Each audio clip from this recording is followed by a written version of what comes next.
I saw that you were going to make a video about malls, and I remembered a story that my mom actually told me many years ago. This was something that happened directly to her, and she talked about it often enough with friends and family. Everyone's retelling was the exact same way that my mom would explain it, and she's really not the type to dramatize things, so I absolutely believe it. So, here it goes. I am the second oldest kid in my house, and this took place about 6 to 8 months after my mom had me, so yes, I was still a baby. She was a stay-at-home mom for most of my childhood, until she got a part-time job to give her something to do while we were all in school. But when I was born, my older brother was already in all-day kindergarten, so it would just be us during the day. One of those days, my mom wanted to get out of the house, and what could be better than a small shopping spree for some new clothes after having a baby? So, she bundled me up, packed the stroller in the car, and headed out to the mall for some retail therapy. When she arrived, everything was going as planned, and she had already stopped at a few stores. After a couple hours, she said that I started getting fussy, so she went to the food court to get herself something to eat, and to feed me in the process. She pulled the stroller close to her so that we were facing each other, as she relaxed and fed us both. While sitting there, she was looking around the court, and she noticed a woman sitting a few tables away with her eyes locked on us. She said that she had seen people staring at her before, especially while she fed me, so she ignored it at first. But then as she scanned the area, she would find herself going back to look at this woman, and she was still staring at us. But it was her expression that really caught her off guard. While her gaze was undoubtedly on us, she said that her expression seemed blank and devoid of any emotion. At first, even though the gaze itself was pretty odd, she tried to let it go, thinking maybe she just wasn't all there, or was just innocently staring off. She finished eating and throughout would glance at the woman as she continued to stare at us. Being who she was, my mother tried to show kindness to the woman by smiling at her. She described her as an older woman. Her skin appeared smooth from a distance, but she had deep wrinkles in her forehead and around her mouth. She had stringy, shoulder-length hair that looked like it needed to be washed and brushed. She thought maybe she needed someone to show her kindness, and it seemed to relieve some of the discomfort. When the woman's eyes brightened and she smiled back. With any uneasy feelings now diminished, my mom packed up to leave the food court and finish her shopping trip. She said that as she walked around the outer square, she kept getting that feeling like she was being watched. She stopped in a children's clothing store, and when the feeling wouldn't dissipate, she looked around. And that's when she spotted that same woman from the food court. She quickly looked away from her, pretending that she was looking for something specific, but it was too late. The woman had approached my mom smiling and just complimented me, saying how cute I was. She thanked her, and they both awkwardly stood there for a few moments, until the woman also complimented my mom, saying that she looked great for just having a kid. Again, she thanked her, and as the woman continued smiling and not moving, she wished her a good day and walked away to complete her purchase. As she walked toward the checkout counter, the woman followed her, and when she parked the stroller next to her as she was checking out, the woman was right there, smiling at me, cooing, and then trying to touch me. My mom was a little less overbearing with me, as she was with my brother, her first child, as in she was typically okay with people touching my hands or feet or just wanting to hold me, even though she wouldn't let strangers hold me, of course. But she said that she started feeling uncomfortable with how involved the woman was with getting with me. So, once she was finished, she quickly made her way out of the store, hoping to soon lose sight of the woman or vice versa. However, it wouldn't go the way that she wanted because she spotted the woman following close behind. She explained to me how she felt like something bad was about to happen, and she really didn't know what to do. This was a long time ago, so she didn't have a cell phone at the time. The only thing she could do was to either find somewhere that she would feel safe, or to try to leave. However, where she was located in the mall was on the opposite side of where she'd parked. At that point, she just wanted to leave, so she picked up her pace, pushing along the stroller and actively trying to keep an eye on this woman. As infants do, though, I apparently started crying and would not let up. So my mom tried to pull me out to hold me while steering the stroller one-handed. This, of course, slowed her down some, and the woman once again approached her. At first, she acted like she was trying to be helpful, commenting that I was upset and offering to help. My mom declined, telling her thanks but no thanks. But the woman was adamant. She offered to hold me so that my mom could rest, and she said that she didn't mean to, but she kind of laughed as she again said, "No thank you." It was one of those nervous laughs you do when someone asks you or tells you something shocking, so this seemed warranted. Why would anyone just hand over their infant to some random stranger? Apparently this woman didn't appreciate that though, as her previous demeanor changed and her eyes went back to the ones she initially saw in the food court. They were dark and nearly glazed over, as she began spewing a barrage of comments and questions at my mother. She asked her if she even knew the father. My parents are still together. She said that I didn't look a thing like her. I'm actually a spitting image of my mother now, and even questioned if I was even her real baby. My mom is still walking at this point and not responding to the woman, now slightly offended and still very much worried about her sudden change. Finally, my mom snapped and yelled at this woman to leave her alone. The woman seemed surprised that she spoke up and quit moving, so she took advantage of this to put me back in the stroller so that she could get out of there quicker. But the woman didn't stay silent for very long. She immediately started shouting, "She stole my baby!" My mom quickly turned around to confirm what she already knew. This woman was now pointing at her, making a huge scene and accusing my mom of having kidnapped me. My mom was horrified. As the woman ran towards her, she once again grabbed me to hold me tight, fearing that she would try to take me, or that someone else would, believing this old woman's story. As more and more people began looking around, my mom left the stroller behind and ran with me into a nearby store, asking someone to call for help. They were all starting to look out into the walkway to see what was happening, and she said that someone already looked suspicious of her. Right then, she told me that she feared people would not believe her. She told me how one of the ladies working there agreed to call 911, but demanded that she stay where she was. This again confirming her fears that they may not believe her. While the woman was on the phone, the crazy lady caught up and ran into the store that my mom was in, screaming to give her the baby. But she was now holding what looked like a large kitchen knife, and she was swinging it at anyone that got close to her. My mom was terrified that she may actually hurt someone that worked there, or me. So she just squeezed herself into the back corner, trying to make herself as small as possible, as she wrapped herself around me to protect me. Thankfully, the knife wielding didn't last long, as one of the mall security guys got there and practically wrestled it away from her. She was held nearby but out of the store until police arrived. My mom can joke about it now, but I can still see her get choked up a bit when she talks about this part. She really told me how afraid she was waiting for the police to arrive.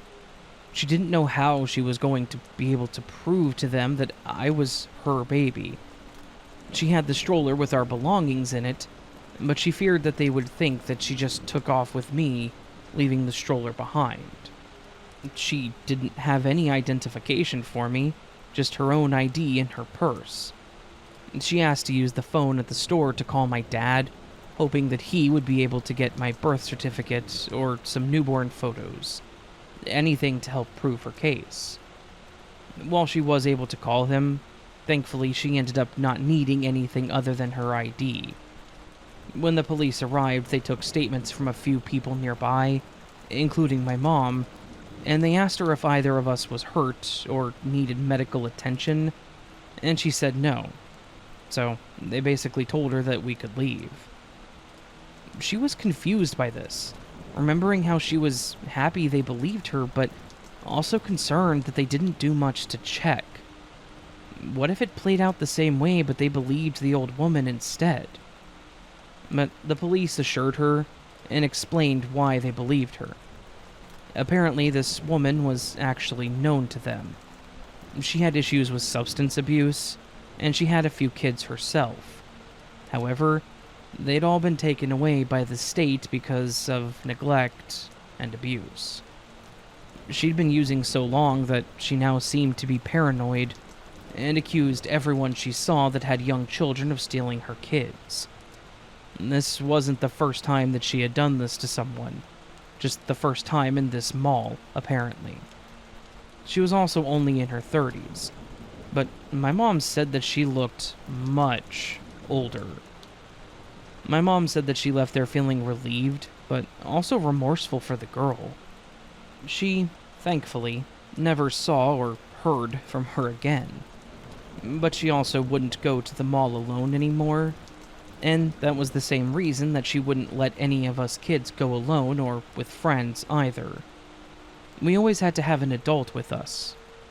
Like I said, we joke about how I was almost kidnapped or how I was a stolen baby, but I can't imagine how anyone would handle that situation. And I hope that I never do, either.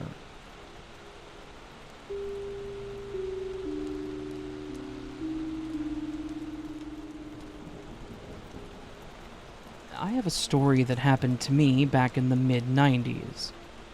I was a pimple-faced 19-year-old college kid, trying to figure out what I was doing with my life. And at the time, I was working at a medium-sized department store, one that doesn't really exist anymore, and that rhymed with the word Cheers.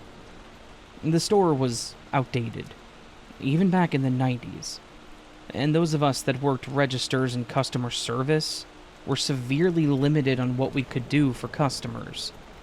And honestly, I hated that job, so I wasn't very willing to go above and beyond for people.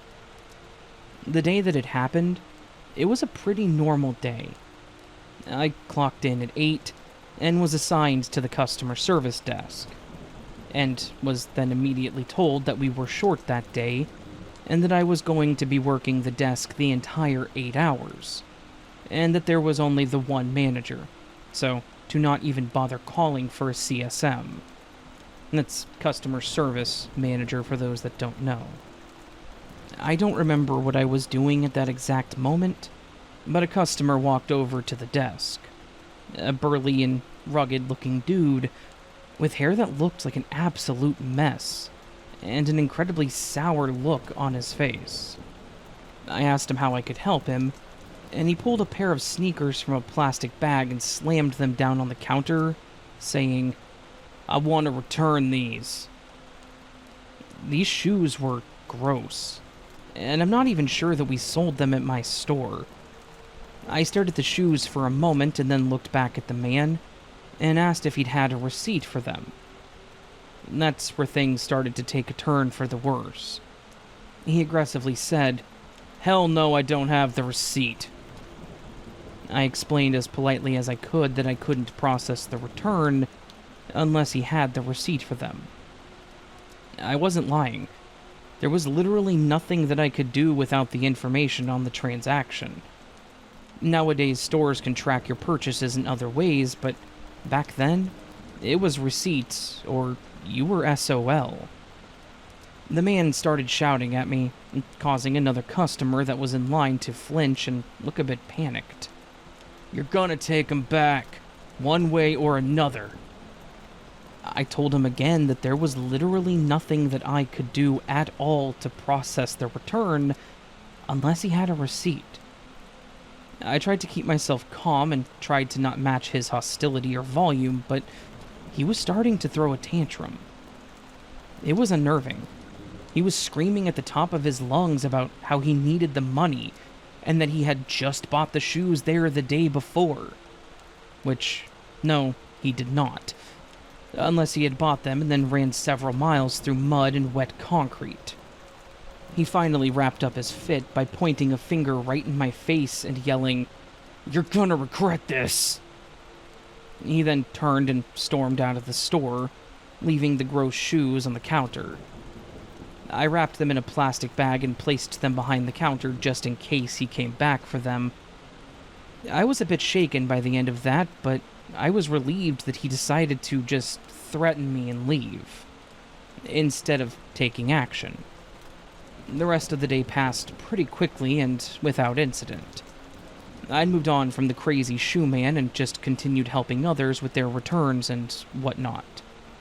It was reaching towards the end of my shift, and I was tiredly doing what I needed to do, just looking forward to being able to going home, when I heard a loud smashing sound, followed by the screams of shocked customers. This was followed by the visual of smoke starting to billow through the aisles, and the air starting to slowly get warmer. I rushed toward the sound with my heart pounding, trying to figure out what the hell had just happened.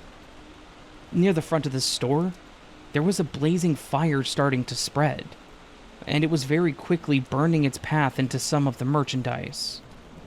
The fire alarm was going off, and people were running out the front door to get away from the blaze. I ran back to the counter and grabbed the fire extinguisher, and I tried my best to douse the fire with the foam, but it didn't do jack. Every bit that I put out was replaced with fire catching on more and more of the shelves and clothing, until the extinguisher eventually sputtered out. I stood there for a second and watched as this fire just covered more and more of the floor.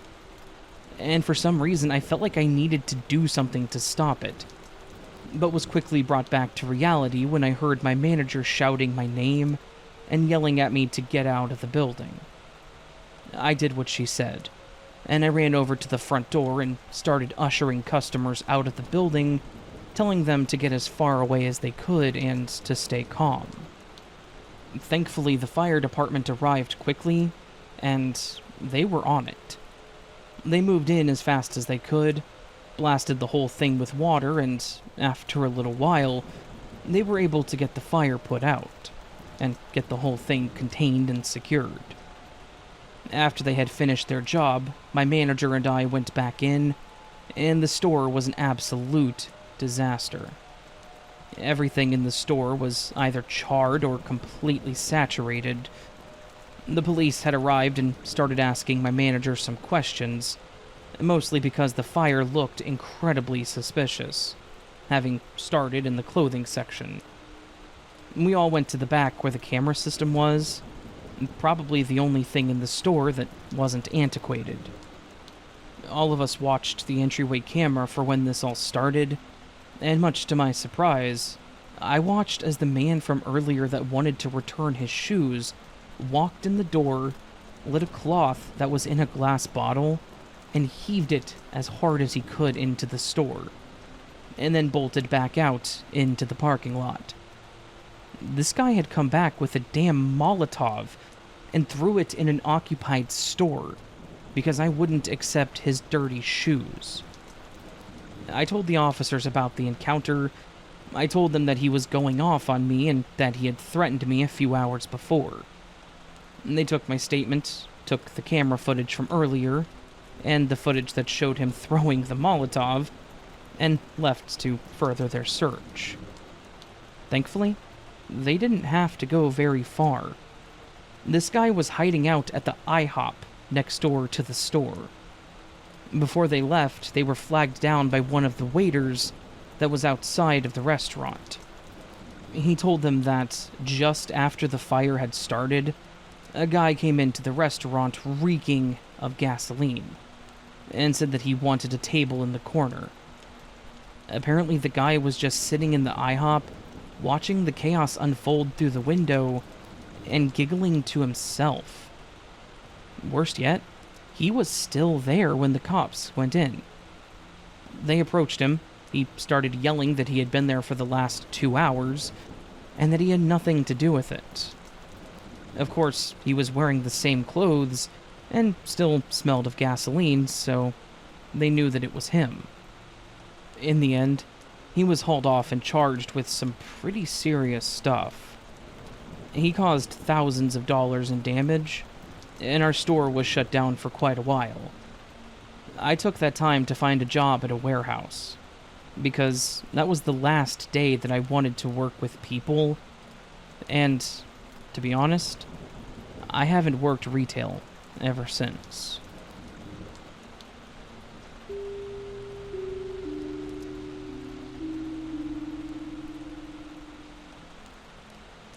In 2018, my girlfriend and I planned a fun and romantic camping/road trip. We actually met on a group hiking trip that we both ended up on, so hiking and camping had always had a special meaning to us. This trip would be just as important. I was planning on proposing to her. I talked to my dad about it because I wanted to go to the same park/campsite that he had taken me to as a kid, and he gave me directions and reminded me of the name of the place.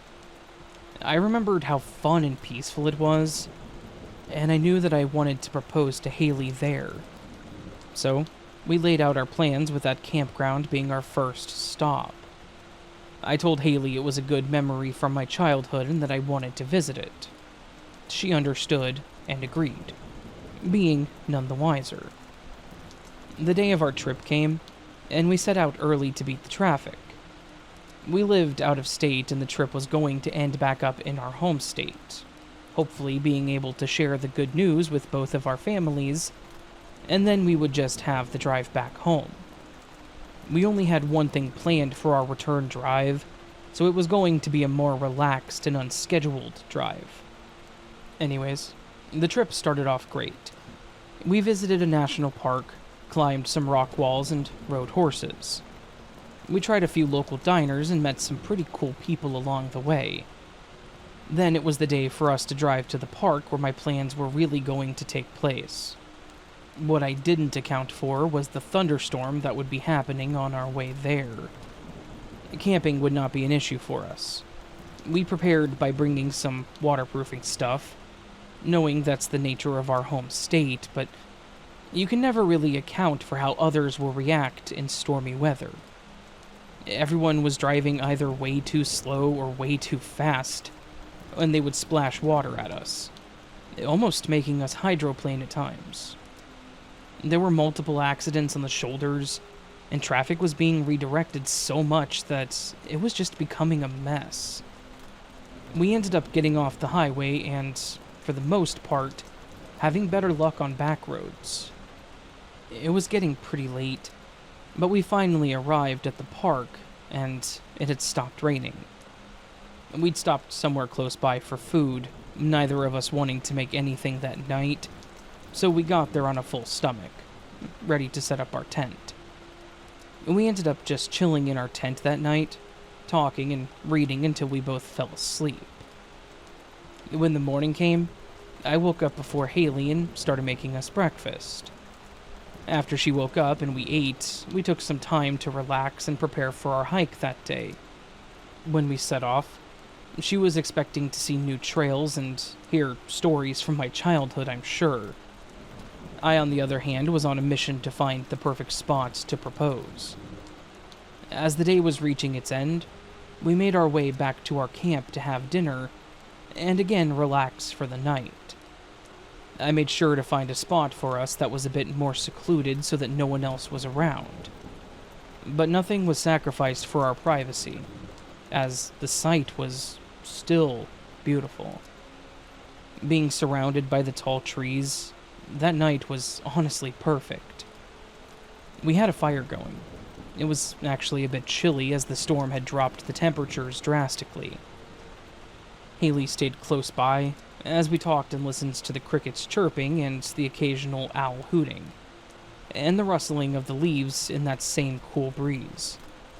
We relished in each other's company, and I knew that this would be perfect. I went to grab the small box from my bag in our tent, claiming that I needed something, but as I came out, I noticed a few things.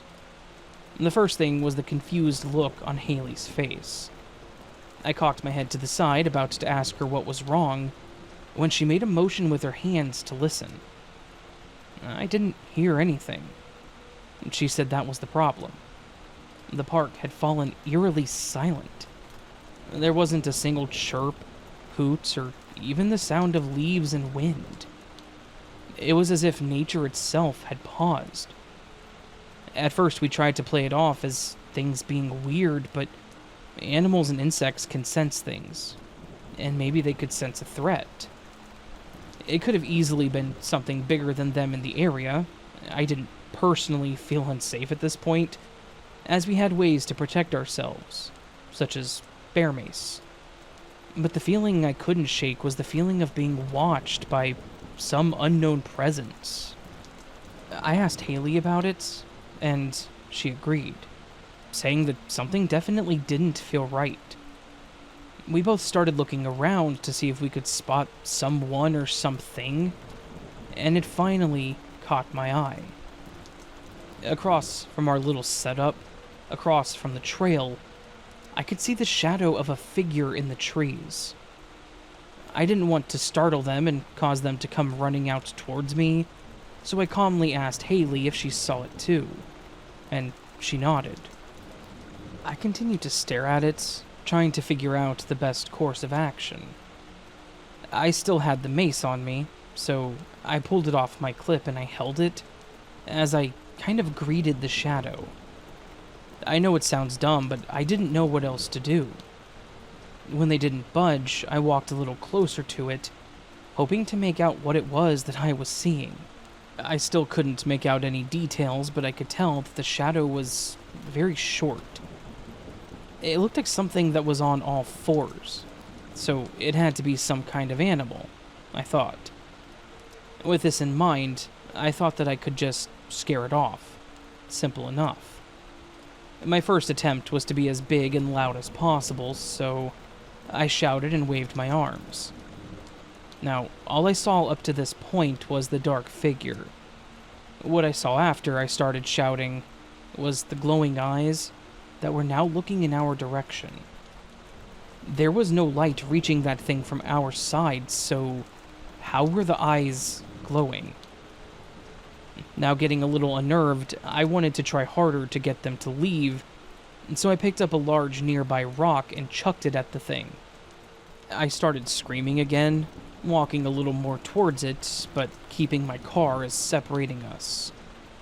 You could tell the thing's eyes shifted downward, but then right back up towards me. This thing was not scared, but I was certainly getting there. I was just about to direct Haley into the car, unsure of what this thing was and how dangerous it could be.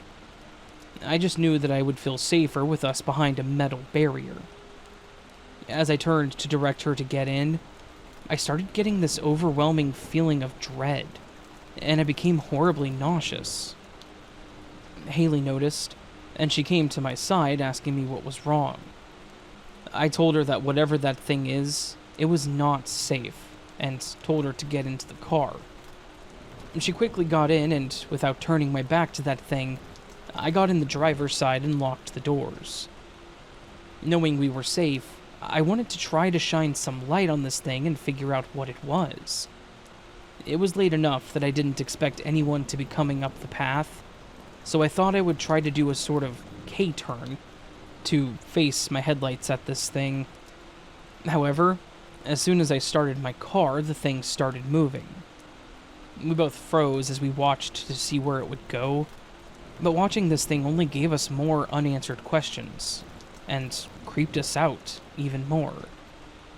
We watched as it walked between the trees, heading down towards the way that my car was pointing. We caught glimpses of it as the moonlight hit it, and I was shocked by what we saw. It looked like a kid. It was walking on two legs, but was very short and small in stature.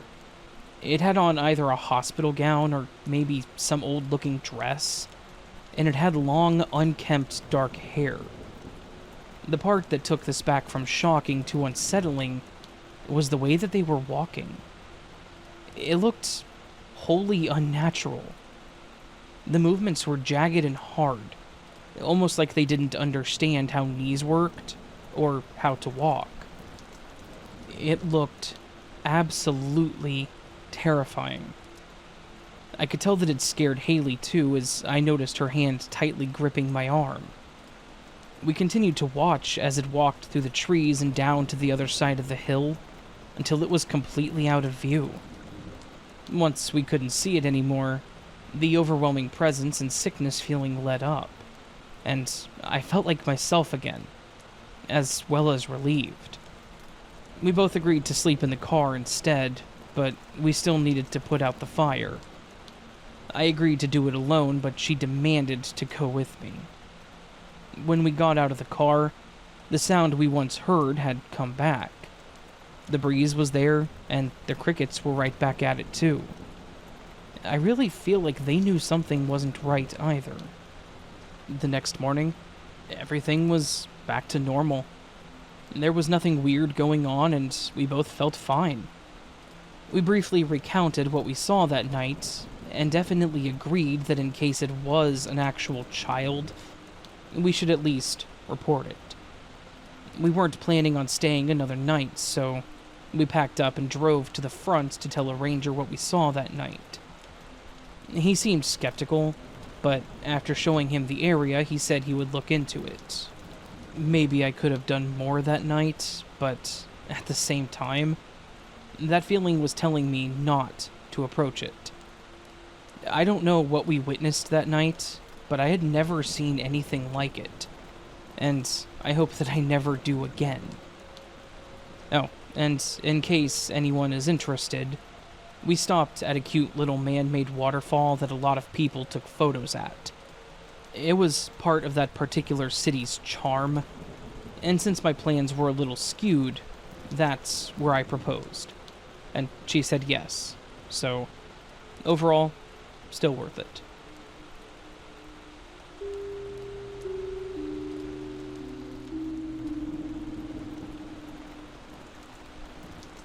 Hello.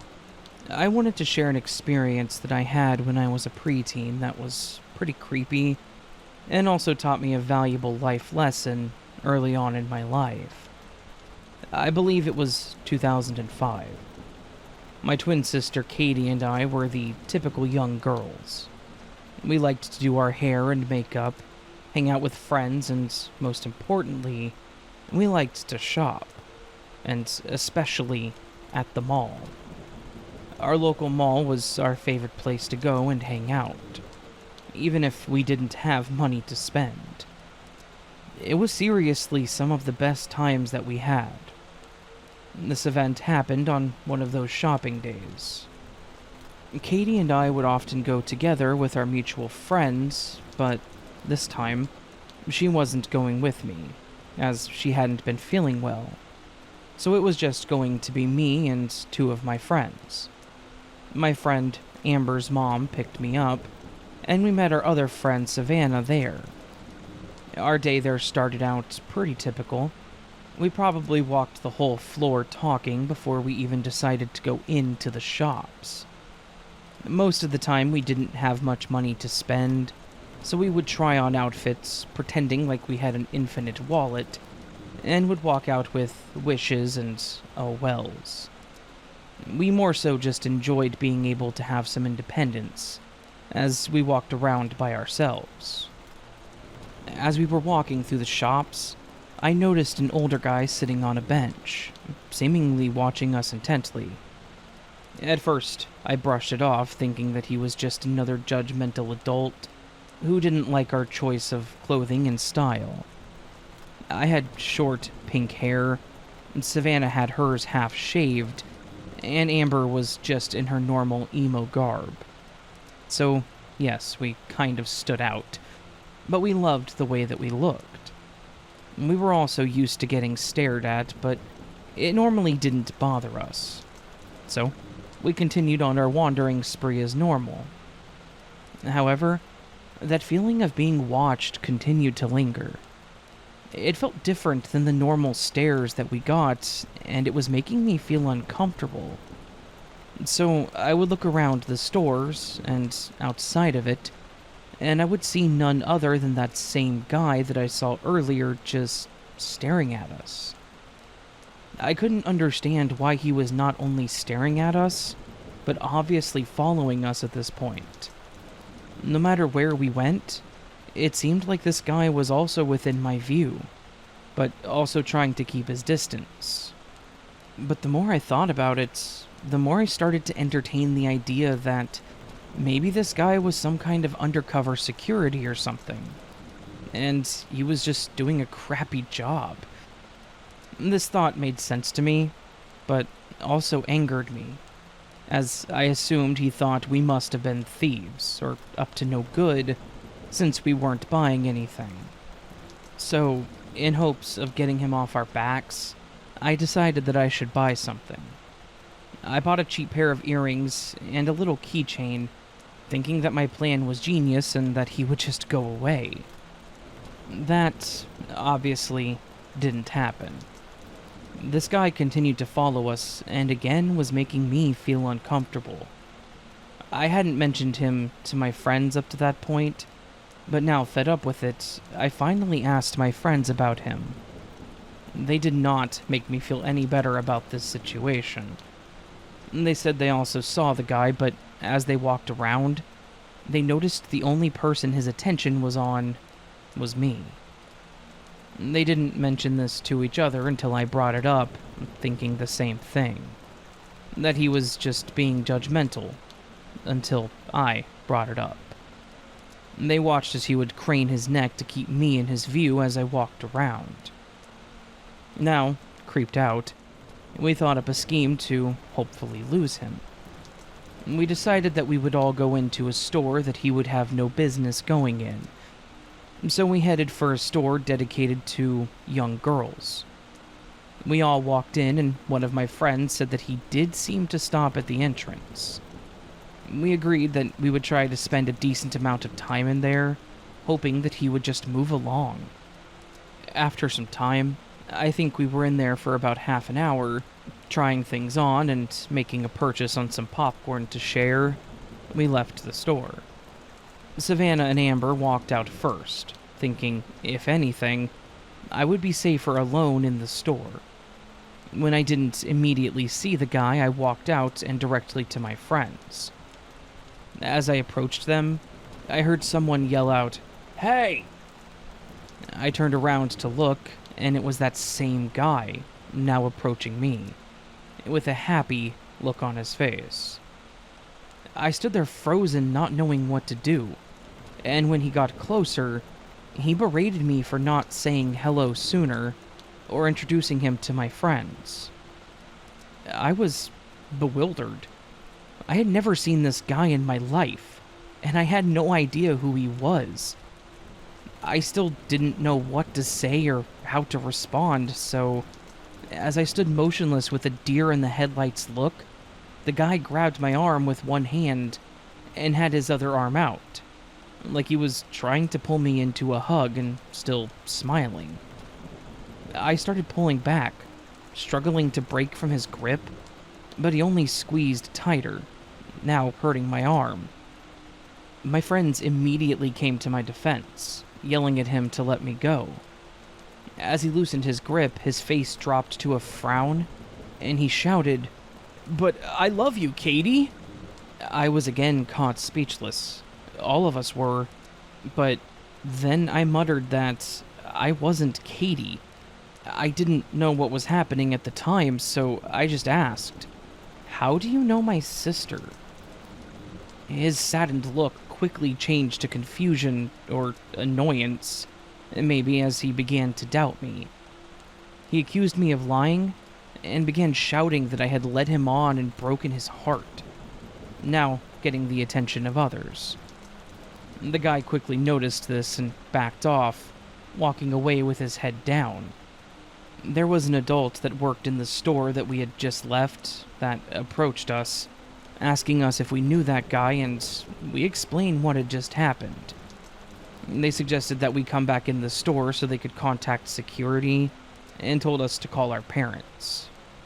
Once our parents and security arrived, we explained what all had unfolded during what was supposed to be a simple trip to the mall. Security and the police never saw the guy after that, but it wouldn't be the last time that we heard from him. When we got back home, my parents called my sister out of her room and made me explain to her what happened that day.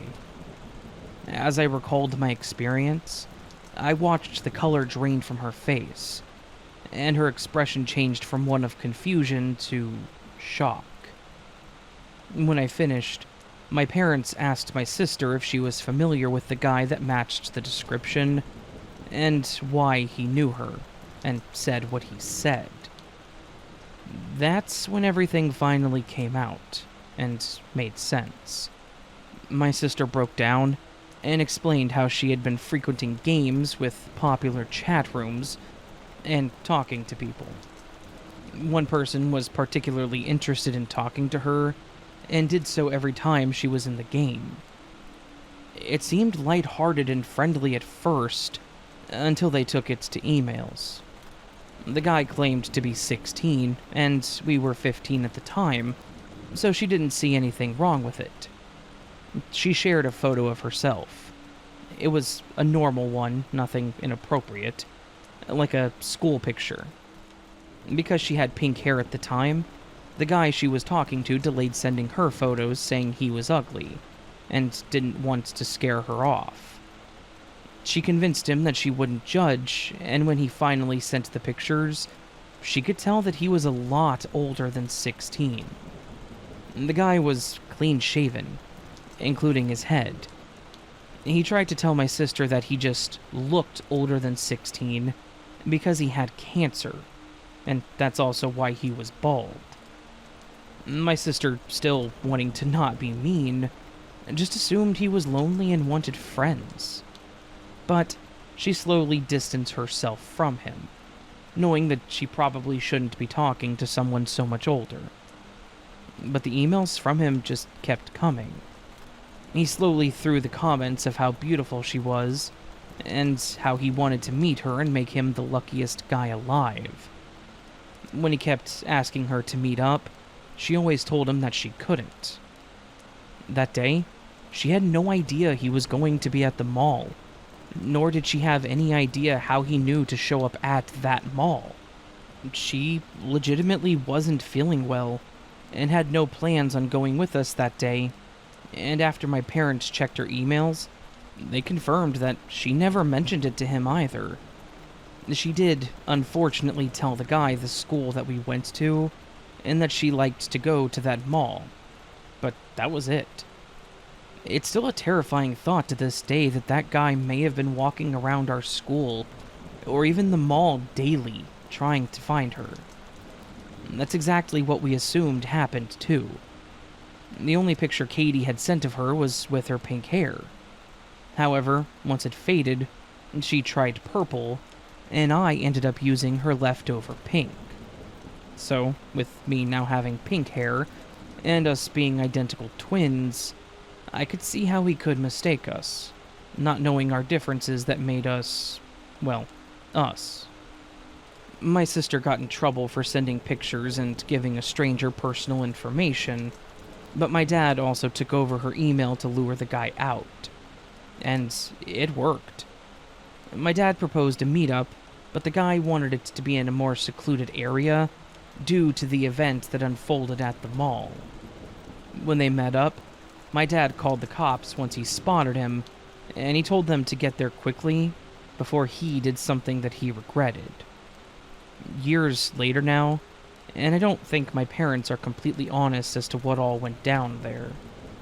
But what I do know is that the guy was arrested and went away for a long time. It was definitely an eye-opener for both of us, and as I mentioned in the beginning, we learned a valuable lesson. We were heavily monitored with online stuff, but I can honestly say that I appreciated it. Running into a grown man that I had never met, him trying to pull me away from my friends, saying that he loved me, it was all terrifying. And I hate to think about what could have happened if I was alone, or if my sister was there.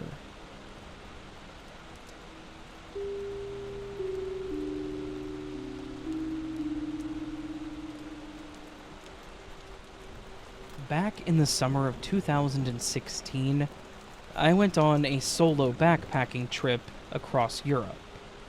A trip that I'd wanted to do since I was a 13-year-old kid learning about Europe in history class. I say that it was across Europe, but it was mostly focused on one section, and most of that was Italy. There was one particular city that I wanted to spend time in, which was Venice, the city on the water. With its maze of canals and historical architecture, it gives me the chills. I'm a nerd, I know. Anyways, Venice was my main destination, and let me tell you, it did not disappoint. But my story isn't about the beauty of the city. No. It's about one unforgettable and, honestly, bone-chilling encounter that I had while I was enjoying my once-in-a-lifetime vacation. After a few days of sightseeing, I decided to spend the day on the Lido, which is the island known for its beach. I arrived early with the intention of lazing around and just taking it easy. Now, I do what I can to not look too much like a tourist. But I am an American, and I hate to say it, I know that I stood out. I'm sure that it was obvious that I wasn't a local. I speak enough Italian to order food and keep myself out of trouble, but beyond that, if the person speaking to me didn't know at least basic English, then we weren't chatting. While I was walking around taking in the sights of the city, I accidentally bumped into this guy with a green jacket. I know that's a strange descriptor for him, but it was a pale lime green, and it made him kind of obvious in the sea of people. When I bumped into him, I instinctively said, "Oh, I'm sorry."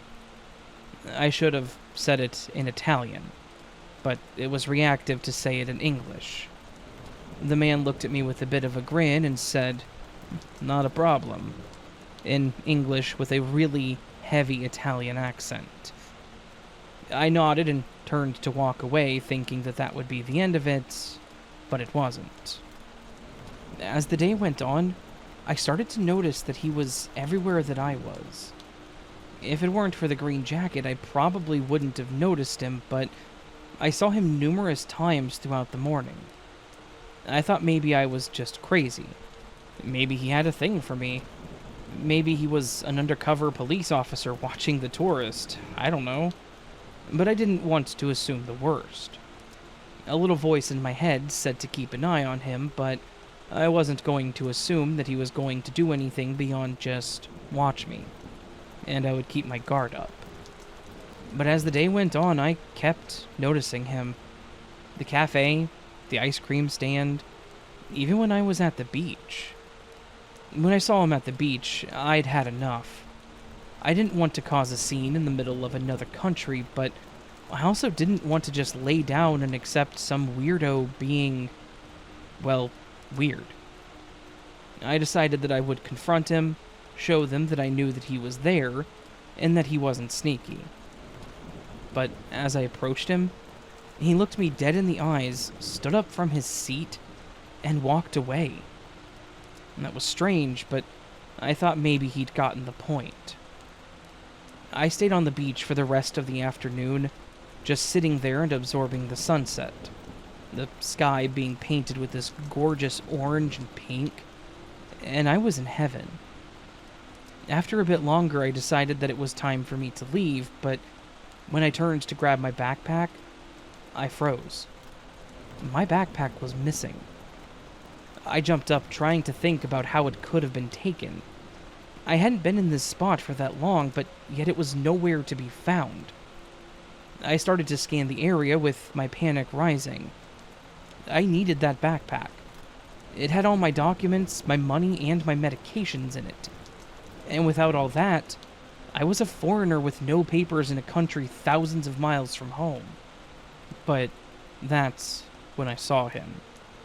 The man with the green jacket at a bit of a distance, holding what looked like my backpack. He was walking away from the beach at a leisurely pace, not making it obvious that he was trying to escape. I took off after him at a full sprint. He kept on weaving his way through the narrow lanes of Lido, and I followed him. It felt like a nightmare, watching this man get away with basically my life, running but not seeming to make any progress on him. Finally, he disappeared into a small, run-down building. Gathering every ounce of courage, I followed him in, figuring I was going to have to be aggressive to get my stuff back. The building was eerily quiet, my breathing being the only thing filling the silence. I turned the corner, and there he was. He was on the ground. He had dumped the contents of my bag and was sifting through my belongings. I confronted him, yelling, "Hey, a-hole!" Anger overruling my fear by this point. He looked at me a bit surprised that I had found him, but he didn't really look too concerned. Then he started shouting at me in Italian, and I'm not even going to bother typing what he said, because I have no idea what it was. I just know that it sounded aggressive. He stood up, reached in his back pocket, and he pulled out a switchblade. My heart skipped a beat as I thought about the fact that I was now in a situation where I could very likely be killed or severely injured and probably not be found for a little while. He started walking towards me, waving his knife around, and continuing to say things that I honestly couldn't understand. As he approached me with clear intent to do me harm, I had to think quickly on my feet to get out of this situation, and I did something that I was insanely proud of. He got within striking distance, and I lifted my leg, kicking him with all of my strength in the family jewels. I have strong legs. I was walking across a large portion of a country, so I'd been doing a lot of working out and physical training. And I know that I have a pretty damn strong kick. He tried to swing at me when I made a move, but I was definitely quicker, and my kick hit its target. Part of me thinks that he was expecting me to square up and we would just go man to man, or for me to just put my hands up in fear. He really did not expect a swift kick in his manhood. He fell to his knees and he dropped the knife, screaming in agony and continuing to curse me in Italian. I knew some of those words, so I knew that he was not in a good way. I ran over and shoved all my stuff back into my bag, and I booked it out of the building. I didn't even bother looking back, but I heard this guy yelling at me and groaning in pain. I got back out onto the streets, and honestly, the cool evening air was rather welcoming. I ran back to the hotel, and I did file a report with the police, but I don't think they ever found the guy. Thankfully, that was the only bad thing that happened to me on this trip, and I didn't let it get to me, though I did keep my backpack around my arms at all times after that. Overall, I would rate the vacation a good 4 stars out of 5. Italy is beautiful, Venice is amazing, and the Lido was an amazing relaxation spot. Minus 1 star for the crazy guy in the green jacket that decided to swipe my bag, though.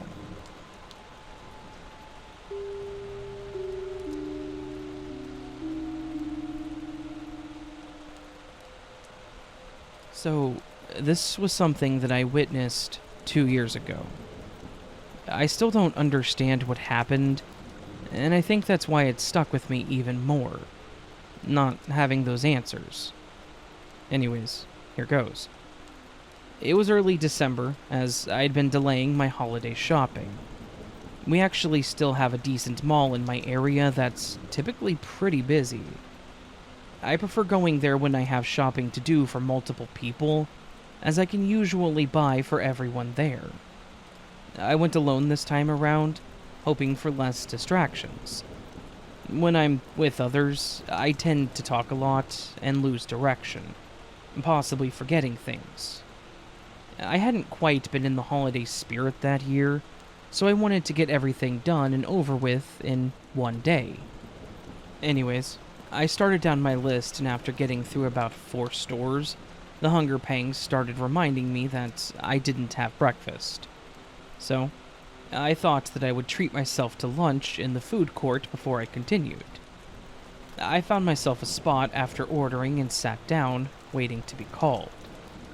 While I was waiting, I started reading an ebook on my phone and continued reading it as I ate. I was at a point in the book where I didn't want to stop reading, and had successfully zoned out the world around me in that brief moment. It was once I finished the book that the world came back to me. I started looking around, just to watch people and to judge how busy it had gotten, when I noticed one guy in particular sitting at another nearby table. Something about him caught my attention, and was telling me that I should keep an eye on him. He was a little on the older side, but I would say no older than 50s. I'm not the best at guessing age, but with him it was a bit more difficult. His build, movement, and lack of visible wrinkles made me think that he wasn't very old. But even with his mask on, I could tell that he had a full salt and pepper beard. His hair was short and thinning, but scruffy looking, and also had the salt and pepper look to it. I guess that was my main reason for thinking he was older. But his looks weren't really what caught my attention. It was his actions. He was hunched over a small laptop, seemingly engrossed in it. I watched as he would get close to it, squinting, and then he would back up and look around the food court. When he looked around, he seemed to have this restless energy about him, like he was anxiously waiting for something, or someone, maybe. I didn't think much of it, just telling myself it was someone probably doing some kind of work, and maybe they realized the mall was a bad choice for that. There was nothing else substantial going on, and I knew I needed to finish my list, so I threw away my trash and continued on. I think it took me a few more hours to get through the rest of my list, as well as looking at a few things for myself when I was ready to go. However, I wanted to get one more thing. I personally cannot resist Cinnabon, so I had to get myself a treat for the road.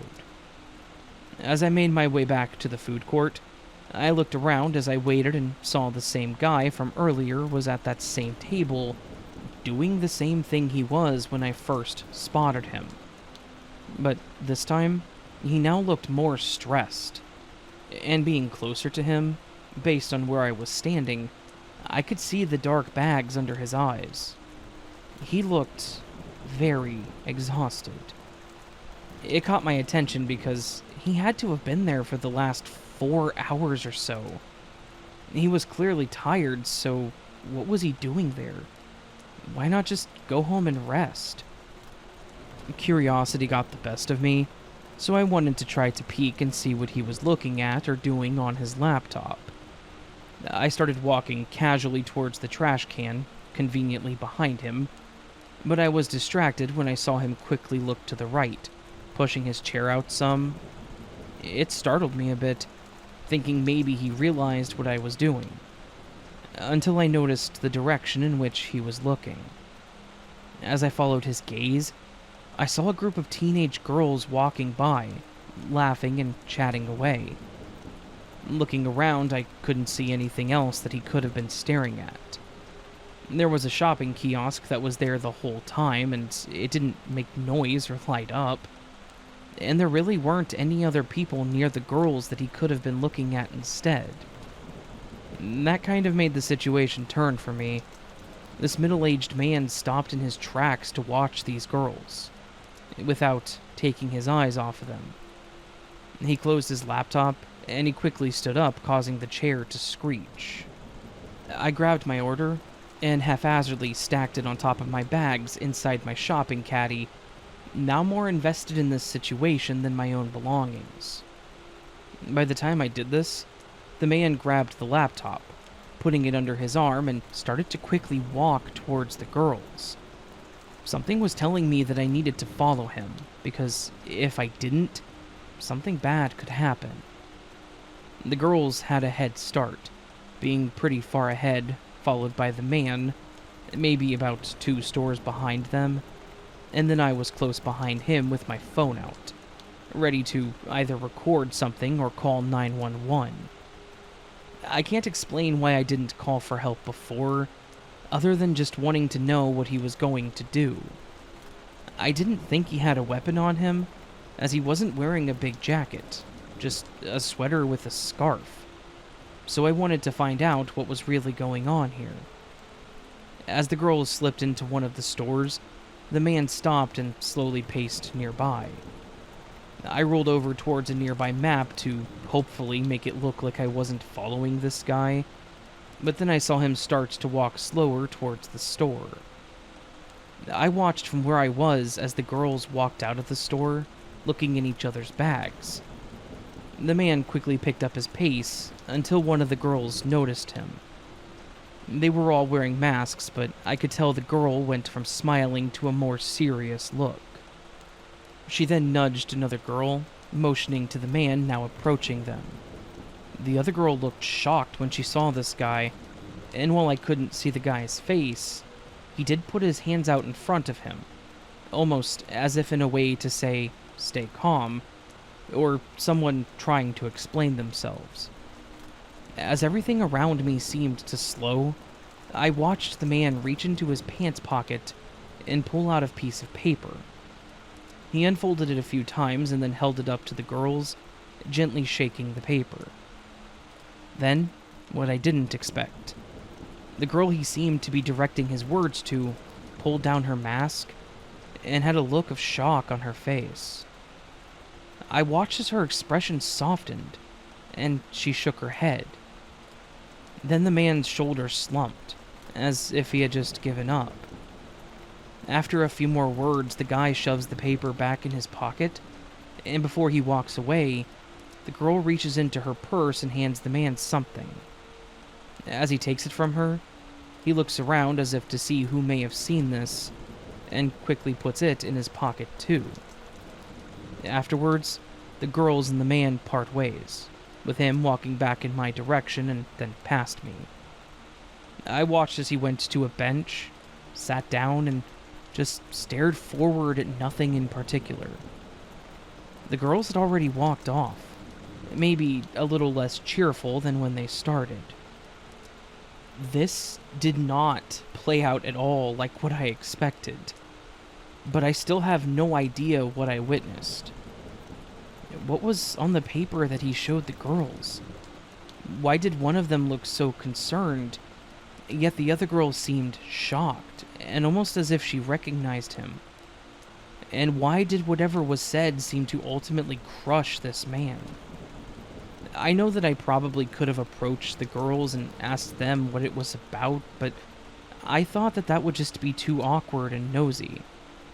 I'm also a guy, so I didn't want to be the creep in this situation, so I didn't even consider that an option. I know that this may not necessarily be creepy, but the eeriness of the situation and the unanswered questions make me think that you would be interested in this too. Besides, maybe others will have some theories as well. I still have no answers, and of course, I haven't seen the man or girls since. In the end, I just hope that everyone is okay.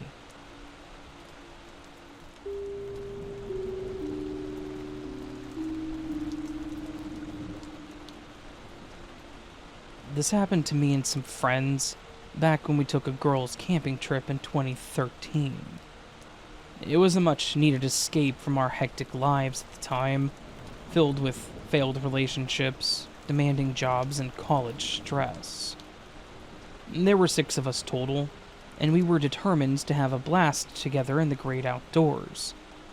We had plans for a fire, some light drinking, swimming, and whatever else piqued our interest that weekend. We found a great campground a few hours out of state. It seemed to be in the middle of nowhere, which kind of put some of us off to it, but after looking at the reviews more, it seemed like a pretty popular place, so we went to it. We all met up and squeezed into Dawn's SUV, preparing for a nice drive to our destination. When we arrived, there were already a few cars in the parking lot, so, again, it reassured us that at least other people were there. We wanted to hike through the grounds to find our spot, so we left the car in the parking lot. We only had 3 tents, and it didn't take much, so it was an easy hike around. Not to mention, this was in late spring, and it wasn't a very steep climb, so it was actually quite a pleasant walk. We got to one campground that would have been fine, but as we started plotting it out and talking about it, the people in the nearby tents came back. The area was big enough for multiple tents, but the other occupants were 2 older couples, and they didn't look too happy with the idea of sharing the area with us. They were staring at us and looking pretty annoyed, so we decided to just keep walking. We didn't want people complaining and ruining our fun, so it was best to find a place just for us, or with people closer to our age. Thankfully, it didn't take long to find one. We weren't entirely sure at the time if it was an actual plot for camping, but it was open and flat, and off the trails, so we figured that it would be okay. We set up our tents, started a fire, and we were ready to start our much-anticipated camping party. The first night we stayed near our tents, talking, drinking. The days and nights after were filled with even more laughter, bonding, and some pretty wild activities. We all started drinking pretty heavily, and, as it normally goes, we started doing some pretty stupid things. Val tried to climb one of the trees, and Jenna was really wanting to swim. The lake was pretty close by, so we all went for a late night swim, hoping that it would distract Val from trying to climb too. Once we got to the water, Jenna stripped down and jumped in, which caused a chain of reaction of everyone else following suit. It was pretty dark, and from what we could tell, we were alone. None of us felt scared, or like we were being watched, so we just enjoyed being carefree in the moment. Things got a little more intense, though, when one of my friends got out first, put her clothes back on, and then grabbed the rest of our clothes, making us all have to get out and run back, wearing just about nothing. It was all in fun, though. Nobody was mad, and we were all still having a great time, not thinking about any of our responsibilities. At that moment, everything seemed perfect, and we thought that our worries were left far behind us at home. It wasn't until later that night, when we were all asleep, that things started to take a creepy turn. I woke up in the middle of the night for some reason. Maybe I was just adjusting or something of the sort, but I started to hear a weird sound. It was a click, followed by a grinding or winding sound. I heard this pattern 3 or 4 times before I finally sat up in my tent. It didn't sound natural, and I was afraid to go there by myself, so I woke up Summer, who was sleeping in the tent with me. I told her to listen for the sound, but of course it didn't happen again. She was still pretty groggy, so she fell back asleep, but I was too invested at this point. I got out of the tent to look around, but instead of the clicking sound, I heard footsteps. I was startled at first, trying to find the source of the sound, when I saw Dawn running from out of the trees. The look on her face told me everything. She looked just as frightened. She said that she had needed to use the restroom, but she started feeling like she was being watched. So she quickly finished up, but then she started hearing footsteps. footsteps that sounded like they were fast, like the person was running. This scared her enough to run back to our tents. We both sat awake for some time discussing what we had heard, and I brought up the clicking sound that I'd heard. She said that she heard it too when she was back in the trees. When we ran out of ideas and the area was void of any weird sounds, we told each other that we should try to get some more sleep since we would be driving back the next morning. The next morning, the strange incident was pretty much forgotten about, and we continued to enjoy our adventure. We made a quick breakfast and some instant coffee and agreed to pack up so that we could take our stuff with us through the rest of the trail, expecting to just leave afterwards.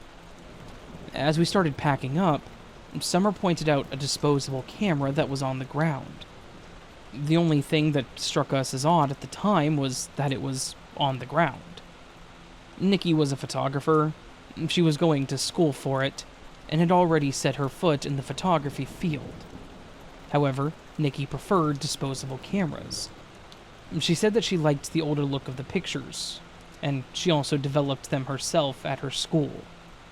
We all just assumed it was one of hers, handing it to her, and she agreed that it probably was hers as it was the same brand.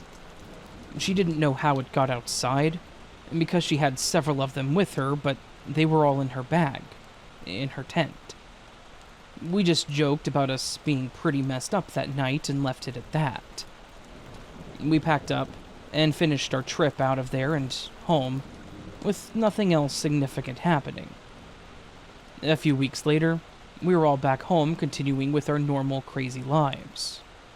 We started a group chat for the 6 of us when we planned our trip and decided to keep it going.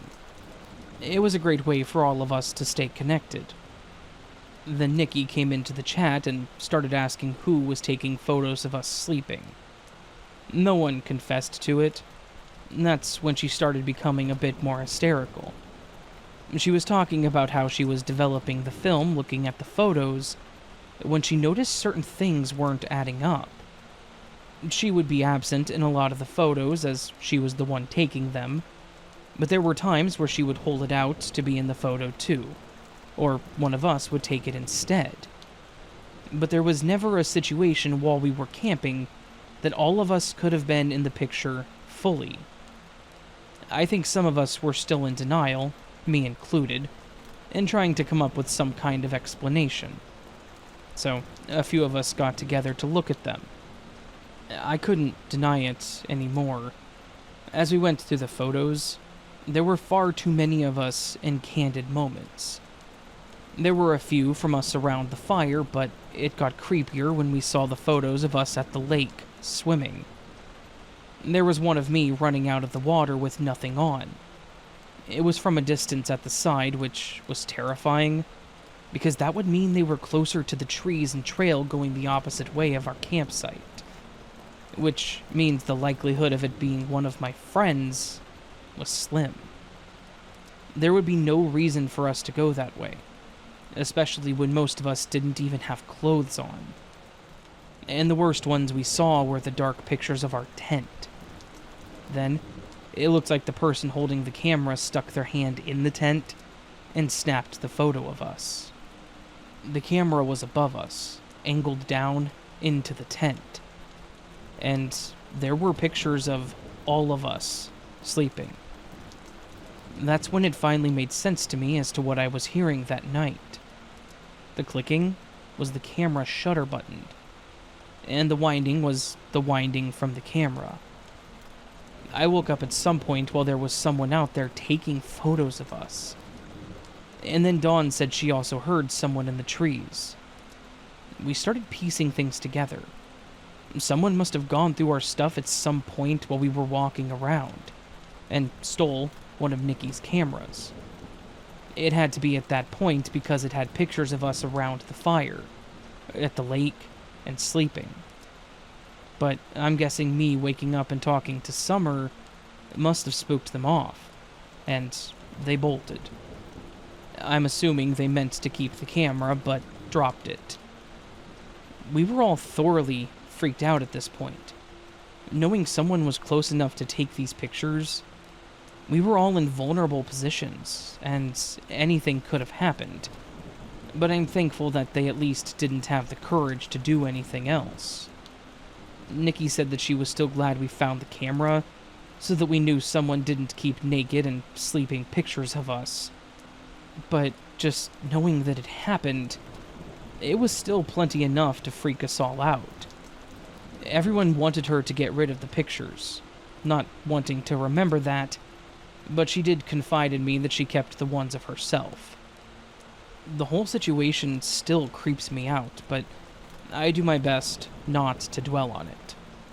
There wasn't really anything we could do about it anyways, so we just agreed that we wouldn't ever return to those campgrounds, and I hope that I never find creepy pictures like that of me again.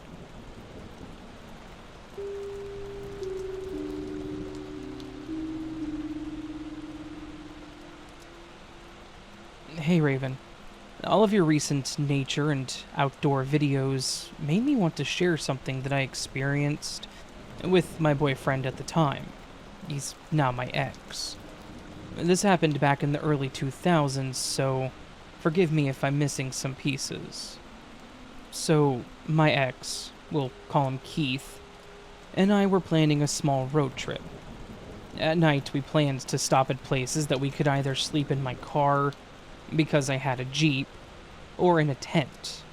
That way we saved money on hotels. To be honest, the trip itself started out fine. We were far from professional when it came to camping, which we proved every time that we'd struggled to put up the tent. We got better towards the end, as it just became a routine for us, and I may have kept certain rods together, but it all worked out in the end. There was a campsite that he specifically wanted to check out. It had a really big lake, and you could bring your own boat, or even rent a small fishing or paddle boat. I thought that the idea sounded fun at the time. As we arrived at the campground, it became evident that this place was not the same place that we saw in the pictures and reviews. The booth where you buy a parking ticket was replaced by a rundown automated machine. As Keith fidgeted to get the machine to work, I looked around and noticed just how neglected this place had become. The road was cracked in many places, there were overgrown vines hugging the signs, and there was no sign of others in the entrance. And even though I was seeing a whole lot of nothing, something was definitely feeling off.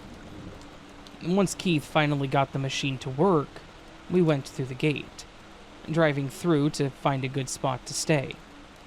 Good news, as we drove up the path, we finally came across some people. Bad news, they did not make me feel better about the situation. We were driving very slowly as we discussed where we wanted to set up camp, and drove past a woman. We both looked over at her, but I watched her as her head moved, following us all the way up the road and around the curve. She looked like she was trying to intimidate us, like we would have probably been in trouble if we stopped there by her. As Keith kept driving, I explained how creeped out that she made me. He laughed at my statement, teasing me for being scared of some old woman. I really didn't think she was that old, and it wasn't that I was afraid of her, it was her stance. The way she watched us as we drove by, like she was threatening us with her eyes.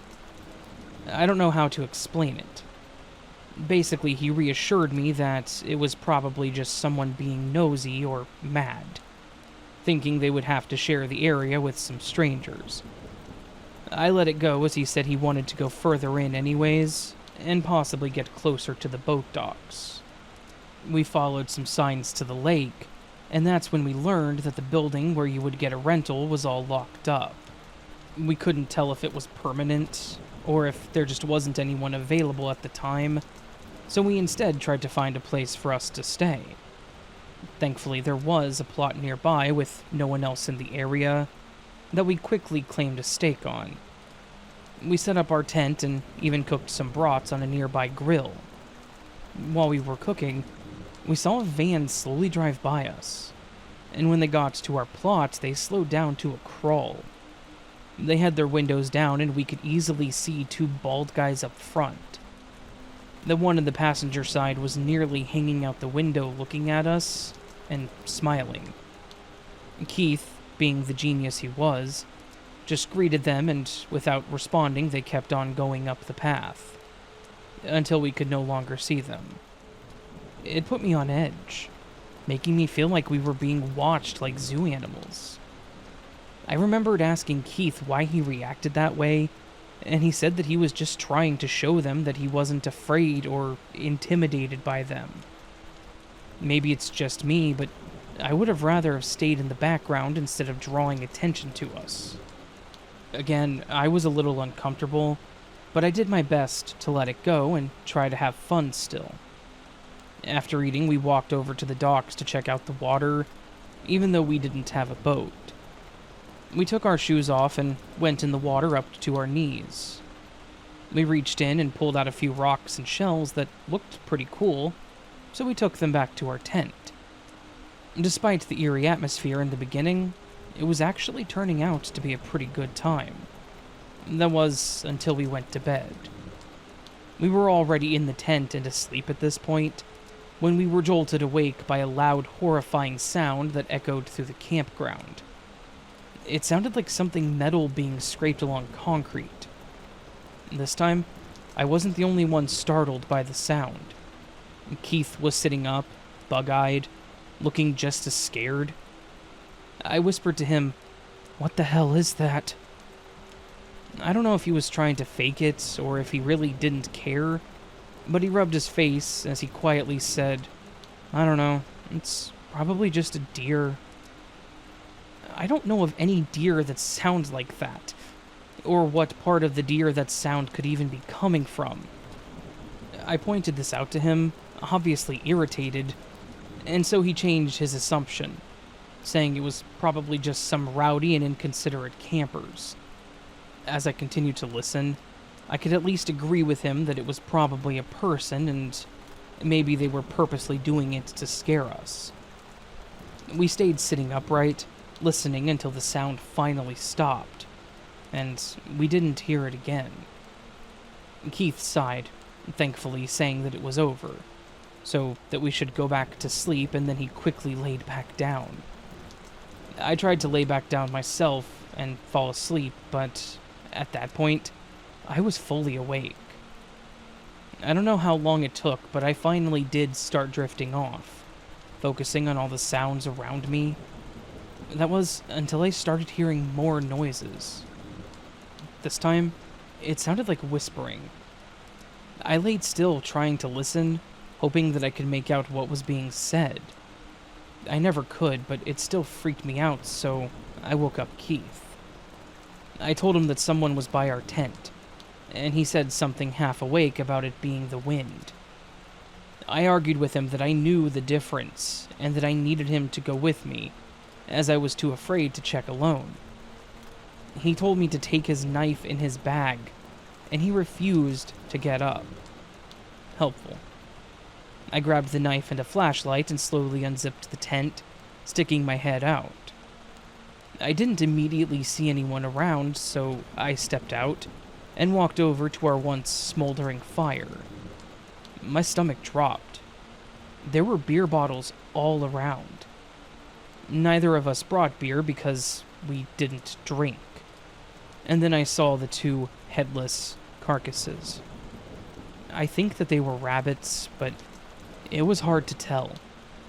Obviously, I was mentally screaming and freaking out. Someone had obviously been there so close to our tent while we were vulnerable and sleeping. I was thankful that we were okay and that we kept everything either in our tent or car, so nothing was taken, at least by my initial scan. Our car was still there. I calmly, but quickly, went back to the tent and I shook Keith awake. I told him what I saw and he still didn't seem worried about it, saying people were obviously trying to scare us. So, I lied. I told him that I saw someone run into the trees. This made him finally get up, but He still didn't look nearly as terrified as I was. Maybe he actually was, and was just good at hiding it. But I doubted it. We'd been together for 3 years, and I could easily read him. He walked out, and when he saw the animals, he started gagging. I finally got him to see my side of things, and we agreed to leave. We quickly packed up and threw the barely collapsed tent in the back, carefully driving away. We did a quick once-over of the Jeep to make sure that there wasn't anything suspicious or dangerous. I kept getting that feeling like we were being watched, so I kept looking out all of the windows and mirrors as he drove. But of course, the creepiness couldn't end there. As we approached the entrance, waiting to turn out, I saw a figure standing by the campground maps. He was holding something. Something that looked like a bat or a baton. Once we were finally out of there, I breathed a sigh of relief and told Keith what I saw and how absolutely backwoods scary movie everything we witnessed was. I could tell that he was concerned too, but he said that it wasn't as bad as I was making it out to be, instantly putting me in a worse mood. We found a hotel a few miles away and slept in my car in their parking lot right under a light. I was finally able to sleep behind a locked door and felt much better. The rest of the trip was nothing like that, thankfully. Keith and I are no longer together, but we are okay friends. I've brought it up a few times around him, and he still plays it off like I was overreacting. No wonder we didn't work out. I haven't gone camping since, and yes, that experience is definitely part of the reason. It causes a bit of a panic attack for me to think about it, but I know that I need to move on and possibly try again. I still don't even know if those people were really just messing with us, wanting to scare us, or just being jerks. But there's still the possibility that they were planning something more sinister. I'm sure if I go with someone who trusts me more, it'll be a much better time, but until then, I'll just be staying in a hotel.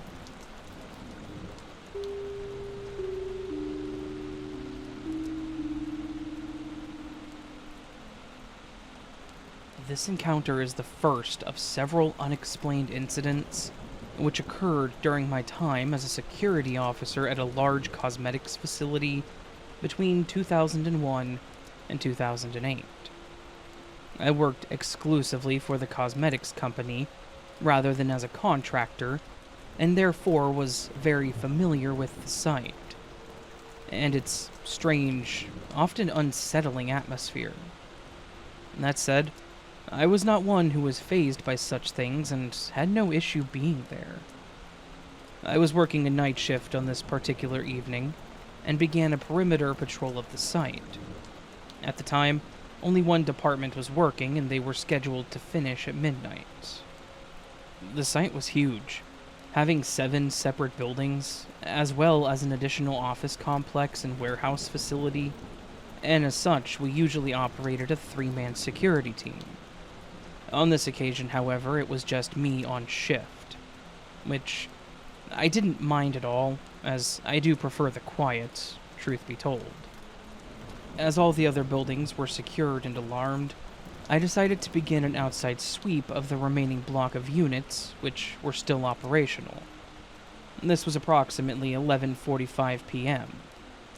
All exterior windows and fire doors were closed, and the outside canopy gates were padlocked, leaving just the main entry and exit door open. My watch beeped to signal that it was midnight, and, on cue, staff began exiting the building. I said goodnight to the procession of workers and had a brief chat with the shift supervisor, who confirmed that all staff had finished for the evening and that he had secured his office. With that, I entered the building and locked the door behind me, standard security procedure.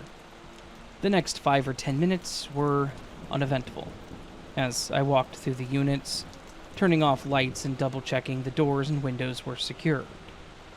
I then needed to register that the fire alarm panel was code green and had no issues. The panel was housed in the furthest corner of Unit 32, so I headed down there, reaching the panel and confirmed that all was fine. I switched the area light off and turned to head back up to the main door when there was a sudden explosion of noise. I was initially startled, and then quickly composed myself enough to make sense of what I was hearing. It was a song, coming from what I assumed was one of the wall-mounted radios in the next unit. The volume was so loud that you could hear the speakers crackling, but you could clearly understand what song it was. Don't Worry, Be Happy by Bobby McFerrin. I knew the song, but not the singer. Now, I knew the building was empty. After all, I had watched staff leave and locked the door behind me, as well as having walked through all the units checking doors and turning off lights. But even still, I reasoned that the radio had perhaps been set on a timer, to turn on after midnight as a jump scare prank to the security guys. I was about 10 meters away from where the radio was when the sound abruptly stopped. From ear-piercingly loud to nothing. Complete silence. I instinctively grabbed my torch from my belt, now unsure if someone was in there with me after all. I turned the corner from Unit 32 into Unit 30, and my heart froze. The radio was there, mounted to the wall, the power cable plugged into the wall with the plug switch off. I just stood there staring at it, my mind racing, along with my heart. Who had turned it off? Who had turned it on? I spun around, shining my torch in all directions, but there was nobody there. I glanced at my watch. It was 12:20 a.m. I was about to approach the intruder alarm panel when I heard a loud bang coming from the supervisor's office. The locked supervisor's office. Then another bang, and then another, and then another. Each getting louder and louder. The best way I can describe it is if you imagine someone trying to kick or shoulder down a locked door repeatedly. I reached for my mobile phone, instinctively thinking there was an intruder in the building. Then the banging suddenly stopped. My heart was thumping. I knew that the correct protocol was to call this in and have the police attend site. I pressed the phone to open up the call function, and the screen said, "No service." Something inside me said, maybe this isn't an intruder after all. I noticed I was breathing heavily and that I could see my breath. It was freezing. Yet, outside, it had been quite a mild evening up until then. I walked to the intruder alarm panel, typed in the security code, and asked the system to run a check. No faults found. I activated the alarm, a loud beep beep beep sound indicating a 30-second countdown time to exit the building before the alarm is live.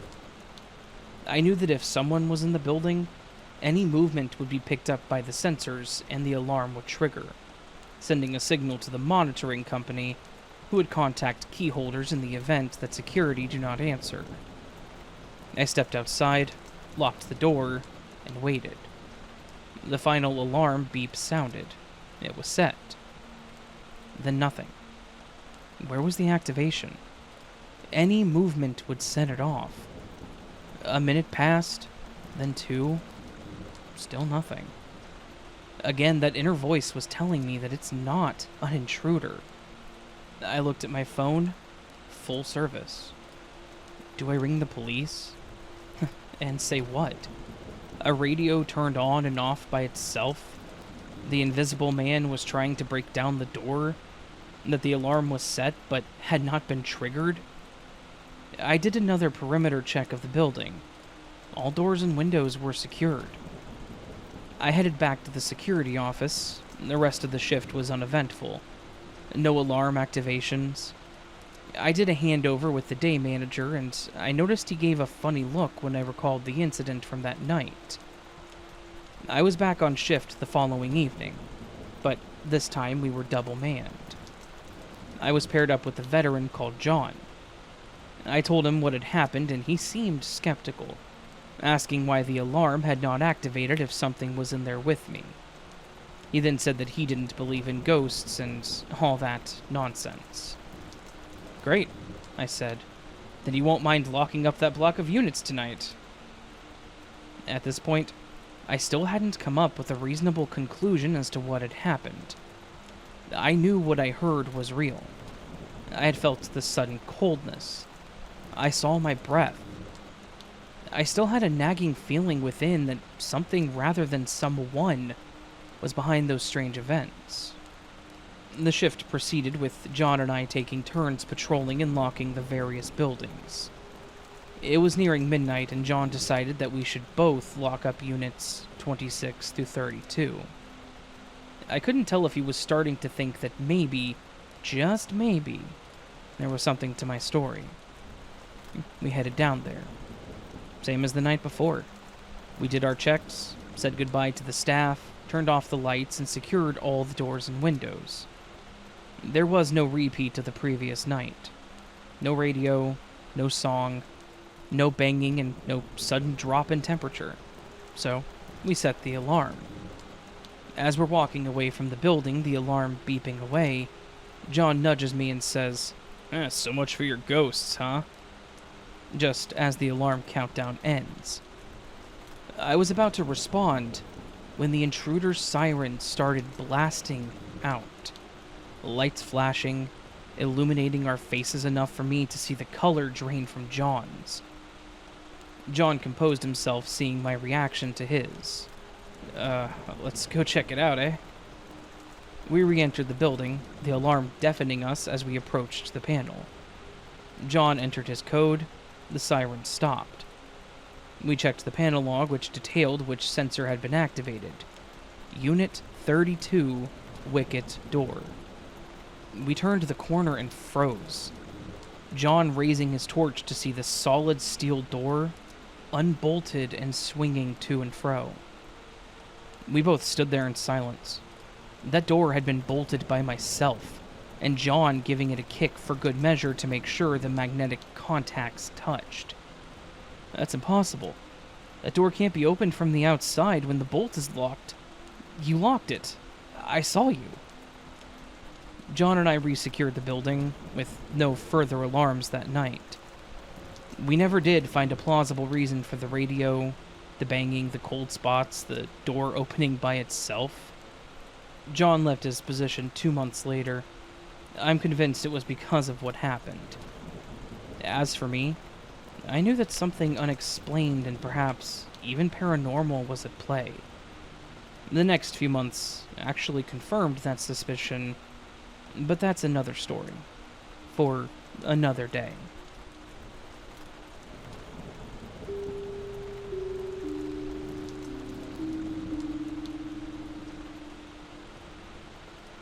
When I was a kid, we had a lovely backyard with a full garden that we actually didn't build.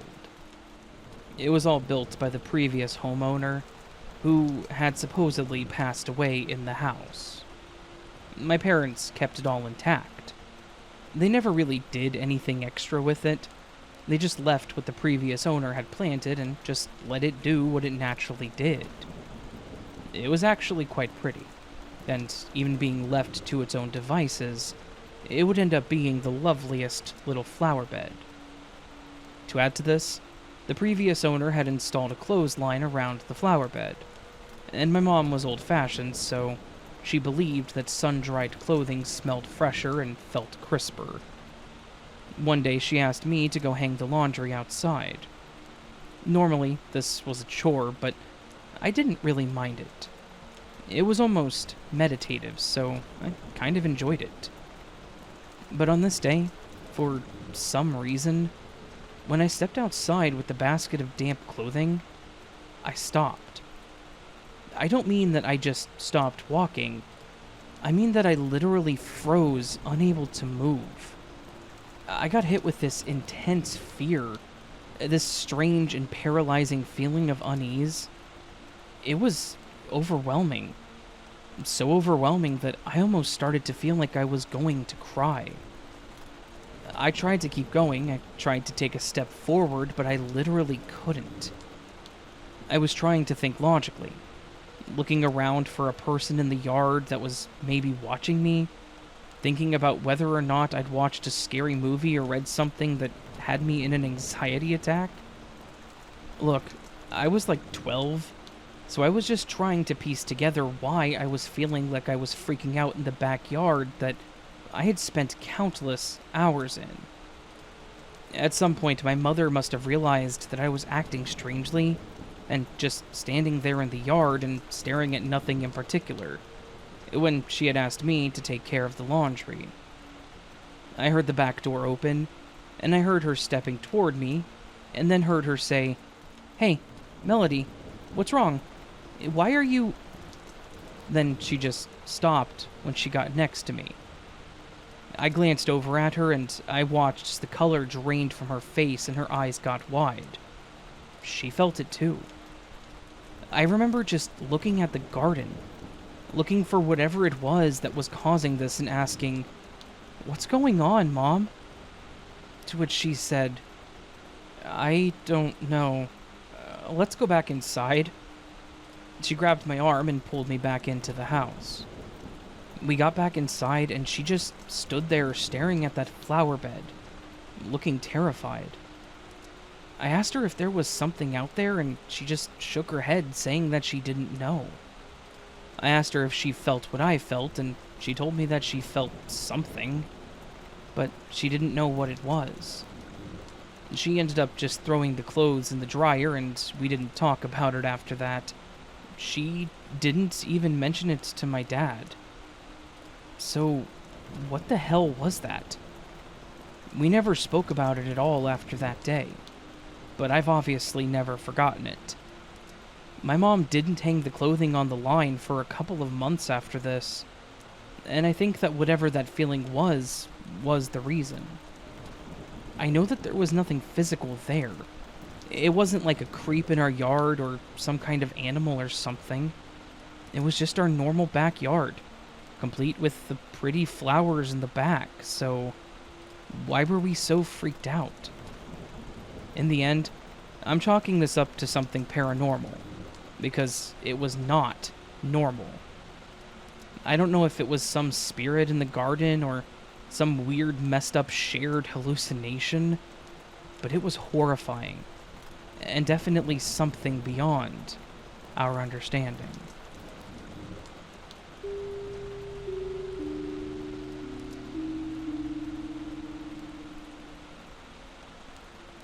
I have a bit of a strange and potentially creepy story that I've toyed with sending in to you, and after I worked out some of the details with my wife, I decided why not. The story is about a vacation that my wife and I took a few years back. One that I could probably never forget if I tried. We don't get the chance to really take vacations anymore, because we have a little one, but most of our vacations were fairly normal and uneventful. This one, however, was anything but. After talking about what we wanted to do for some time away, we settled on a quaint little beach town for our vacation. It was a little picture-perfect kind of place. The kind where the houses have all those neat little flower boxes hooked to the windows, and everyone knows each other. We'd rented out this adorable little old cottage off the beaten path, surrounded by woods, and only a couple moments away from the ocean. It was our first night there, and the place was dead quiet. Not the kind of quiet where you can hear the sirens or cars on the highway off in the distance. No, this was that deep and almost unnatural silence. I was sitting on the porch, the cool evening breeze carrying the scent of the ocean to me, with the moon illuminating the woods around us in this pale and eerie glow. It was probably the most soothing and peaceful thing I have ever experienced in my life. We were sitting on the swinging bench on the front porch, just taking in the beautiful night, when somewhere in the distance we heard a soft rustling. Initially, I passed it off as the wind, but then I thought that I saw something. Or rather, saw someone out of the corner of my eye. I turned to the left to look at the edge of the woods, and sure enough, there was a figure that was definitely human-shaped, just kind of standing there still as a statue. It kind of creeped me out. But after a few moments, my logical side kicked in, and I figured that it must just be a neighbor out for a late-night stroll. After a few seconds of them just kind of standing there, they turned to walk back into the woods slowly. And this kind of put me in a weird place mentally. So I mentioned to my wife that I wanted to go ahead and head to bed. She agreed, and that was that. But that wasn't the end of it. The figure became a bit of a recurring sight, seemingly just there late in the evening, just standing on the edge of the woods. The strangest part was that every night we saw it, it would just stand there on the edge of the woods. It never got closer to the cottage or really further into the woods at all. It would just stand there in the same spot until it decided it was done. Then it would turn around and disappear. Honestly, it felt like it was watching us. And as much as I wanted to believe that this was just some person being a creep or whatever, I couldn't really convince myself of it. I remember one night lying awake in bed. The room was feeling unsettlingly quiet. Then, there it was again. That rustling. But this time it was louder. Closer. The hair on the back of my neck stood up. My heart pounded as I slowly walked toward the window and slowly parted the curtain. The moonlight lit up some parts of the outside area, but not enough to highlight what I was looking for. As my eyes adjusted, I was able to see that the figure was once again outside, only this time it was closer. It wasn't on the edge of the woods anymore. It was just on the edge of the yard. I couldn't make out its features, but I could tell that it was staring right at me, watching me in the window. I felt that cold dread settle in my stomach. I woke my wife up and we called the local police. I didn't tell them there was some weird creature in the yard. I just told them that some person was creeping around the house. By the time they got there, the thing was gone. They did a quick sweep, and by the end of it, told us that it was probably just a local. Mostly harmless, but definitely odd. He told me that if it happened again, to just yell at them to leave. And if they didn't, then I should call them again. For the last 3 nights there, we were incredibly jumpy, and every single noise would cause me to get those same chills. But the thing wasn't around anymore. I thought that it was seriously gone. Like, they may have been right, and the police presence ended up scaring this person away. On the last night of our stay, I remember waking up suddenly, like some alarm had gone off in my head. I sat up and listened, but it was pretty much just the normal silence. Until I heard what sounded like a slight creaking sound. I knew that creaking. It was the sound that the front step on the porch made when you approached the front door. I jumped up, grabbed my phone, and turned on the flashlight, and I ran down the stairs. When I got down to the living room, there was nobody there. I hit every switch on the way, lighting up all the rooms, but there was nothing in the house. However, when I got to the entryway, my heart stopped. The door was cracked open, like it had been unlocked, opened, and left slightly ajar. I yelled for my wife to call the cops, and I jumped out onto the front porch. But there was nothing there. I stayed outside and waited for the cops to show up again, and I told them about the whole thing. That I'd heard the boards creaking and that the front door was open. And that I thought that it was whoever or whatever had been watching the house over the last week or so. They took the information and told us that they would patrol the area, which was great. except that we were leaving in less than 8 hours. I did not sleep the rest of that night.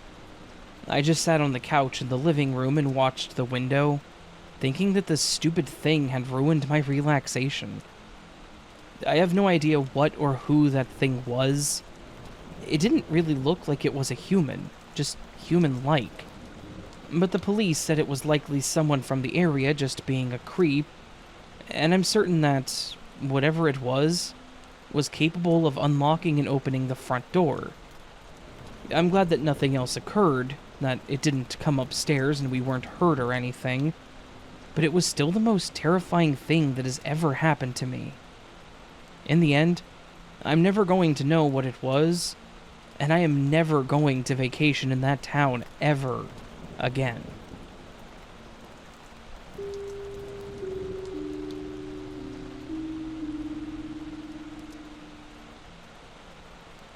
Late-night walks on the beach were my preferred way of unwinding. After spending way too much time running around the coffee shop that I manage, I needed something to help me clear my mind and relax. There's something about the sound of the waves and the cool sea breeze that just helps me push everything stressful out of my life, even for just a few minutes. I never walk alone, though. My pup, Jeff Bridges, also enjoys these strolls. Yes, I know that is a dumb name, and no, I will not give you the backstory. Jeffy is the best dog that I've ever had, and I love him more than I love some of my relatives.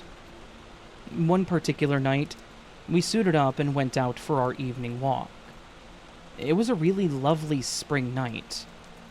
I remember it was a full moon because I made some dumb comment about Jeffy turning into a werewolf. As we got to the beach, the air seemed a bit heavier than normal. I assumed it was just the air currents or something, or maybe we were going to get some storms. As we walked, Jeffy chased some crabs into the sand, and I laughed at him when he would get too close at them, and then get scared when they raised their claws. I shined my light forward, and I saw something glinting in the sand. My curiosity piqued. I walked over to it and crouched down to see what it was. I moved the sand off of it and was genuinely surprised when I saw that it was a cell phone. It was a bit strange to find a full-on cell phone on the beach like that, but then I figured that someone must have dropped it during the day and either didn't care or hadn't come back to check for it yet. I wiped the sand off of it, and it looked to be in good quality, which lent more credence to the possibility of it being dropped on accident.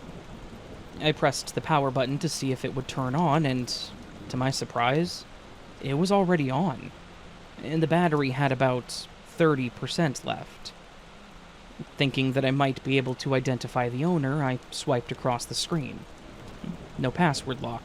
Lucky me. There wasn't really much on the phone, at least not on the main screen, so I went over to the contacts to see if there was someone that I could call or text to inform them that they had lost the phone. The contact list was incredibly sparse. It was mostly just numbers of businesses and a few names of people. Obviously nobody that I knew. I have to admit that my curiosity did get the best of me, and I clicked on the gallery to see if maybe there was a picture of the owner or something. That's my justification, and I won't accept any other statements on it. There, in the gallery, there was an album at the top that was named simply with the date that it was made, and the date was the same as the day that I found the phone. I tapped on it. There were about 40 or 50 photos in this album. The first few were dark, just shots of the beach, but as I scrolled further in, my blood started to run cold. In the dim light of the pictures, there was a figure that was barely visible at first, but became much more visible as the pictures went on. About halfway through, I could see the figure much more clearly. The man was wearing a mask. Just some plain white mask that covered his face, and in his right hand, He was holding what was clearly visible as a knife. Suddenly, my comfy little beach didn't seem so peaceful. The fact that this gallery was from the same day, that the beach was already dark, and that the battery wasn't dead, told me that whatever happened a short time before I found the phone. I quickly put the phone in my pocket and pulled Jeffy and made my way home. Every few steps, I would hear a slight sound and would jump a bit, looking around to see if there was somebody there, but of course there wasn't. My imagination was running wild. I swear that I was seeing a person holding a knife in every slight shadow. When I got home, I locked the door and took a deep breath, thinking about what I should do. I didn't know if calling the cops to report a found phone was appropriate, but the pictures told me that something probably needed to be done. The other part of me was thinking that this was just a dumb prank. But who dumps a phone worth a couple $100 on the beach for a joke? After thinking about it, I decided that I would just take the phone to the police station the next morning, unsure of whether or not this was a genuine situation. It didn't help that the beach was just outside my window, and I kept glancing out nervously throughout the entire evening. As soon as the sun came up, I headed to the police station and handed the phone to the officers. They asked me a few questions, and I answered as best as I could, explaining that I had found it the night before, and I admitted to going through the pictures and then told them about the album. They went through them as well, and the officer looked just as creeped out as I was. He promised me that they would figure out who it belonged to, and before I left, told me to stay cautious, just in case, and to call them if I saw anything out of place on the beach. I don't know what came of it. I don't know if they found the phone's owner or the man in the pictures, but those late-night beach walks, yeah, they're a thing of the past. Because I can't shake off this feeling of being watched every time I go out there. I honestly have thought about the person that took those photos more than what I would say is healthy. What happened to them? And who was the man with the knife? Some questions, I guess, are better left unanswered. But if there was one thing that I learned from this, it's that not all that glitters in the sand is as innocent as it seems.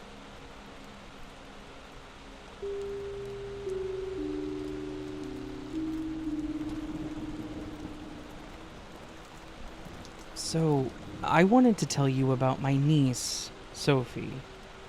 She's your average 4-year-old girl, all sunshine and giggles, loves unicorns and anything pink. She has a healthy obsession with her dolls, really nothing too terribly out of the ordinary. She loves spending time with Aunt Marie. That's me. And I adore her, so we've had a really good relationship from day one.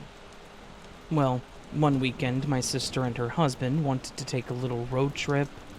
A sort of mini vacation, if you will. They asked me if I was willing to let Sophie stay at my place for the weekend, since they were going to be going to an event that they couldn't bring her to. And I was more than happy to do it, having a soft spot for the kiddo. So, Friday night came around and my brother brought her over with her stuff, told me that she was excited about the whole thing, and after a bit of chatting, they thanked me and headed off. That first night was a blast.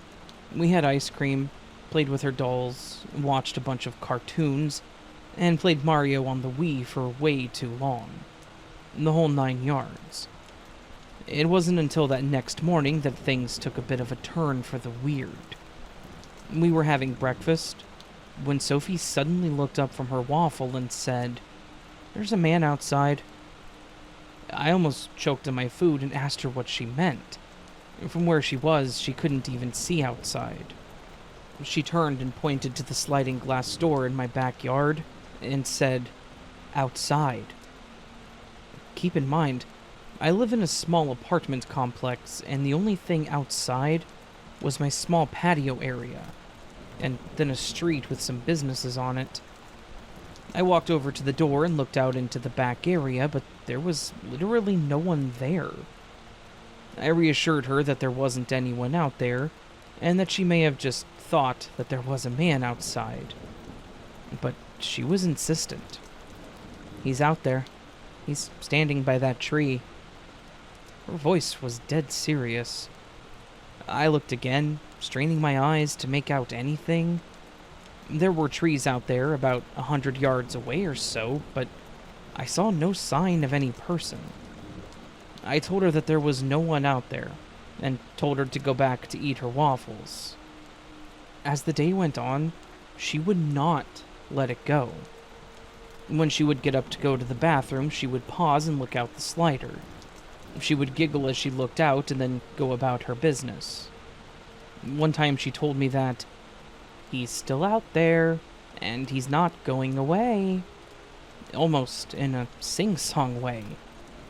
The cheerfulness had faded from her eyes, replaced by this strange seriousness. I tried to distract her, putting on her favorite show, offering to play Mario Party with her, asking to play with her dolls, but she would not shake off this uneasy mood that she seemed to have plastered on her face. I ended up just letting her go through the motions, thinking that she would get past it as time went on. I'm not a parent, and I don't know if this is a thing that kids do, so I really didn't know. She ended up asking me if we could just go to bed early, and I was all for it. I put her to bed, and then I went to bed myself, but I couldn't sleep. Every little sound made me jump. I kept looking out the window, damn near expecting to see a man lurking in the shadows. I never saw anyone, but that almost made it worse.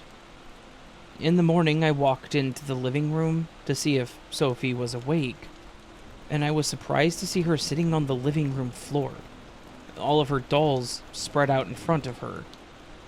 She wasn't playing with them. She was just sitting there with them and staring out the back door towards where she claimed the man was. "He's gone now," she said. She almost sounded relieved. "He said that he'll come back later." While I was glad that she seemed relieved and had gotten through whatever that stoic mood was, that last statement about him coming back later was unsettling, to say the least. I had to worry about him watching the house, and now I had to worry about him coming back. The rest of that day, I had a bit of an uneasy feeling, but Sophie seemed like she had gotten back to her normal, cheerful, and bubbly self. Almost as if nothing had ever happened. She went back to playing with her dolls and was all smiles and sunshine, just like normal. The rest of the day was great, and my brother came around that evening to pick her up. I asked him if she had ever mentioned a man watching the house over at their place, and she hadn't. Apparently this was a new thing that she had done, and she had only ever mentioned it at my place, which did not help me feel any better. But, in the end, Sophie never mentioned the man again. Not for the rest of that weekend, and not in the 6 months since this has happened. She hasn't mentioned him, that night, how she felt, or literally anything about it since. The look that she had, though, and the way that she was so very certain that there was a man outside, that he was watching the house, I don't know if it was her imagination, or if she really saw something outside. What do you think? Was this something more than a little girl's imagination? Either way, I will say that I have never been so creeped out in my life.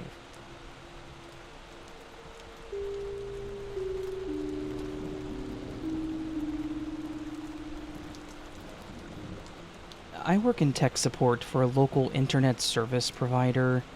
It's not a glamorous job, it's incredibly boring, but it pays my rent and allows me to have food for the most part. So, it's the job that I've done for about 5 years now. The office is one of those old buildings that they've tried to modernize, but you can still feel that age in the bones of the place. Like some parts of it still feel like they're from decades ago, no matter how much they paint over them. Creepy, right? On one particular evening, I was working the late shift. We were 24/7. Troubleshooting for a particularly irate customer whose internet had been going in and out all day. I was walking her through the standard procedures. Okay, well, let's unplug the modem and wait for 30 seconds. That kind of stuff. When something caught my eye. I was in the middle of giving some instruction when my skin started crawling, and the hair on my arms stood up. I swear that I saw what looked like a person walking past my desk. You may think, yeah, it's an office, that's entirely possible, but the overnight shift is the most bare-bones staff possible. There were 4 floor techs, the ones that took the calls, and then 1 lead tech, which was only there for escalations. The floor for the call center was split into 2 sections. There was the dark section in the back that was built like a large conference room, and then the main floor.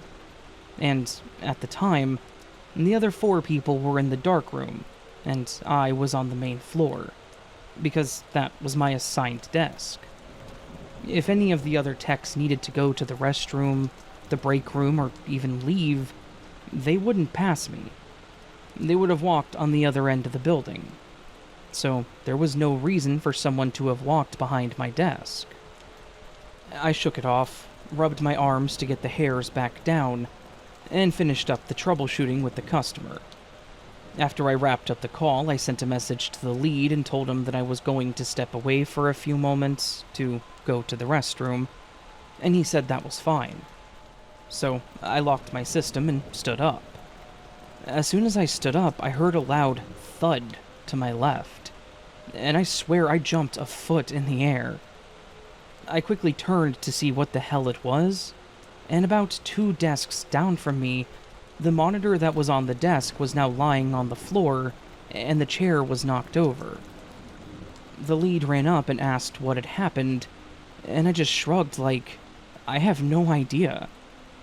He saw the chair knocked over and the screen lying on the floor and asked if I did it. I said that I hadn't even gone over there and that it wasn't me. I went over and picked up the chair, and I grabbed the monitor, which was unfortunately busted. I told him that it was messed up, and that it was going to need to be replaced before the person that sat there got in the next morning. He said that he would let the head managers know, so they could get it all figured out the next morning, and told me to go take my break. I went to the restroom and then went over to the break room to get some coffee to help me get through the next few hours of doing nothing. The office was deathly quiet, with literally the only sound filling most of the empty space being the humming of the break room vending machine. I was pouring my coffee and I got that same chill down my spine, and once again the hairs on my arms stood up, and I felt incredibly cold. I shivered and finished getting my coffee as quickly as I could because I was feeling incredibly uncomfortable. When, out of nowhere, I heard someone whisper, "Sorry if I scared you." I don't mean like a slight voice in the room, I mean right in my ear. I once again jumped and ended up pouring coffee all over the counter because of it. I spun around to go off on whoever had just scared me, but there was no one there. I cleaned up the mess and poured a new cup of coffee in record time, and I nearly ran back to my desk to get my headset back on so that I could ignore whatever was going on. I will say that the rest of my shift was uneventful, thankfully. But it wasn't the last thing that happened in this series of events. In fact, it actually got a bit creepier, and rather saddening. When I showed up for work the next day, I noticed that the lead manager was still at his desk, and he called me over to his office when I came in. Usually, these kinds of things are not good. They typically mean you're getting fired. But he told me that I wasn't in trouble or anything, and he wanted to inform me about something that had happened to one of my coworkers. I was a bit confused, but I sat down and listened. He went on to tell me that Ronnie, one of the guys that worked there, had been found dead the night before. I was shocked to hear this. Ronnie was one of those guys that everyone knew. The dude was an absolute gem of a coworker. He was actually a part-time stand-up comedian, and he was charismatic as all get out. He mentioned that his death had looked like an accident, and he mentioned that the center was offering therapy if anyone needed it, because people were taking this pretty hard. He also mentioned that they were running a fundraiser for his family to cover any expenses, and talked to me about how to donate if I wanted. I thanked him, told him that it was incredibly saddening, and we spoke for just a couple of minutes about things, and then I went to my desk to start my shift. When I sat down, I paused for a moment. I just paused and thought about the prior night.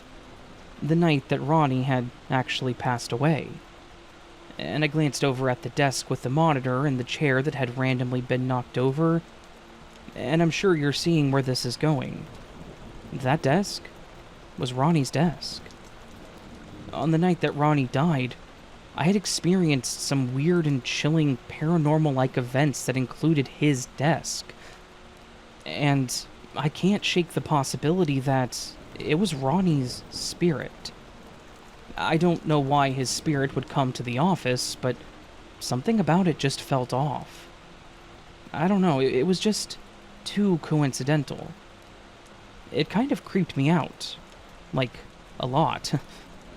I considered moving to the day shift after that to avoid the creepy darkness of the building, but in the end, I figured that it probably wouldn't happen again.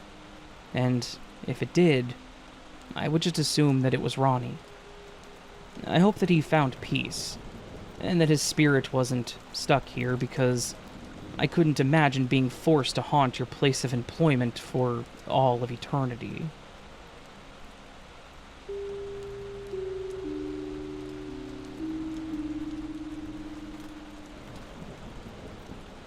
Back when I was in elementary school, for a little while, things were kind of awful, to be completely honest with you. For most people, those days are just fun and learning, making new friends, and enjoying being a kid. Unfortunately, my elementary school career, I guess you could say, was marred by one boy, Jake. Jake was a towering figure, at least when I was 9. He was 10, but was in the same grade as me, and he was fairly well known on the playground as the biggest bully ever. I feel like all schools have that kind of legend. A bully that pushes everyone around, but for some reason no one wants to do anything about them. Jake was, as I mentioned, 10, in a class of 9-year-olds. You can assume why. He'd been in trouble randomly here and there, but for the most part, the adults just turned a blind eye to him. He would push someone down, make them cry, do anything to cause other kids pain, and it would always be just an accident. And they would just ignore him. Most days, I did everything I could to remain invisible to Jake. He was like a T-Rex. If Jake didn't see you, he wouldn't target you. But unfortunately, my luck didn't hold, and my card was pulled. He would follow me into the bathrooms and make fun of me, punch the doors in the stalls, throw his threats at me while staring at me through the crack in the door. He once yanked my backpack so hard that he almost dislocated my shoulder. One time when we were going out to recess, I was running out the door and he shoved his foot out to trip me, making me slam face first into the concrete, giving me a major scrape on my face and breaking one of my teeth. Thankfully, it was a baby tooth, so it wasn't a permanent break. But then something changed.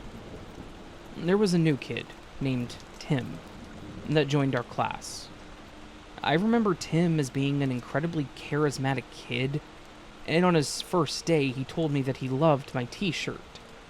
It was Spider-Man. It was my favorite shirt. I was kind of starstruck when this new kid gave me a compliment. Look, I was a simple kid. Tim was also 10, and was somewhere in the middle of my size and Jake's size, and we became pretty good friends pretty fast. Because I had a friend around me more, I think Jake was a bit hesitant to do anything for the most part, until the day where things came to a head. It was recess time, and after the whole incident with me landing on my face, I had made it a point to exit the building slowly and pay attention to my surroundings, to make sure that he couldn't get to me. But Jake was a predator, and he was watching me like a hawk that had spotted a tiny field mouse minding its own business. He caught me, cornered me, and based on his face, I honestly thought I was going to get a beatdown. At some point in my getting cornered, Tim must have seen what was going on, and he made the decision to intervene. He stepped up to Jake and shoved him off of me, telling him to leave me alone. Jake's face twisted into a snarl, and I watched him as he balled his fist up, and he held his stare on Tim. Tim started yelling at him about how stupid he was, how weak he was, insulting Jake to the point that I could see the tears starting to well up in his eyes. Tim kept going, kept talking smack on this other boy. I'm assuming that he thought that exploiting Jake's low self-confidence would get him to break, get him to walk away. I don't know why he thought this. I'm guessing he just assumed it would work. Some sort of reverse psychology. Bully the bully and the bully will stop, or something. Then he said something to the effect of, "I bet your dad doesn't even love you." I don't think Tim expected what happened next. Jake apparently was not the type to take this kind of comment sitting down. He wasn't going to cower, and he wasn't going to take it. I watched as Jake lunged at Tim, his face bright red. He attacked him with the ferocity that I had never seen. His fists were pummeling Tim repeatedly as he tried to defend himself. At this point, I was no longer scared for my own safety. I was scared for my friend. Instinct finally took over. I turned around and I ran as fast as I could towards the door, where the teachers were huddled. I could feel myself crying, thinking that if I didn't go fast enough, Jake was going to kill Tim. I interrupted the teachers that were talking about God knows what. I shouted at them, both of them jumping and looking in my direction, asking what was going on. My words just stumbled out of my shaking body. "Jake, it's him. Fighting. Help!"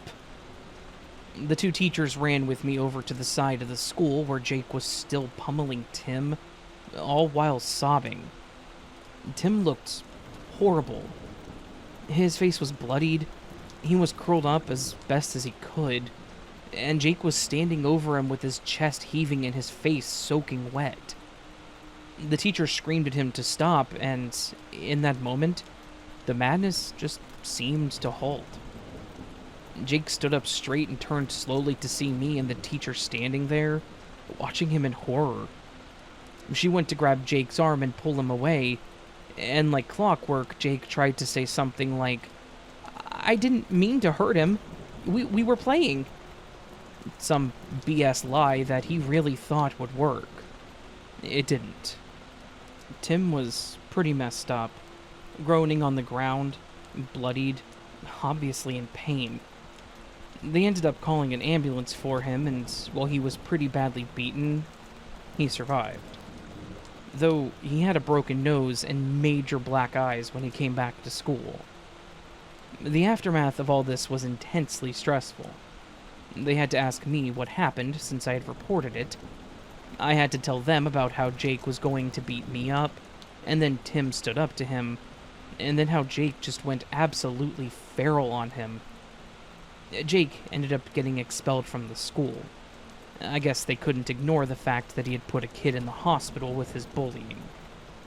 Tim was suspended and had to go through some kind of disciplinary thing, but he was allowed back in class. After that, Tim and I were the best of friends. I actually asked him why he'd stood up for me like that, when he knew Jake was going to attack him, and he laughed about it. He said that he didn't like watching me get beat up, and that he had imagined the whole thing going totally different, with him standing up like a hero and Jake cowering down and running away. The incident left one hell of a mark on me. It was a visual that I struggled to get out of my head. I'm glad that Tim was mostly alright, and that the school finally did something about the class bully. And I'm even more glad that I never saw Jake again.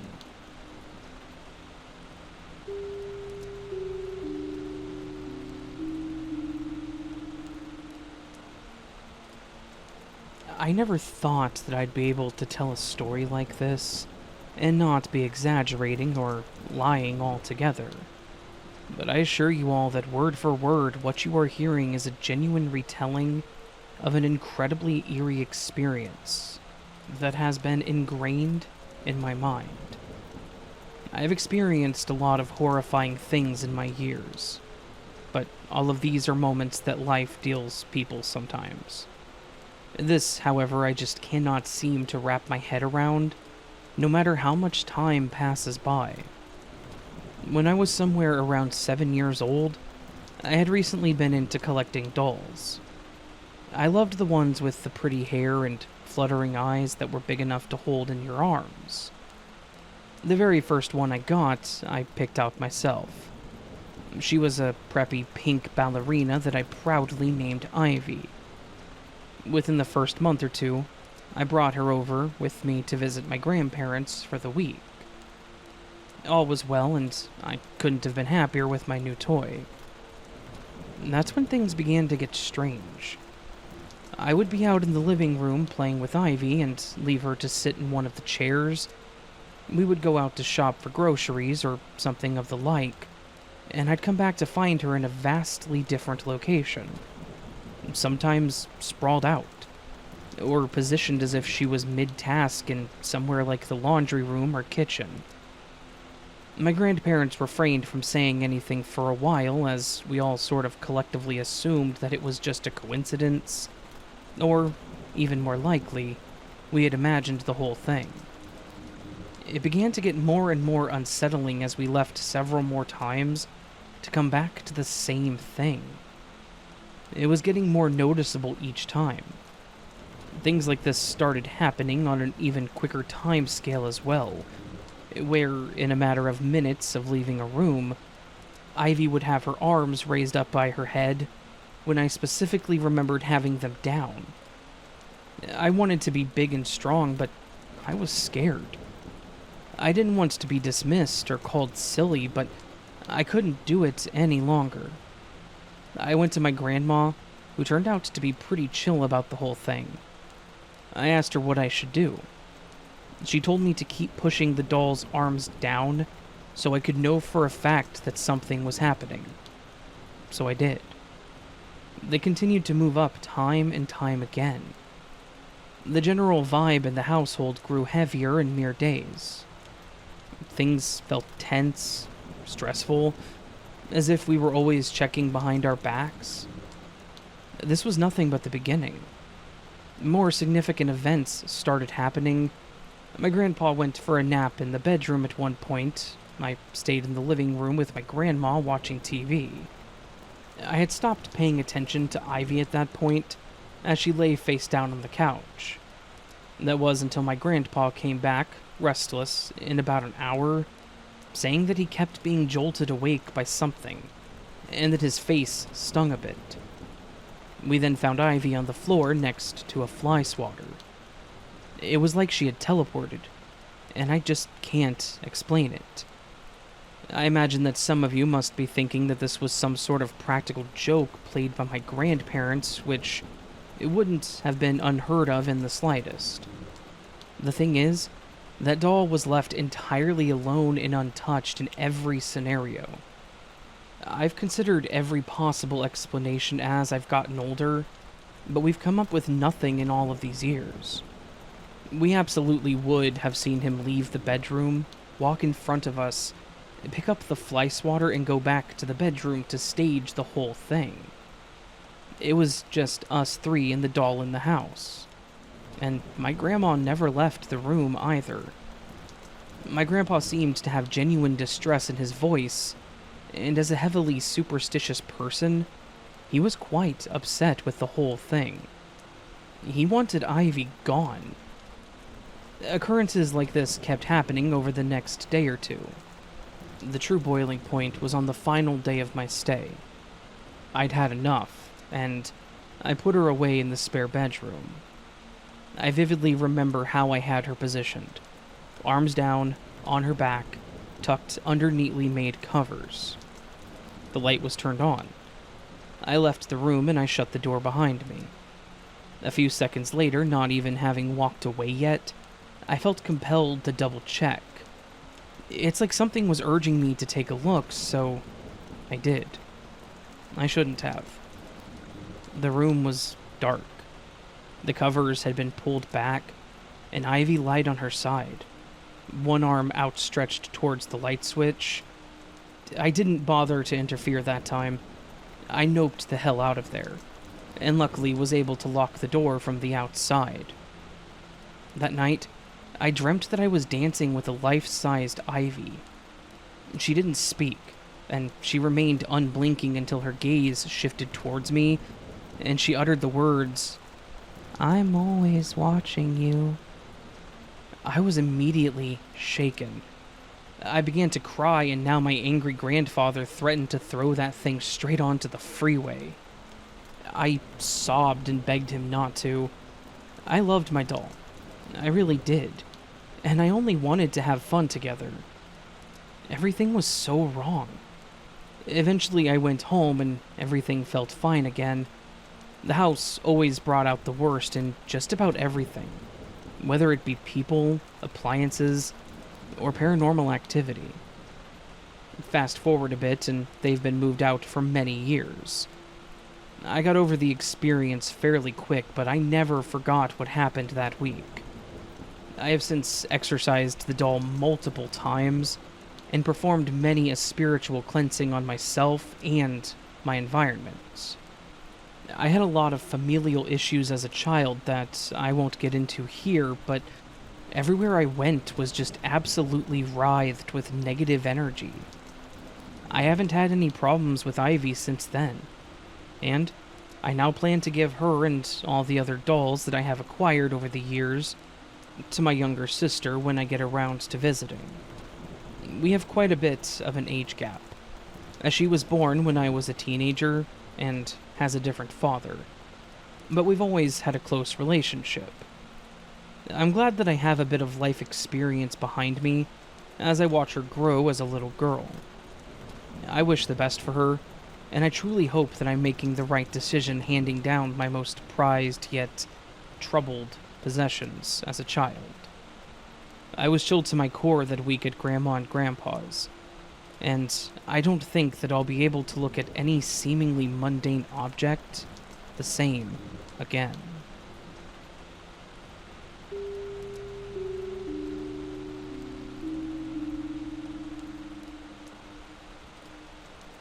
Hi, Raven. How are you? I hope you're good.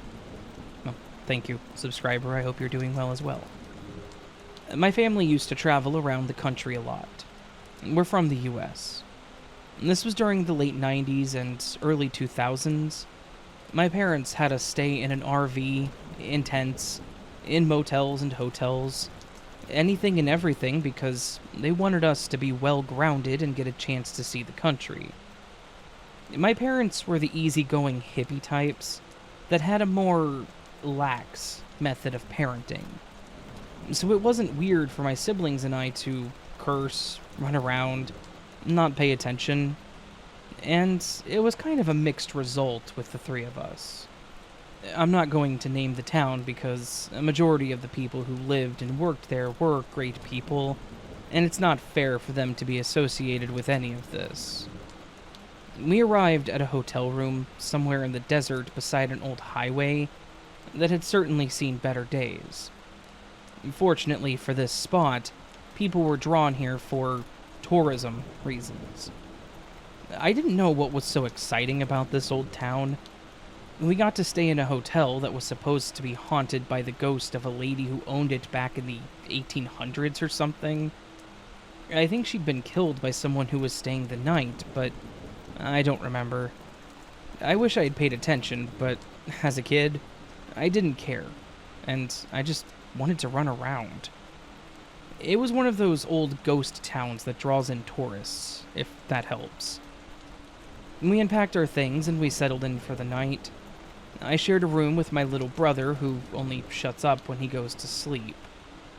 He was chatting away and I was ignoring him when I heard whispering coming from the room. There was an old built-in closet, possibly an addition from the 70s. I thought it was my dad playing a trick on us, and I opened the door. But no one was there. I kept hearing it and looked around for the sound. My little brother had already fallen asleep. When I woke up the next morning, I told my parents about it, and I asked them if it was them. They said no, and they teased me, saying that the ghost must have visited me. I told them that it sounded like a male voice, though. We asked the lady at the front desk about it, and I hated how everyone took this as a joke. She said that this town has its fair share of violence, and there were a lot of people who died. Their bodies went unclaimed by the city morgue and were buried in the local graveyard. Maybe one of these ghosts were the ones who visited me? I hated her stupid, condescending face, and as a kid, I wanted to hit her so hard. I didn't say anything, and my family left to go about our day. We saw the sights, had lunch and dinner at the local places, and then came back for our final night. I was exhausted, and I wanted to sleep so badly. I didn't care if there was a ghost in my room. I walked up to my room and saw that housekeeping had given us clean sheets. I started to change my clothing for bed when I noticed what looked like a red light on the wall that I hadn't noticed before. I got up off the bed, walked over, and stared at it.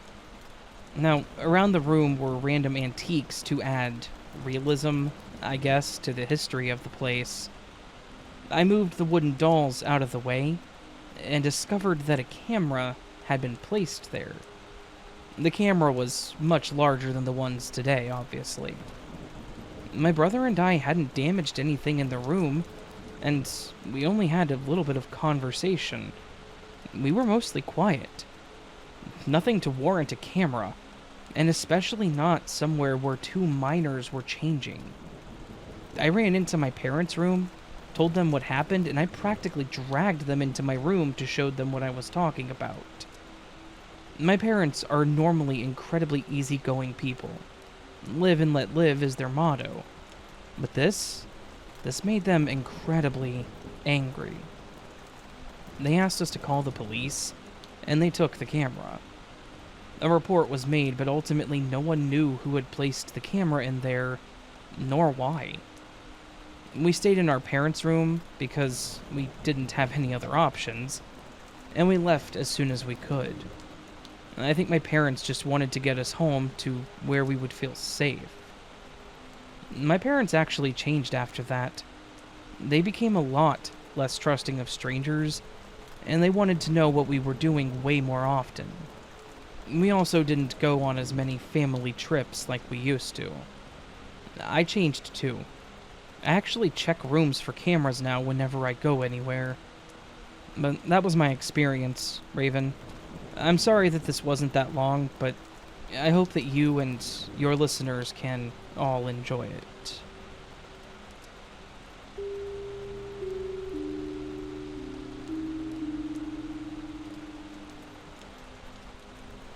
This happened in middle school. Back then, I had taken a home economics class with Miss Clark. Home ec was a boring class. A lot of really basic stuff. But there was like half a quarter where we got to learn actual cooking skills, and I was pretty eager for that, because I loved cooking at the time. Ms. Clark was a stern and older woman, but was honestly more bark than bite. And while she would yell at the students, she would typically never follow through with any of her threats. And maybe if that weren't the case, then this all wouldn't have happened.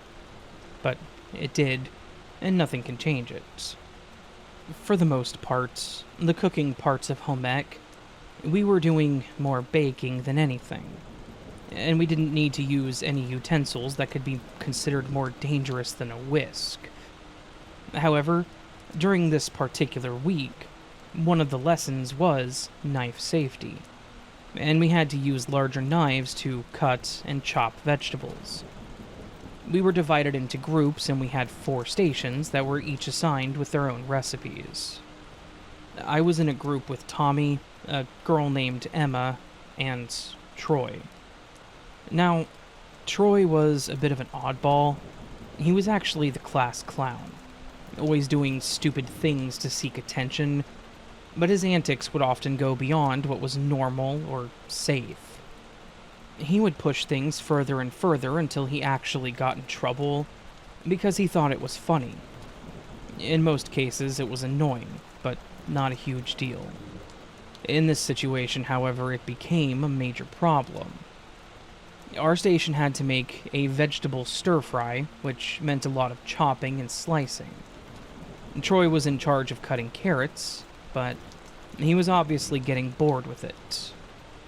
As we were all doing our parts, he picked up his knife and began swinging it around in the air. "Look at me, I'm a ninja chef," he yelled out with his eyes wide and looking like an absolute idiot. I laughed nervously, but it was clear that this was not okay behavior. He kept swinging the knife like he was fighting off some enemies in a video game or something. He kept swinging closer and closer to all of us, which definitely freaked all of us out. "Troy, cut that out right now, or you'll be out of this class for good." Ms. Clark's voice boomed out from the other side of the room. Troy froze and had a look of defiance on his face. He lowered the knife and muttered something under his breath, but the warning seemed to have done its job. For a while, things went back to normal. We all continued our cooking. Troy even went back to cutting up the carrots, but he was clearly unhappy with being told to stop playing his little game. And I could tell that he wasn't done. The second that Ms. Clark turned her back and was assisting another group, Troy grabbed the knife again and he starts swinging it around again, making what I guess were ninja noises. This time it really wasn't funny. It was downright terrifying. As if in slow motion, I saw Emily walk past Troy, her back turned, and she was completely unaware of the danger. Troy's arms swung wide, and then the unthinkable happened. The knife connected with Emily's face, and more specifically, her eye. A scream ripped through the room, causing everyone to jump. Emily's hand flew to her face, blood running in between her fingers. Chaos ensued. Miss Clark rushed to Emily's aid, her face pale and her hands shaking. Troy dropped the knife and his face went pale as the realization of what he'd done slowly dawned on him. The school nurse was called, and Emily ended up being rushed to the hospital. Troy was taken away by the school's security officer. He actually looked more shocked about what had happened than most of the class. We were all left in the room with a bunch of half-cooked food and blood spotting the floor where Emily had walked. We just sat there in silence. That image, though, the visual of Emily getting hit with that knife, and the sound of that scream that she let out, oh, those were haunting. In the end, Emily actually lost her eye. Troy was expelled, and none of us ever saw him again. When Emily was able to come back, she was a good sport about having to rock an eye patch, claiming that it was going to be the newest fashion statement. But it was such an unfortunate situation, one that absolutely could have been avoided had Troy not been an idiot. The home ec class wasn't the same after that. Knives were handled with trepidation. and we were no longer allowed to be split into our own groups. We did everything as a demonstration in front of the whole class, one at a time instead.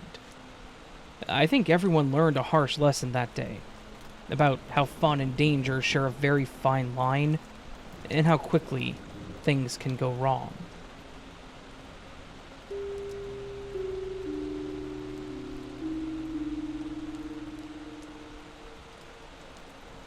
I used to work the late shift for a drugstore that was open until 1 in the morning, and I hated every second of it.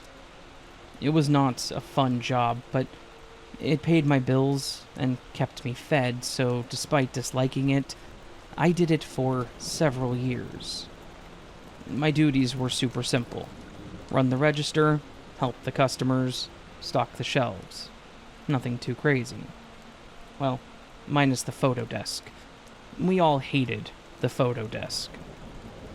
One night, I was sitting behind my register helping people check out and yawning every 3 or 4 minutes because I was tired as all get out. I remember my manager Phil came over to me and told me that he needed me for a second, which was never a good thing. Phil was a gruff guy, super monotone and emotionless, but he was an okay manager. Usually when he said he needed to talk to someone, it was to reprimand them, and I assumed he was going to get on to me for yawning or something, but he didn't. He pointed toward the wall mirrors where we could see a young woman standing. She was small, probably not even 5 foot, and thinner than what I would say is healthy. I watched her in the mirrors and noticed that something definitely seemed off. She was a bit too twitchy, if that makes sense. He made a comment about keeping an eye on her because he had a bad feeling.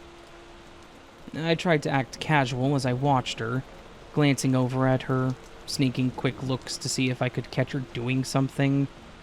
She seemed incredibly nervous, and was darting around to different aisles, seemingly at random, doing her best to keep her back to us. Phil was definitely right. Something was up. A few minutes later, the woman made her way over to my register, holding nothing more than a 2-liter of Pepsi. I stared at the soda and then looked at her. Her hair was wiry and her eyes looked nothing short of empty. She had very dark circles around them. She looked more tired than I did. Before I finished ringing up her one item, Phil walked out of one of the aisles and approached the woman with his arms crossed. He said, "Hey, I saw you put that makeup in your pocket. You need to either pay for it or leave it on the counter." I remember that his voice was loud, and it echoed, which is probably the most emotive I had literally ever seen Phil. Instantly, things turned from mundane to absolute chaos. The woman shook her head no at him aggressively. Phil reached his arm out to grab her bag. Admittedly, this is something that we were told not to do, but Phil was my manager, and I wasn't going to tell him to stop.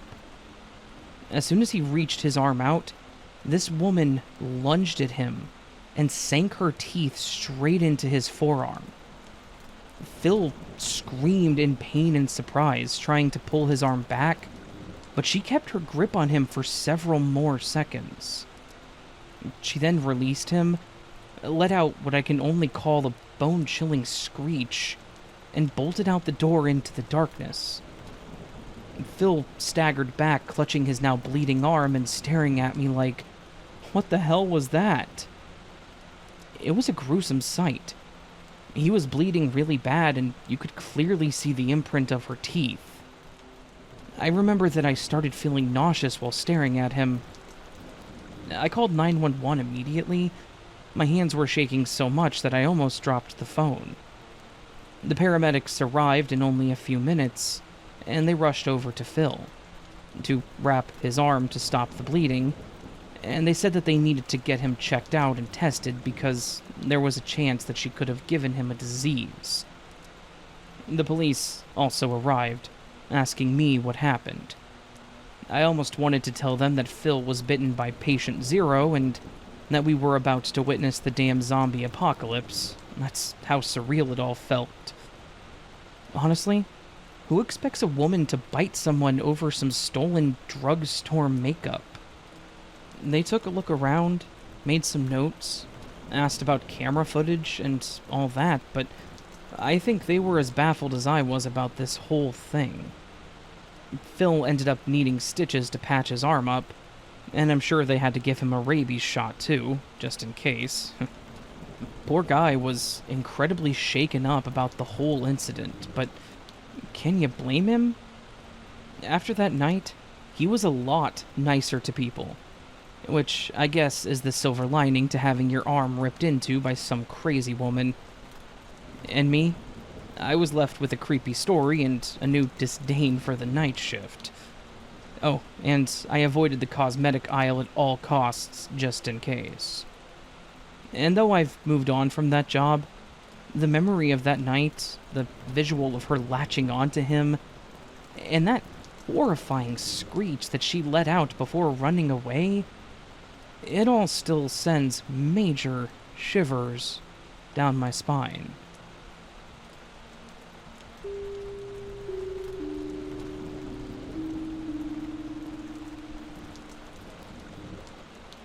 There was a point in time where I was what you would consider homeless, and I was forced to move in with my cousin for a while just so I had a roof over my head. It wasn't ideal. I didn't want to do it, but they were willing to offer me their spare bedroom downstairs, and as long as I helped out around the house and occasionally watched their son Jonah, I could stay with them until I got back on my feet.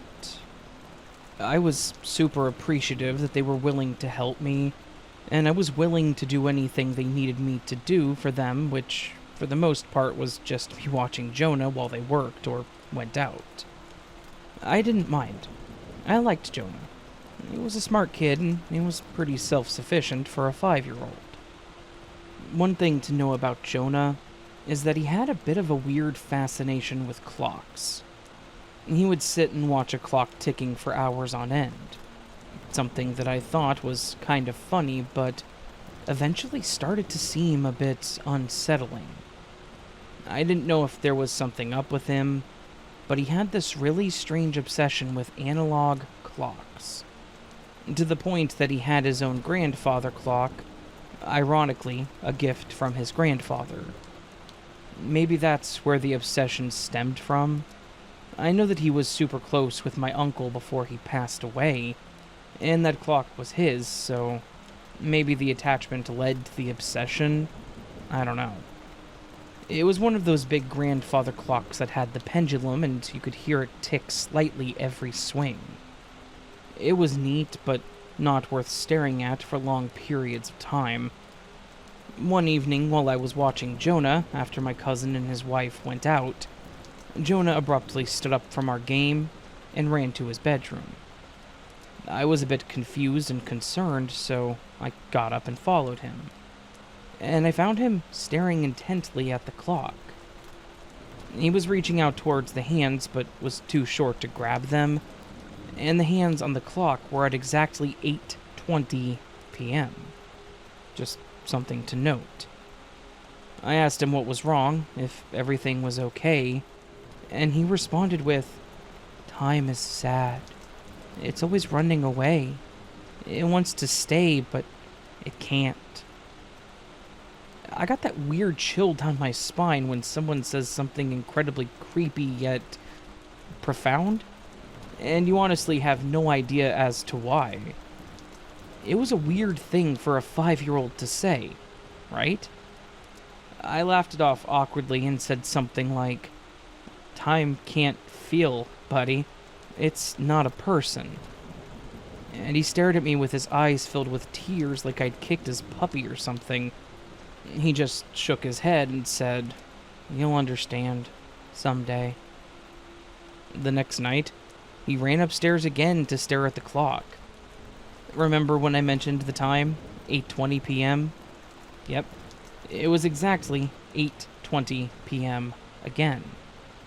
I followed him up, looked at the clock, looked at him, and asked if it was the same thing. He just scoffed again and said, "You still don't understand?" I told him that I didn't, and he seemed so disappointed in me. There's nothing more disheartening than a 5-year-old being disappointed in you for something that you can't understand at all. This became a frequent ritual for him. On nights when his parents weren't home, he would run upstairs to stare at the clock for a few moments, and it was always at 8:20 p.m. He would always have the same reason. Time was sad that it couldn't stay.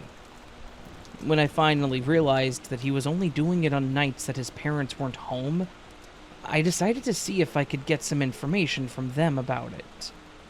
I mentioned how he would always run up to the clock and how he would make the comments about time being sad, and they were as perplexed as I was. They knew that he loved the clock, and they'd known that he'd seemed a bit weirdly obsessed with it, but neither of them had witnessed this behavior. I asked them if 8:20 was of some significance, as that was the time that he would always do it. My cousin's wife turned pale, like something had clicked. She told me that Jonah was born at 8:20 p.m. on the dot. Not a minute earlier, not a minute later. She even pulled out his birth certificate to show me, and sure enough, it said 8:20 p.m. This was a really weird coincidence to have to deal with, and I kind of hit a wall with it, thinking it was just a quirky thing that he did, and that there was no way it had any connection to his time of birth. As time went on, Jonah's obsession with the clock kind of faded. He kept it, but his whole ritual with running up and being sad with time ended whenever he turned 6. It was as if it never happened, and he never did it again. He doesn't remember any of this anymore, unfortunately. He's now 16, and he has zero recollection of his obsession with 8:20 p.m. and the clock. Now, it's just something that I tease him about. But back then, there was something about the whole thing that just sent shivers down my spine.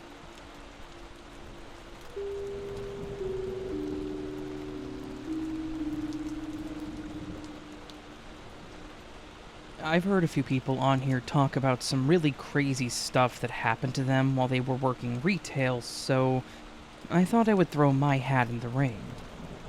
I used to work at a small grocery store chain for a few years.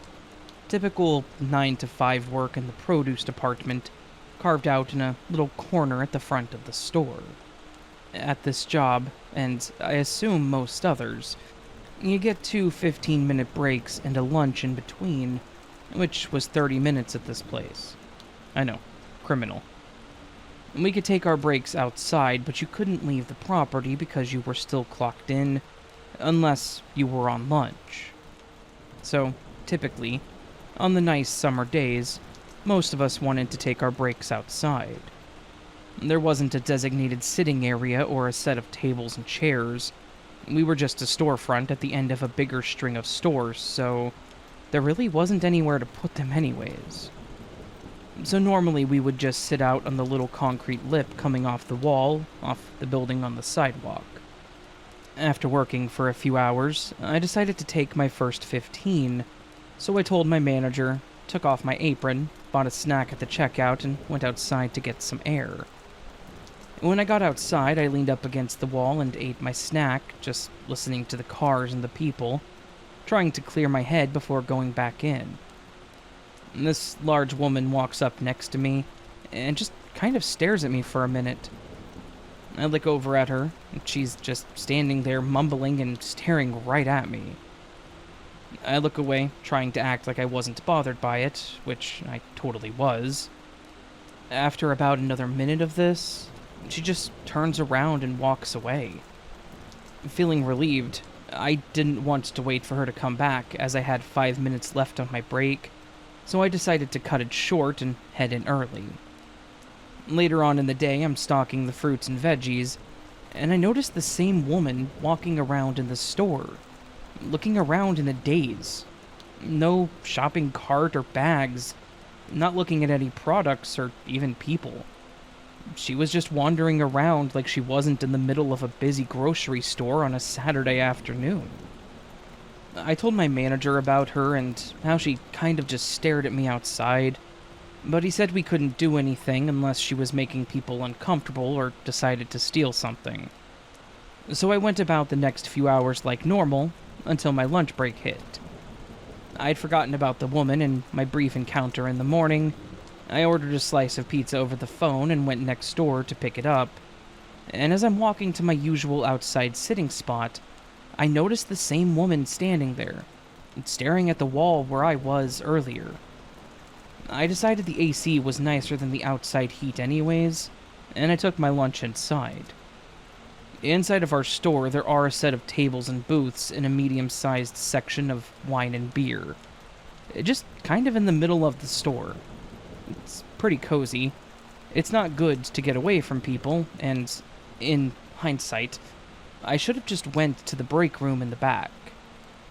As I'm sitting there eating my pizza and sipping on my Coke, I was in the middle of a YouTube video with both headphones in, and I see at the very top of my vision a big figure slide into the booth across from me. I quickly look up and then back down at my phone. It was the same woman from earlier, and she was just staring daggers into my soul. I decided enough was enough. This was getting ridiculous. We're in the middle of a store, so what was she going to do? I took out my earbuds. "Can I help you?" She replies with just mumbles. "Listen, you following me around is making me feel really uncomfortable, so can you tell me what you want?" Just like that, I watched her eyes finally focus on me and actually see me for the first time. She must have been totally out of it. "I just need a ride home. I've been stuck here all day." She said this in such a deadpan, monotone way that it was like she was reading it off of a script. "Sorry, I don't have a car. My uncle comes to pick me up after work." She then starts acting erratic, rocking back and forth. I could give you, him, gas money. Please?" Feeling increasingly uncomfortable, I decided to get up and take my lunch to the break room, apologizing to the lady and just quickly walking away. As I get to the double doors leading to the dairy back room and the break room, I push one of them open and my manager is just coming out. I was just about to tell him what happened when his face turns into one of confusion, and he says something to someone behind me. "Ma'am, you can't be back here. Employees only." I turn around and, to my horror, there she was again, standing there in a daze and staring straight at me, not even acknowledging my manager and trying to follow me into the back room. He gets her away from the double doors, and I usher him over and I tell him what's going on. He told me that he'll get her out of there and not to worry. Relieved, I went to the break room and finished my lunch. Then my second break, and then the second half of my shift without so much as a hiccup, aside from the regular 9 to 5 BS. So, as I mentioned before, I told the lady that my uncle would be coming to pick me up, which was true. What I didn't tell her is that he would be late today by about half an hour or so. So, I was just going to go to the GameStop next door, browse for a bit, and hop in the car and hightail it out of there, hoping that she wouldn't see me. As I exit the store, I turn to where my usual spot on the sidewalk is, and there she is again. Same spot, 8 hours later. But this time she's looking right at me, like she knew that I was coming. I quickly turned around and speed-walked to GameStop, hoping that I could get there in time before she got to me. I knew the people in there very well. We were basically friends at this point, so I knew that they would help me. I rush into the store, and the lady at the counter saw the look on my face and asked me what was wrong. I told her that a woman had been stalking me since I got into work that day. She immediately ushered me to sit behind some boxes in the counter. A few seconds later, the door chime went off, and someone came in the store. The lady behind the counter asked me what she looked like, and I told her. She then turned and asked the person who came in if they needed any help. "Nah, I'm just waiting for my boyfriend." Her what? So this lady follows me around all day, stalks me, makes me uncomfortable, and then calls me her boyfriend?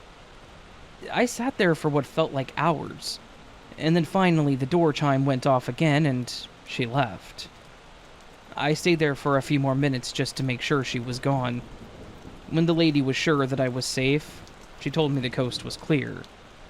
Just then, my uncle pulled up outside and I hopped in as fast as I could. I looked around as we were driving away, and I saw the lady in that same spot from earlier just staring at the wall. A few weeks later, I actually saw an arrest warrant on Facebook from my local police department. My heart dropped as I saw the picture of the same lady with that same blank stare. She was apparently wanted for robbery and attempted assault. I'm so thankful for that lady at GameStop and my manager because I have no idea what would have happened to me if they weren't there.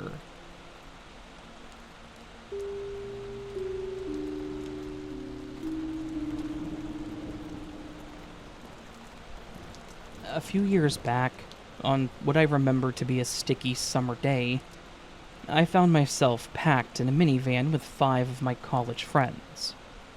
We had planned to take a little summer vacation the winter prior, and we all did everything we could to make sure that we had a week off to get away and do God knows what for a few days. Honestly, this vacation was a bit of a trip down memory lane in the form of a week-long stay at an Airbnb that was on the outskirts of a countryside town. The place was listed as an old converted farmhouse, oozing with that rustic, old-timey charm, and fitted with a bunch of antique fixtures. It was one hell of a nod to the place's rich history. The first day was idyllic. We met with the owner when we got there. She showed us around the place, told us about all of the amenities, and gave her list of requests about the property. She was pretty cool. She wasn't one of those owners that expected you to water the garden, do the laundry, and mow the lawn. Fun fact, all of those are things that I have been told to do when staying at an Airbnb. Yeah, one time, I was actually told that I needed to mow the lawn while I was there, or else I would be charged an extra cleaning fee. No, I did not mow the lawn, and no, I was not charged for it, because it was a ridiculous request and the owner knew it. Over that first day, we laughed and shared some memories, talked about where life had taken us over the last 10 years, and just enjoyed some time together. As the evening fell, though, some of the feelings about the place changed. It was incredibly dark in that house. The installed lights were a bit too far apart, and as it was an old farmhouse, there were a lot of spots that just seemed way darker than normal. In spite of this place being antique in its style, we wanted to order pizza for dinner, just get some modern joy in the place. When we went to order, I reached for my bag to get my wallet, and, strangely enough, it was gone. I poured the contents of my bag out, and it was not there. I kind of freaked out a bit, trying to figure out what would have happened, when one of my friends made a comment about whether I had forgotten it at home. I hadn't needed it yet, so it was possible, but that wasn't really like me since I'm a super organized person. I said that may have been the case and just apologized, and one of the other girls said that she would buy the pizza. We got our dinner, ate, and then we all just sat on the couch watching TV for a while. I was completely distracted about the wallet thing, thinking that I really didn't believe that I had left it behind. When I went to bed, I dumped out my suitcase upstairs to see if I had packed it there, but no, it wasn't there. I said screw it and just went to sleep, thinking that I was such an idiot to have left my wallet at home like that, and thinking that I wouldn't have money for the whole dang week. The next morning, I went downstairs to get some leftover pizza for breakfast, and when I pulled the box out of the fridge, it was empty. I huffed, asking who ate the last of the pizza and then put the box back in the fridge. But no one owned up to it.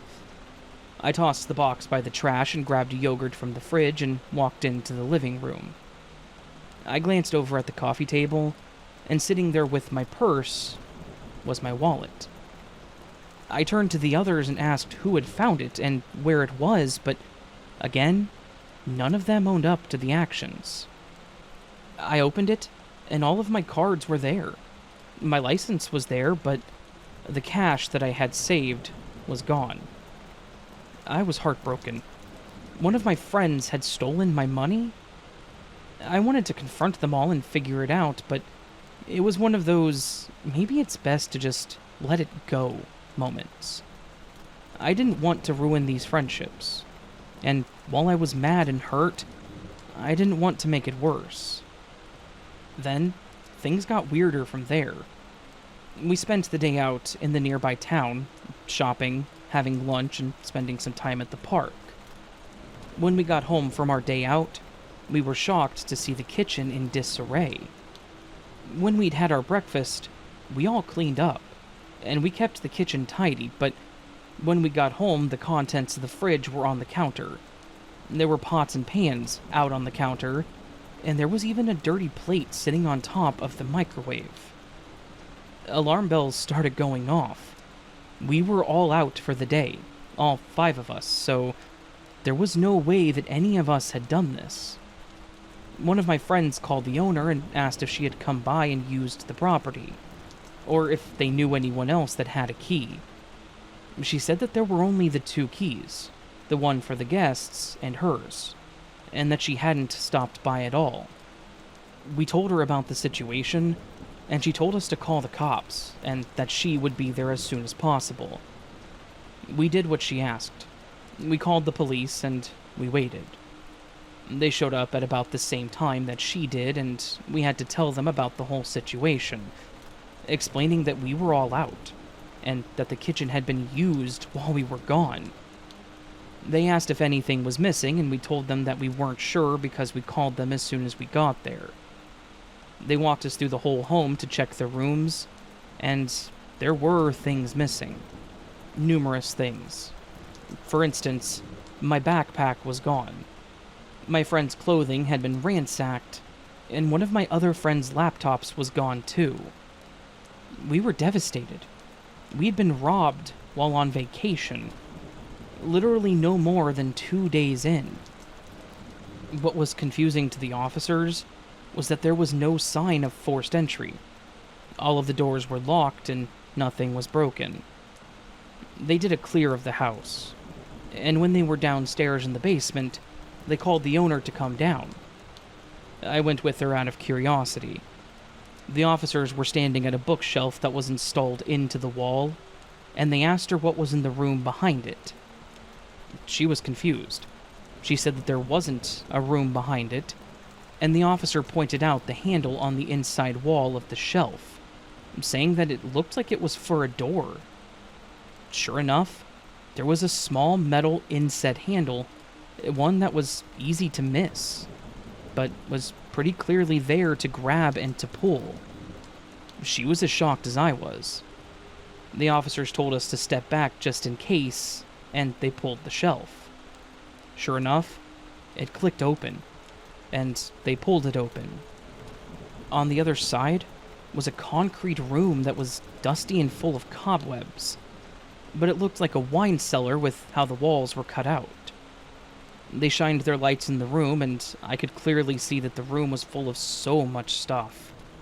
Clothing, various decorations, books, small items, and food packaging. And on a small table in the back was my backpack and my friend's laptop. The officers went in with their guns raised, and immediately started screaming at someone to put their hands up. After a few moments, they came back out with a very scruffy-looking man in cuffs. They asked if we knew him, and none of us did, nor did the owner. To try and wrap this up a bit, the man was a homeless guy that had broken in to the unit when no one else was staying there. He had apparently stumbled on the wine cellar, which we determined was likely hidden because it was added during the Prohibition era, and the old owners of the farmhouse were likely bootlegging. The homeless guy had been staying there, and he'd been sneaking things from the house. Mostly food so that he didn't starve, but he had gotten bold when he stole my wallet initially. And we have no idea why he went all in with the kitchen and stealing our stuff this last time. He'd probably just got bold and figured, why not? Thankfully, we all got our stuff back, and the owner had gathered things that were of value that she needed to get back to prior renters. The man was booked and charged, which, I'm sorry that he had to go to prison. I get that he just wanted a place to stay that wasn't out in the elements, but it was kind of terrifying that he had been staying there the whole time that we were there. That he'd been sleeping in a hidden room in the basement. That somehow no one had ever noticed. Worse yet, if he'd kept his theft subtle, I don't think anyone would have even realized that he was there.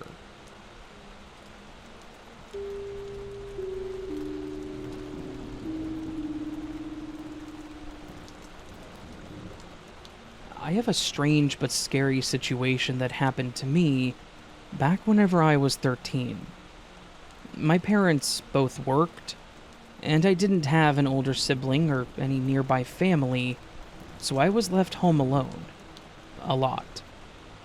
I know that's not the best parenting, but I'll give them the benefit of the doubt and say that they did the best with what they had. If they could have afforded someone to watch me, I know that they would have done so.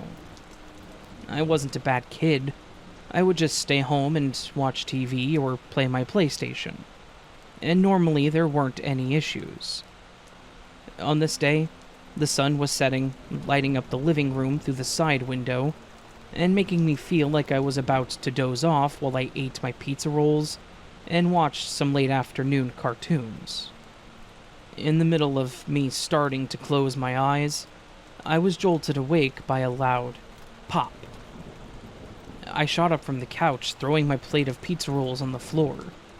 The sound was like a balloon bursting or a firecracker, but 100 times louder. Looking around the room, I couldn't see anything amiss. The window was intact. The outlet hadn't burst into flames. Nothing like that. I glanced out the window to see if someone was out there, but I didn't see anybody. I started picking up my pizza rolls and blowing them off to get the carpet bits off of them. I was 13, so I was still going to eat them. As I was picking them up, listening to the sound of the TV and waiting to see if anything else happened, I jumped again at the sound of the doorbell ringing. I froze, but then it rang again, and I figured that I should do something. I shouted, "Who is it?" as I walked over to the door and reached for the knob. I heard a voice say something on the other side, but I couldn't tell what he said. All I could tell was that he was out of breath. I pulled the door open slightly, thinking that if I didn't open it all the way, whoever it was couldn't get to me.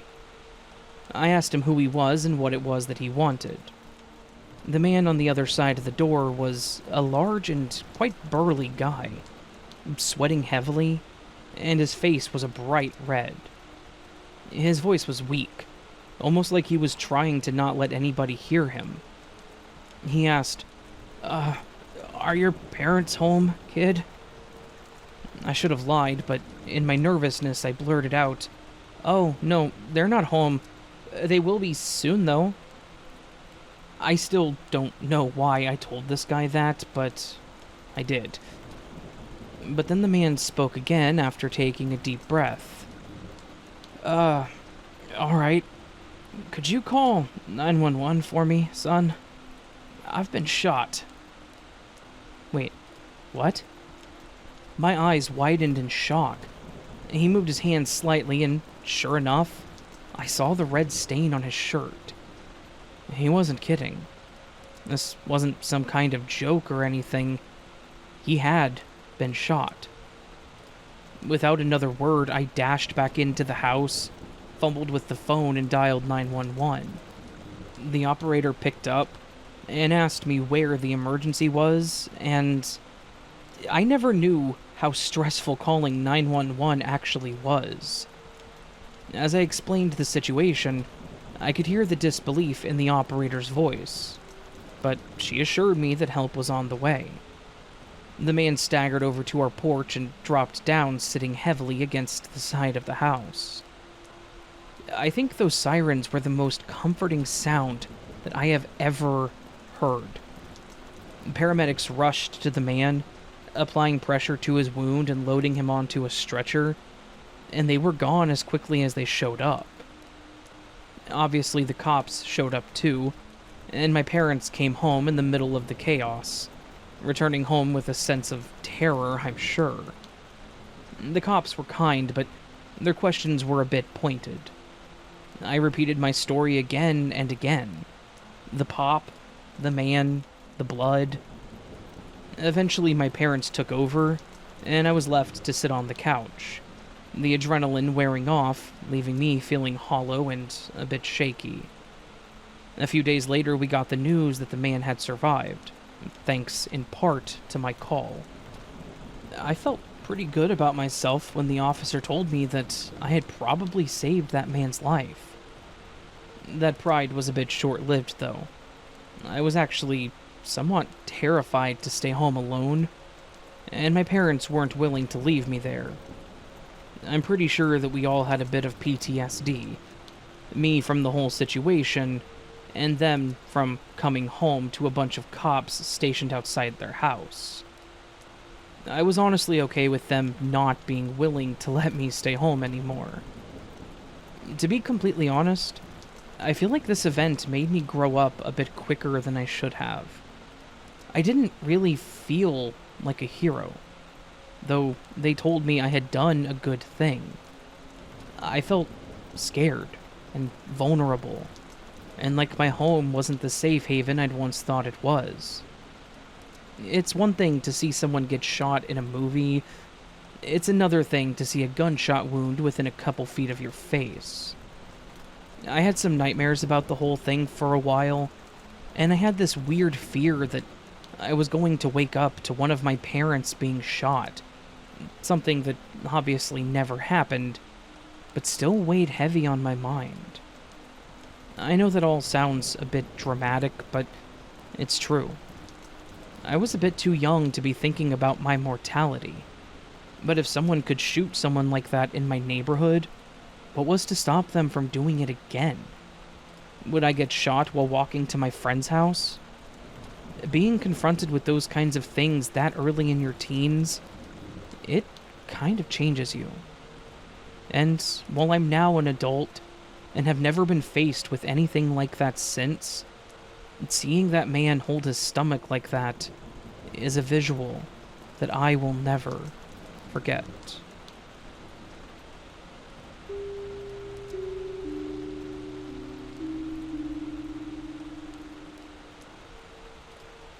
I have a story from a while back.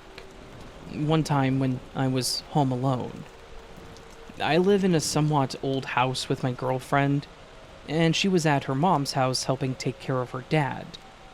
Not really relevant, but he'd been in an accident, and she wanted to get out there to see them. The house that we lived in was an older house, a single-story house with a basement that was built a long time ago.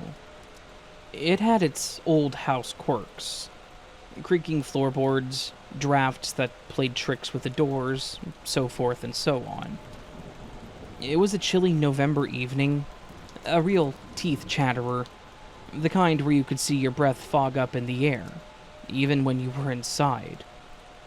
Since it was just me in the house was mostly silent, save for the occasional groan of the timber and the pattering of freezing rain smacking against the window. Most times, that kind of night would have been perfect for curling up under a blanket with my Kindle and a cup of cocoa. And that's actually what I planned. I figured it would be a nice evening of some self-care until all this went down. I had just finished my chapter in my book when the power just completely shut off. I don't mean like flicker, I mean a full-on plunging into an inky and disorienting darkness. None of the lights were on, the TV shut off, and even the glow of the streetlights had disappeared. The only thing I could see was the faint shimmering of the ice and the snow in the moonlight. I sat there, frozen for a moment, just trying to really figure out what I should do. I remember fumbling around for my phone, but when I hit the button, I saw that I was at 3%, and it wouldn't turn the flashlight on because the battery was too low. This was a pretty bad situation to be in. No power, no heat, and a phone that would last for probably 5 minutes if I had to use it. I wasn't really sure what I should do. I figured that I should go ahead and check the circuit breaker in the basement, just to be sure that it wasn't a power surge or something. I went over to the kitchen, and I rifled around to find a flashlight. When I finally found one, I opened the door and went downstairs into the cold concrete pit that we called a basement. I trotted around the boxes and things that we had down there to get over to the circuit breaker. I opened it, and before I flipped the main breaker, I paused.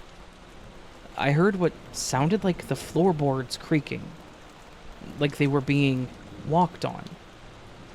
I listened intently, thinking that it was just the house shifting, but being unwilling to just let it go. But after a couple of seconds, I heard a very specific click that happens when you walk from the living room into the kitchen. There's a specific floorboard that makes a popping sound if you step on it, and only when you step on it. That sound doesn't happen as the house shifts. It only happens when the board actually has weight on it. So, at this point, I knew for certain that there was someone walking on the floor. But this made no sense. It was about 10 o'clock at night, it was snowing out, and why would someone be out in this storm? And why or how would they have broken into my house? I slowly made my way back to the staircase to go upstairs, half expecting to see someone standing up there. I just stood there and listened for a moment, as I heard a very distinct sound of someone stepping slowly, opening the drawers and cabinets, and shutting them, and then moving on. I was even more confused on what to do. Now, I'm not the biggest guy, and I was in my boxers and a bathrobe, with nothing more than a dollar store flashlight to defend myself. Should I go up and confront this intruder? Should I stay down here and hide and just let them do what they want to do? I decided to do the latter, figuring that if I went up there and they had a weapon, they would be able to take me down like I was nothing. I stood there, staring up into the dark stairwell, watching a beam of light shift around the room through the slightly cracked door. The entire time, I could feel my heart pounding, hoping that whoever this was would not open the basement door and see me standing there. After a few very long seconds of waiting, the lights popped back on. The motor of the fridge started up and the heater system kicked back on, the silence being completely broken by the hum of various electronics. I heard those soft steps change very quickly to fast and heavy ones, stepping across the kitchen into the living room and back toward the front door. I took this opportunity to run up the stairs, and if they weren't in the kitchen anymore, I could grab a knife to defend myself. When I got to the top, I grabbed the knife from the block and turned to the living room, half expecting to have to fight off some random person. But there was no one there. I looked down, and I saw the trail of wet, snowy footprints. They headed towards the door that was now sitting wide open, the snow blowing into the entryway. So, at least then I knew that this was a person, and I wasn't losing my mind. From what I could tell, this person had entered and only gone into the kitchen. I don't think they had enough time to really go anywhere else. And the lights clicking back on probably spooked them.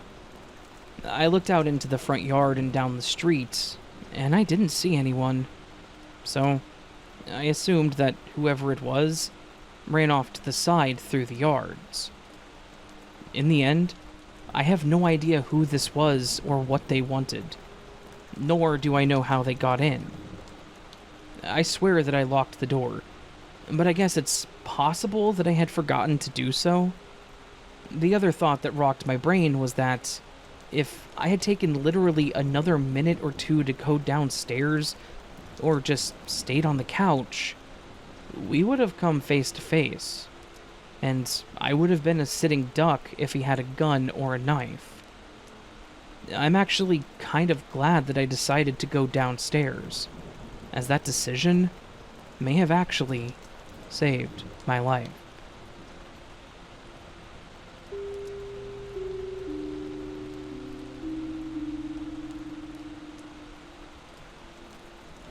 I used to work in one of those big department stores back in the mid-2010s.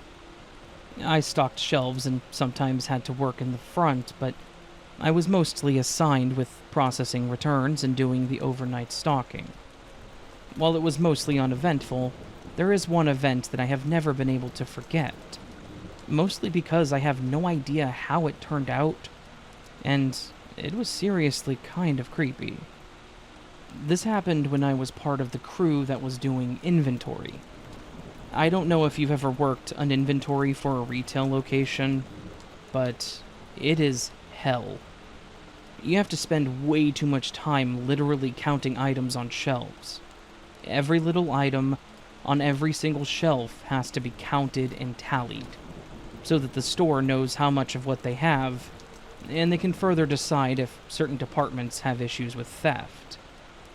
I had to do the inventory of the toy section of the store, which, again, is full of small items.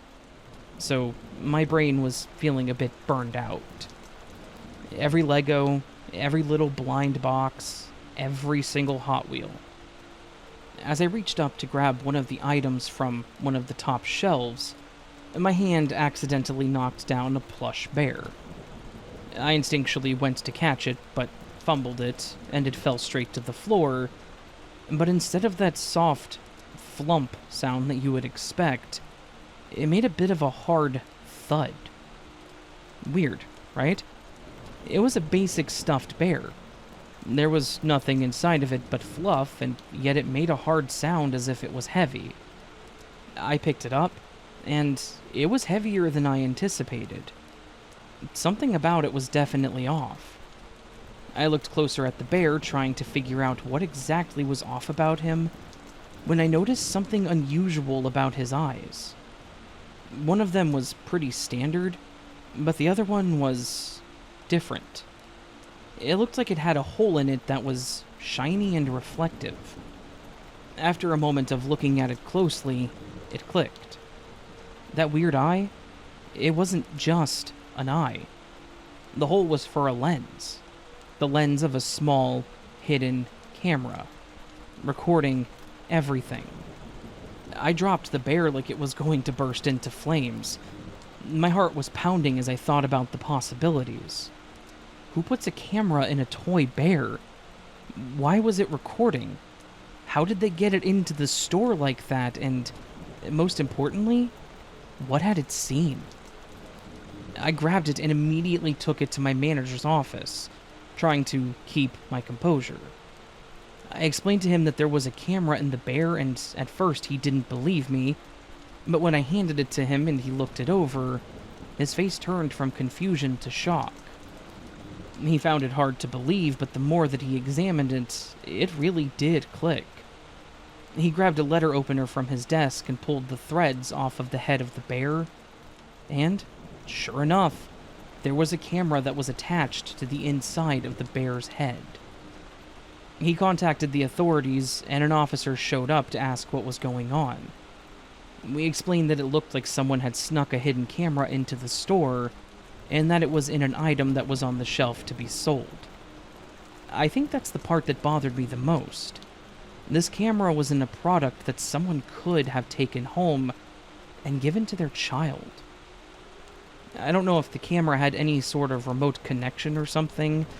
I know literally nothing about technology like that, but just the possibility put a knot in my stomach.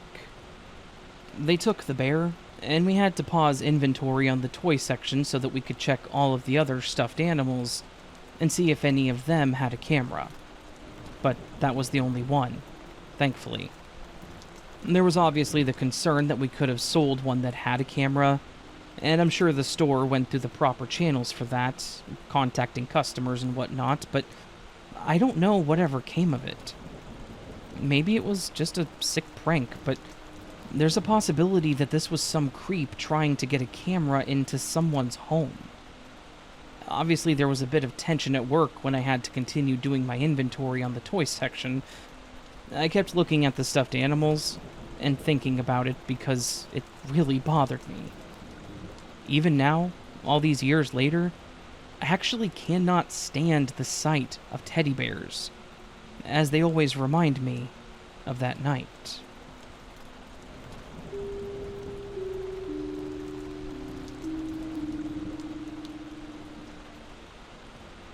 Way back whenever I was in elementary school, we had an event that, back then, actually scared the hell out of me. Mostly because it was creepy and unexpected. It was actually on my birthday, that much I remember, which meant that it was October 14th. I can even remember that it was during social studies, because I was insanely bored out of my mind, and I'm pretty certain that I was starting to fall asleep.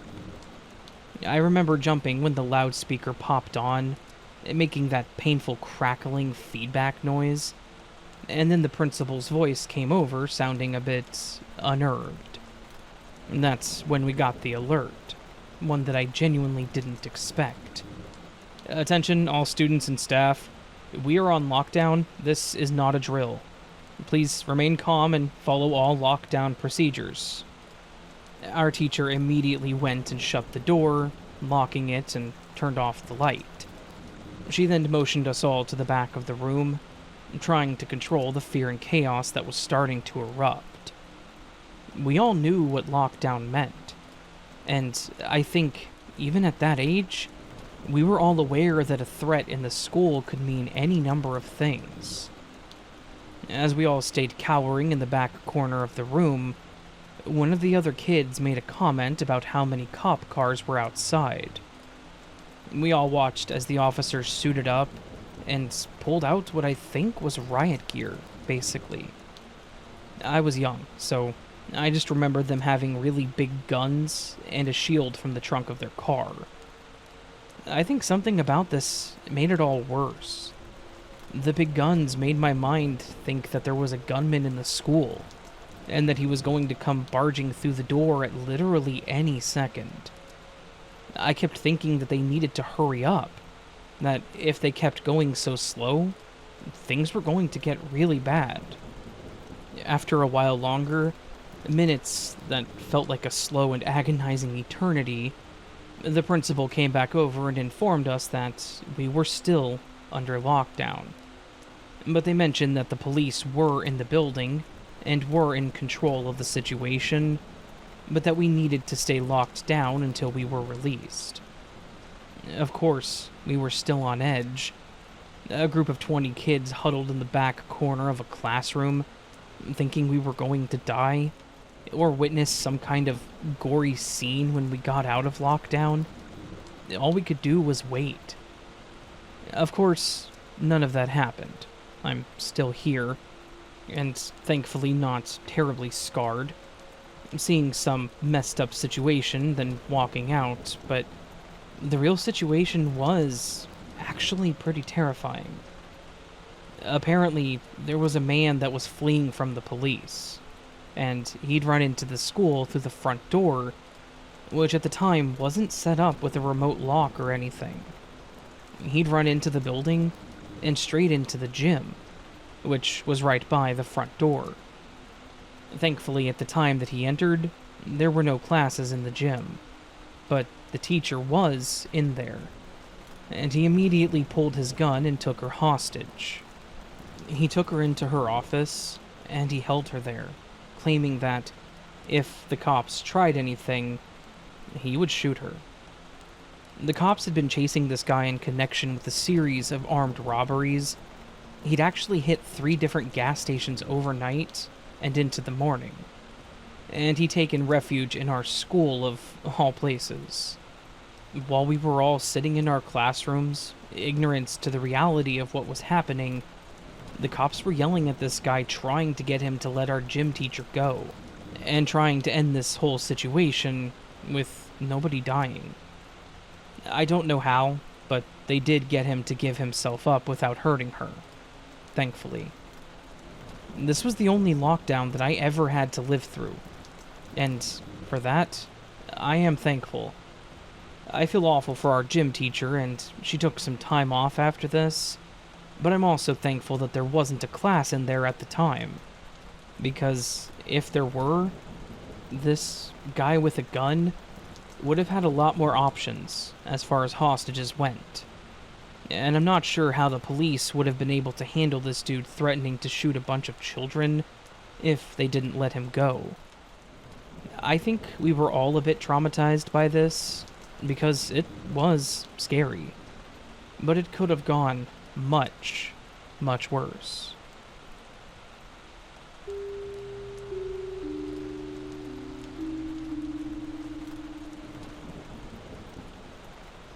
I have a creepy encounter that I had when I was home alone one evening, back when I was in my early 20s.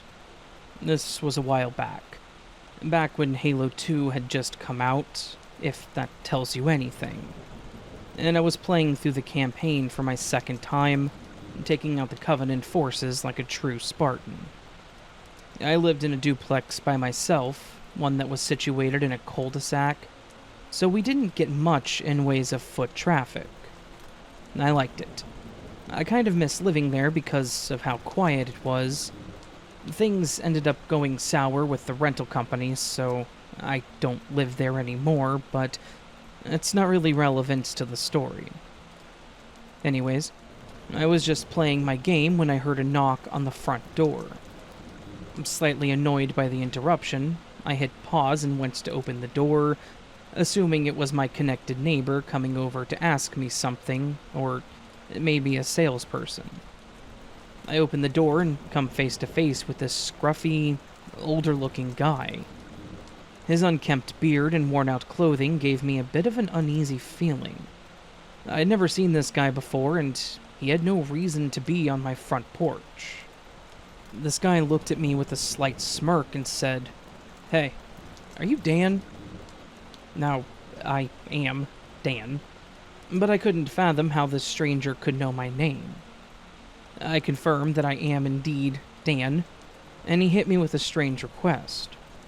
Awesome. Hey, I need a ride to work. I was taken aback, because I didn't recognize him from literally anywhere, and I've never had some kind of arrangement with anyone to take them to work.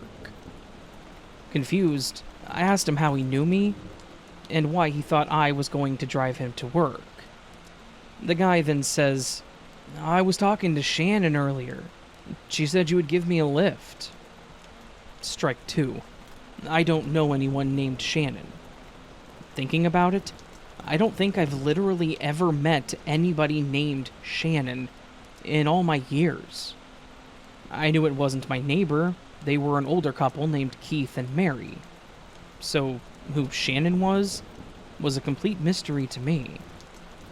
I politely tried to explain that there must be some kind of misunderstanding, and that I was sorry, but I wasn't going to be able to help him. Instead of understanding my position, he got all riled up and stared at me with this intense and angry gaze. He wouldn't back down. He kept repeating that I needed to drive him to work, that I had no choice. Feeling a bit creeped out, and not wanting to engage further, I apologized again and retreated back inside, locking the door as soon as I shut it. From the safety of my home, I watched as he stood there and threw his arms up flustered, and then threw himself down on my patio chair, lighting a cigarette and just staring off at the street. It was like he was fixated on this idea that I would give in, open the door and say, "Oh, you got me. Come on, let's get you to work, buddy." Time crawled by and he was still out there, just stubbornly sitting in my patio chair and watching the front sidewalk. Every once in a while, he would look back at the door and shake his head angrily, like he was in disbelief that I wouldn't help him. 3 hours went by and he was not budging. It got to the point that I was half wondering if I should call the police, but he wasn't doing anything illegal, I guess, other than trespassing. He was just being incredibly strange. Finally, after what felt like an eternity, he gets up and just walks away without saying a word. I watched him walk down the sidewalk and eventually just disappear into the sunset. I was still bewildered about who he was, why he thought I knew him, and who this mysterious Shannon might be. To this day, I have no idea what the encounter was all about. Maybe it was just some bizarre misunderstanding. Or perhaps it was something else. Something more sinister. Maybe this was some kind of trap, and when I didn't fall for it, he didn't know what to do. Whatever the case, it was one of those eerie moments that makes you question what the hell is going on, and let me tell you, I had no idea what was going on.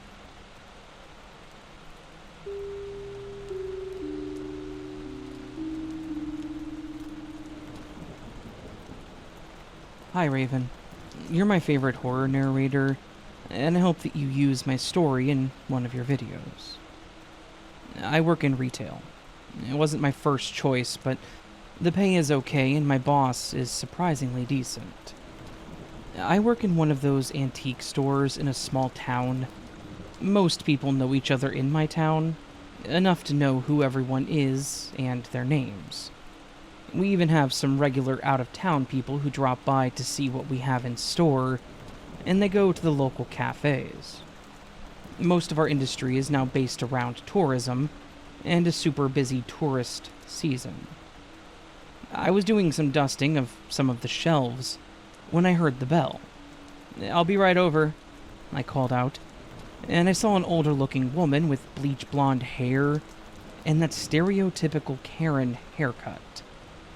She had that irritated look, even though nothing had even happened yet. I'm not going to judge someone based on looks, but I smiled at her and asked if there was anything I could help her with.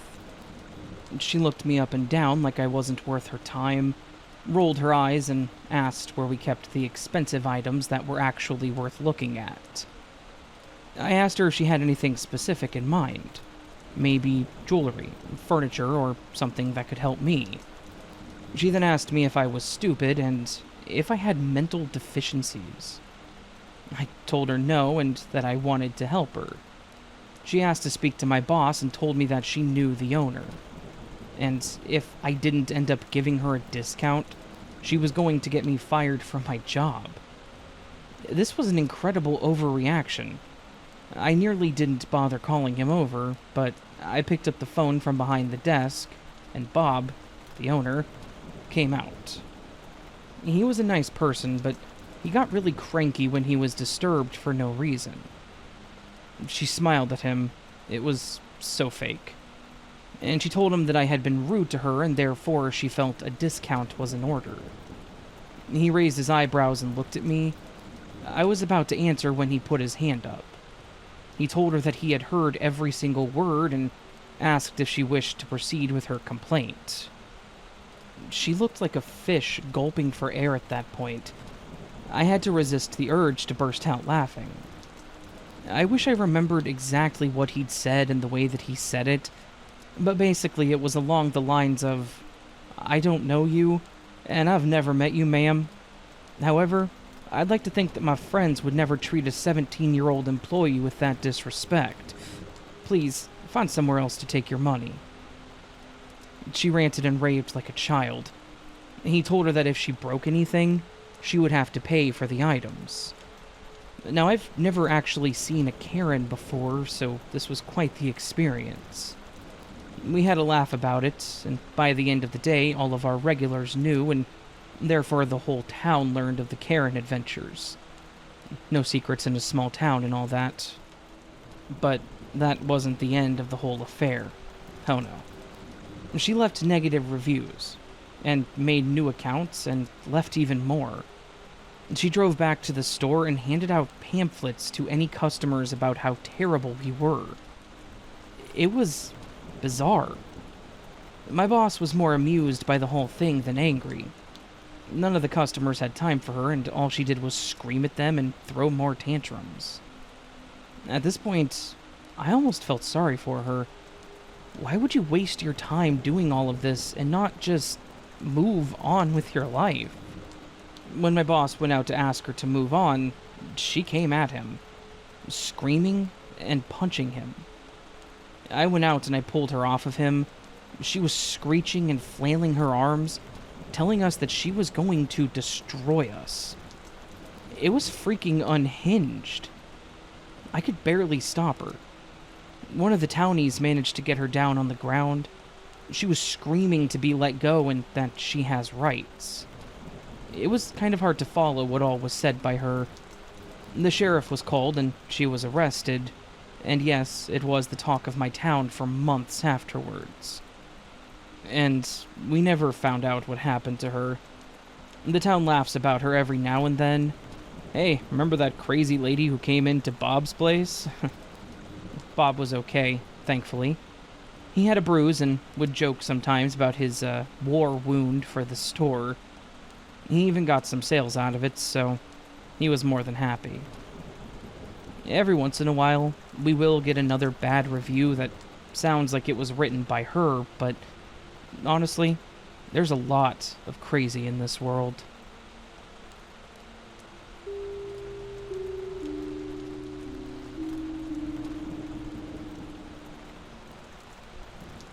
I have been an elementary teacher for a decade, and I have a story that I have never shared before with anyone.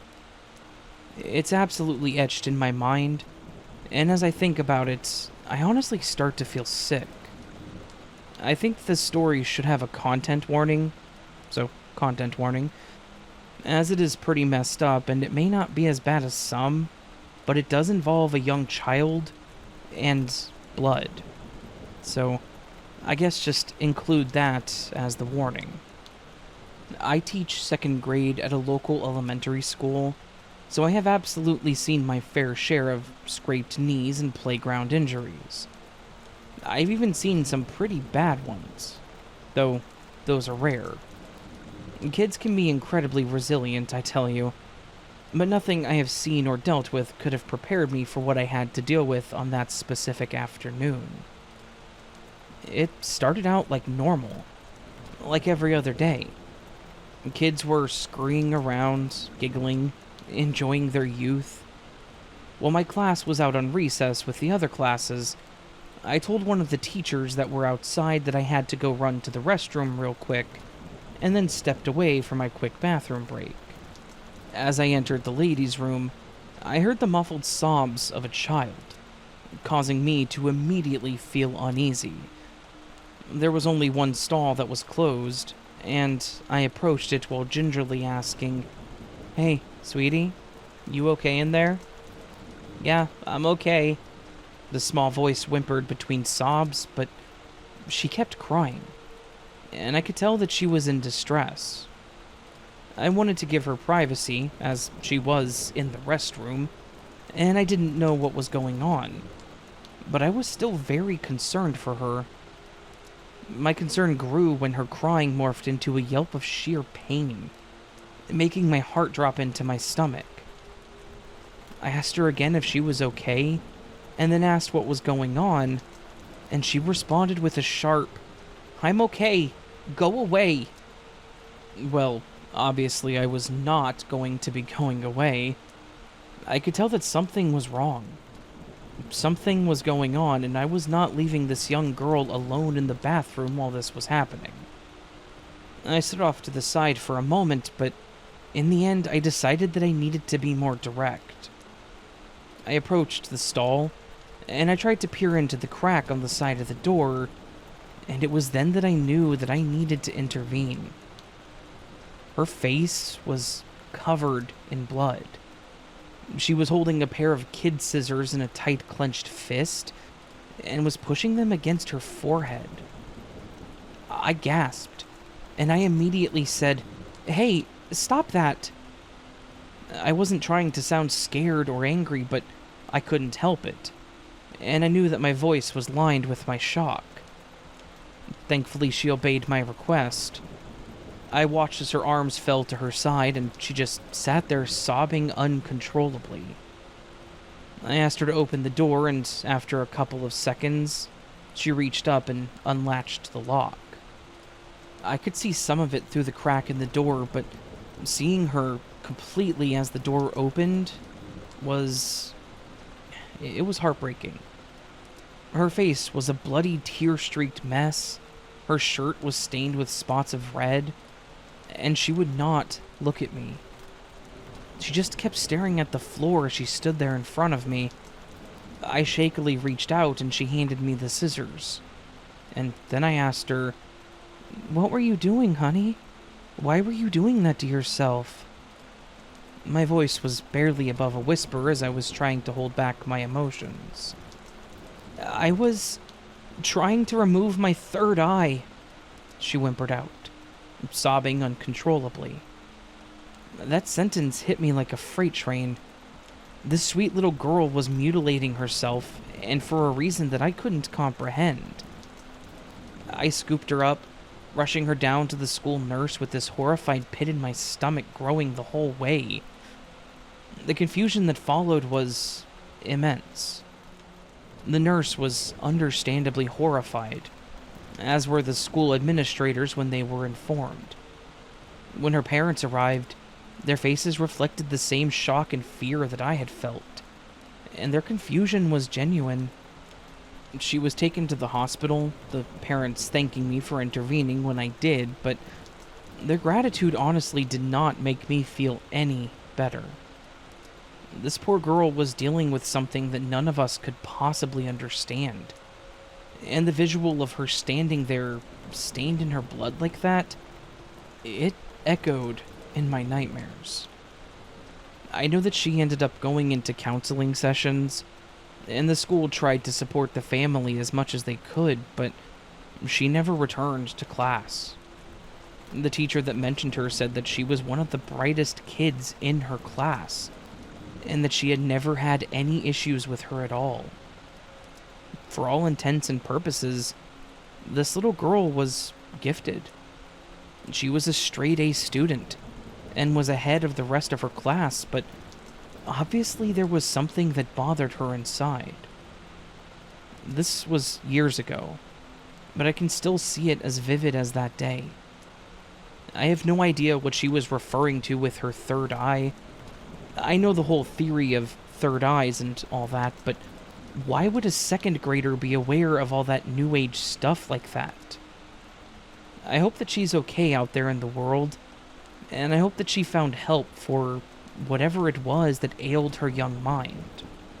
In the incredibly minimal chance that she ever hears this, I hope that she reaches out, because I would love to see her again, just to know that she's doing better than how she was the last time that I saw her.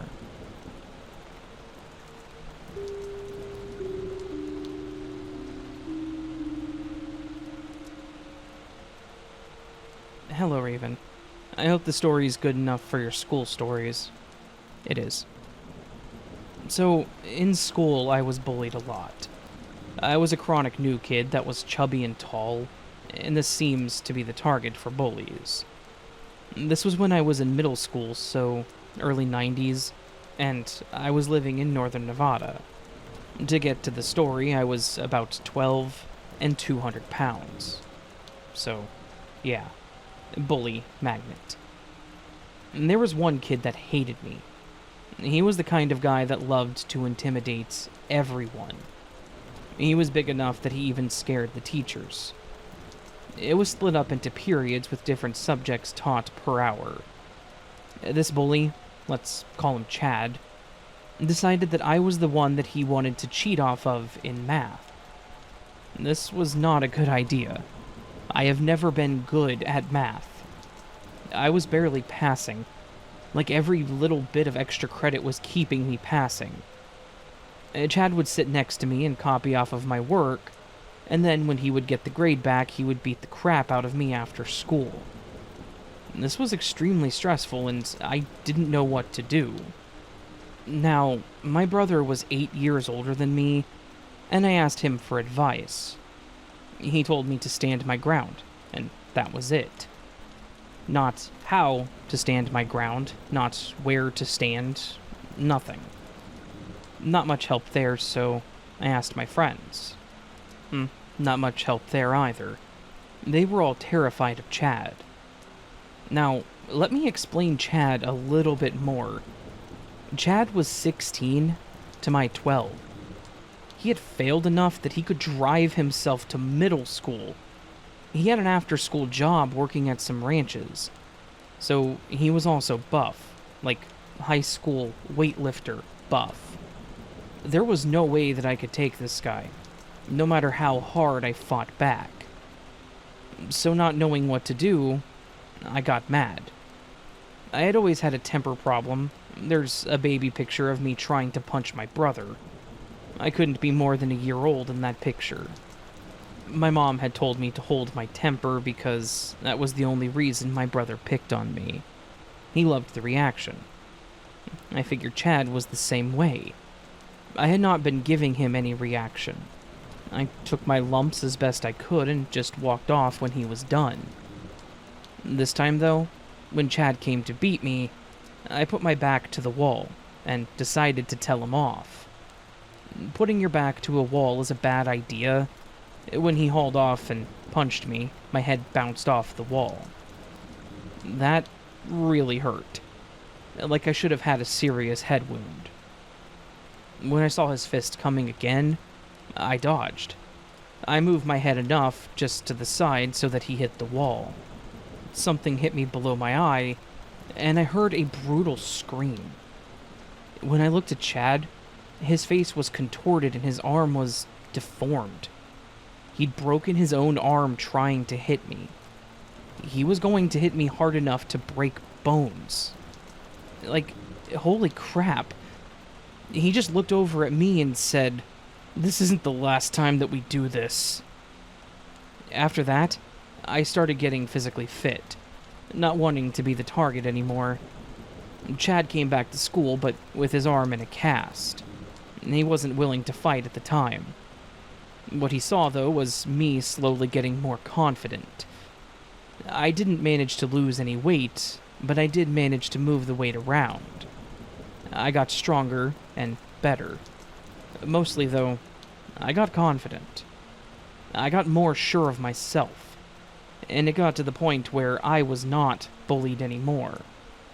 When Chad got the cast off, he met me at the same place. I put my back against the wall again, only this time, I was smiling. I knew that I couldn't beat him, but I knew now that I could hurt him. I asked him if he wanted to break his arm again against the wall. He hesitated, and then walked off. I was no longer worth it, I guess. Heck, I was willing to fight him.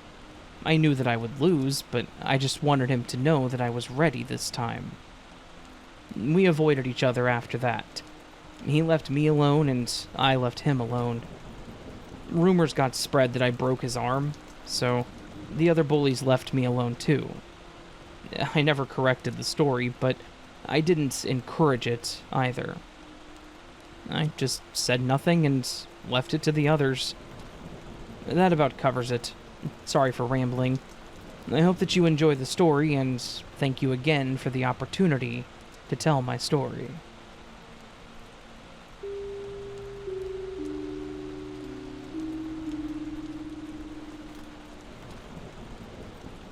Gunnar is my now 10-month-old German Shepherd and is just shy of 40 kilograms. This happened when he was about 8 months old. Everywhere I go with him, without fail, there is always someone who tells me how important it is to have him socialized, as German Shepherds can become dangerous. Even the vet, every single time, pushes to ensure that I train even the slightest sign of aggression out of him. But following this, I actually don't care. But I digress. On with the story. Do yourself a favor and don't attack me for not behaving in the way you think I should have, or you think you would have, because we all think that we're tough. But when it comes down to it, we can't control our fight, flight, or freeze response, especially if we have PTSD. So, no, you're not tough if you decide to have a go at me for mine. I completely agree with this statement. Don't attack people for their response in their stories, please. Early in the evening, just as the sun was beginning to set, I was getting something from my car parked on the street out the front of my home. My eldest son, who is 16, but was a preemie all those years ago, and has related health issues due to that, is only around 5'2", and barely 50 kilograms with not an ounce of muscle on him. He'd come out with Gunnar as he was taking him for a walk. As I was walking back towards the house, and my son had crossed the road, I noticed a man heading in the same direction as my son. No big deal. You would think they're just someone walking by, right? Except he failed to notice me standing at my front gate, said something that I couldn't make out, and right before my eyes, I see this man speed up, almost to a run. He then slides a hood over his head as he was quickly approaching my son. This is a nightmare for any parent, and a danger you would never expect only 4 houses from your own. I froze. As I said, don't come at me for it, it's just rude and unhelpful, and it doesn't change anything. I watched on with dread that I've never felt. The moment this guy slid his hood up over his head and sped up with intent, I just knew that his intentions were to harm my son, who was oblivious to his surroundings, fiddling with his phone with earphones in, as I'm guessing trying to find the right song to match the walk. Right as this man was within arm's reach of my son, and his body language made it blatantly obvious he was going to, in the very least, grab my son, as he began reaching his arm out, the goodest boy Gunnar swung around from in front of my son to be in between he and the man, and he let out a bark that I wasn't aware a puppy could make. Gunnar began towards the man, barking and growling as the man hadn't stopped with his first bark. I watched frozen with horror when my dog then put all of his weight into pulling my son further away and getting himself closer to the man, who decided last second not to take on the dog guarding my son. The man then flicked his hood back down and proceeded to continue on his path after stepping back and away from my son, yelling back at my son to get that dog under control. Finally, my feet unfroze, and I jumped in my car following my son and the dog around the block until they got home, just to make sure the guy didn't double back or come out from another street to have another go. Moral of the story? Never let your guard down, no matter how close to home you are, or even if the sun is still out. And always be aware of your surroundings, and it's okay if your dog is protective and defensive of you. I have absolutely no doubt in my mind that that man intended on harming my son, and had it not been for the goodest boy, Gunnar, this would have played out very horrifyingly different.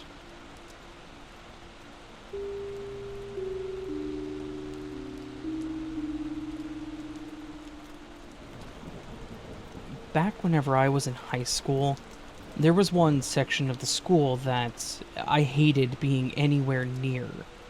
It always gave me the creeps. It was in an older part of the school, and it was in the lower section, so the lights were way more dim than anywhere else in the entire school. It almost looked like a hallway from the back rooms, to be honest with you. Dim, off-white paint, locked doors on both sides, and seemingly always empty. I was thankful that I rarely had to go to that section of the school, but there was a point where I had to spend a good amount of time down there, and I swear that some of the scariest stuff happened.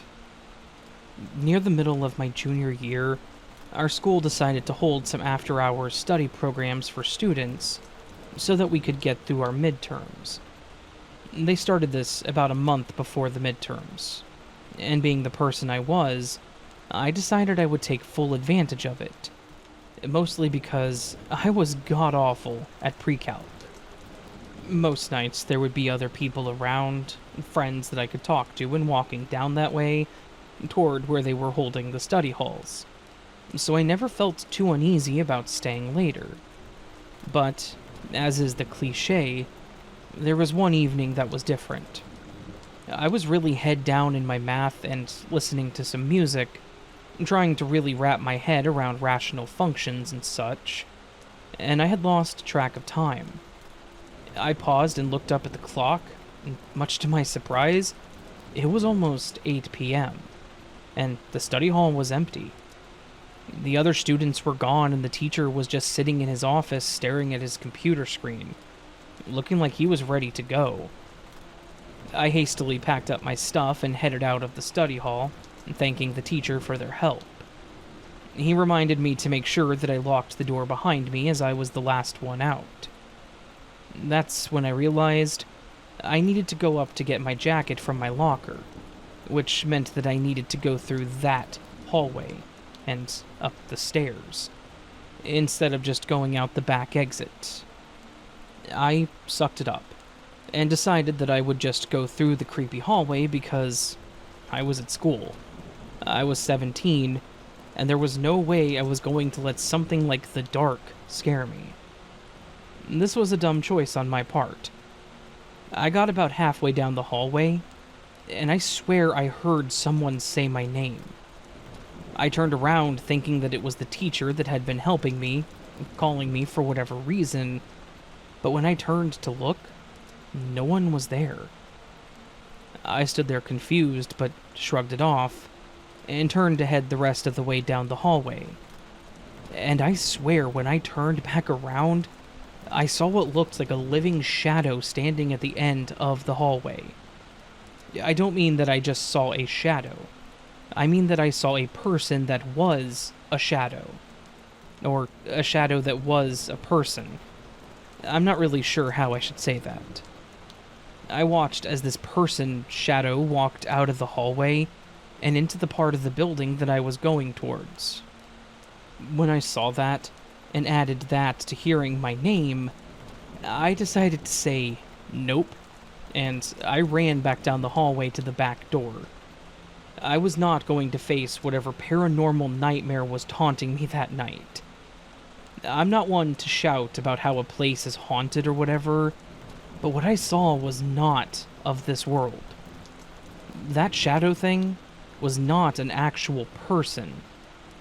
I went to a few more study sessions after that, but I was never the last one out, and I was out of that building before 7 p.m. I also did everything I could to avoid that hallway, because I didn't want to see whatever that was again.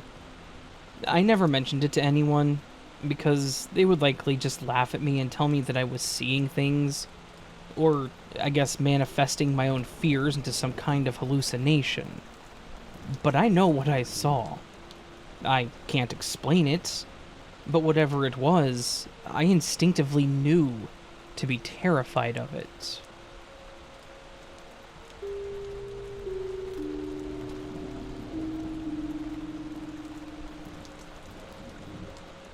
Back when I was around 16, My parents wanted to get out of the house and take a vacation for their 20th anniversary. They toyed with the idea of taking me with them, but I mentioned that, being 16, I could handle myself for a couple of days, and that they should just go take their vacation and enjoy their time together. They were a bit hesitant at first, but I pushed them into it. I didn't have any plans on doing anything crazy. I just wanted some time to myself more than anything. So, I was happy when they said that they would let me stay home. The house was in a good neighborhood, one that had pretty much zero crime or issues. So, there wasn't anything that I was worried about at all. It was a rarity to have some time alone, so I was taking this opportunity to work on my culinary skills. I decided that I wanted spaghetti, and yes, it was a challenge for 16-year-old me. I was straining the pasta and stirring the sauce, and was happy that I had somehow managed to not burn everything, when there was a very loud knock on the door. I was a bit confused. I wasn't expecting anybody. My parents hadn't told me anyone was coming over. I thought that it might have been a friend of mine from school, but the knocking was very heavy and loud, so it wasn't likely. I thought that it might have been maybe a delivery person or something like that, so I figured I could just ignore it and get back to my culinary masterpiece. I had just added the pasta back to the pot and poured the sauce over it when I heard the loud banging on the door again. When I glanced over at the door, I saw what looked like someone walking past the front window, and saw what looked like police lights out on the street.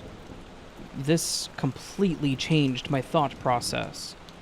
The loud banging was probably an officer at my door, and I probably shouldn't ignore them.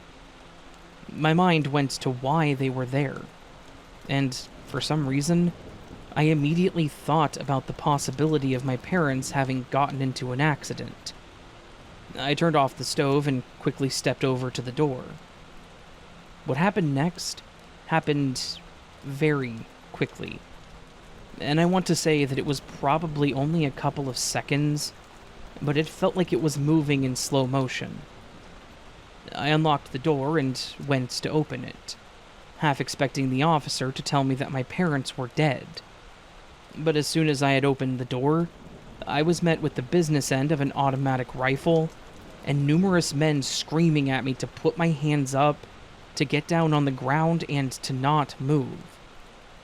My mind was rushing, incredibly confused on how I was supposed to put my hands up and get on the ground without moving.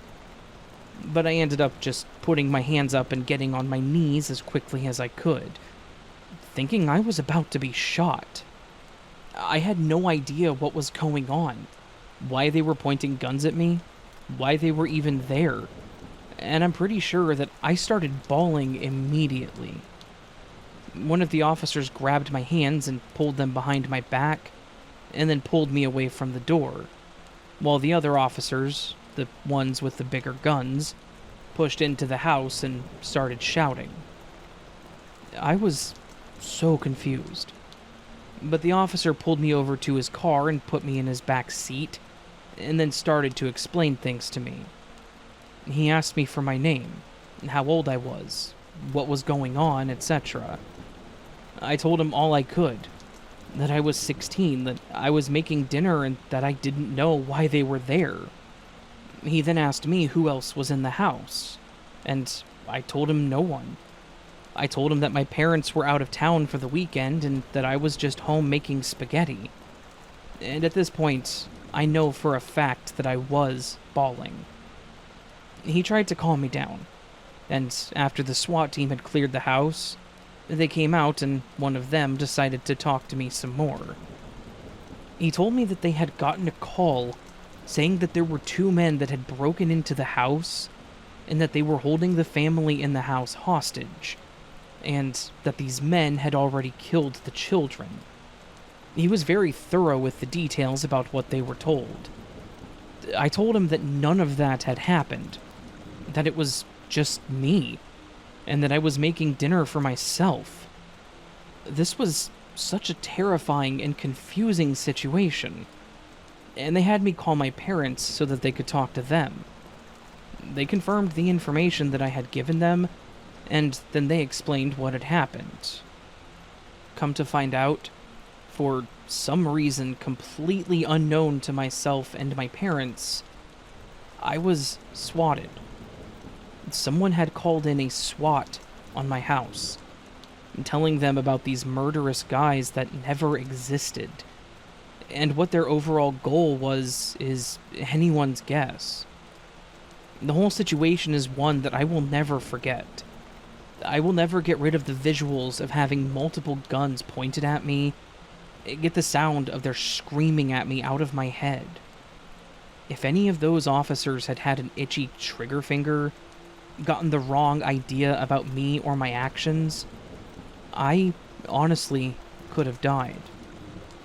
I am grateful that nothing went wrong, that they handled it correctly, but it doesn't make it any less terrifying.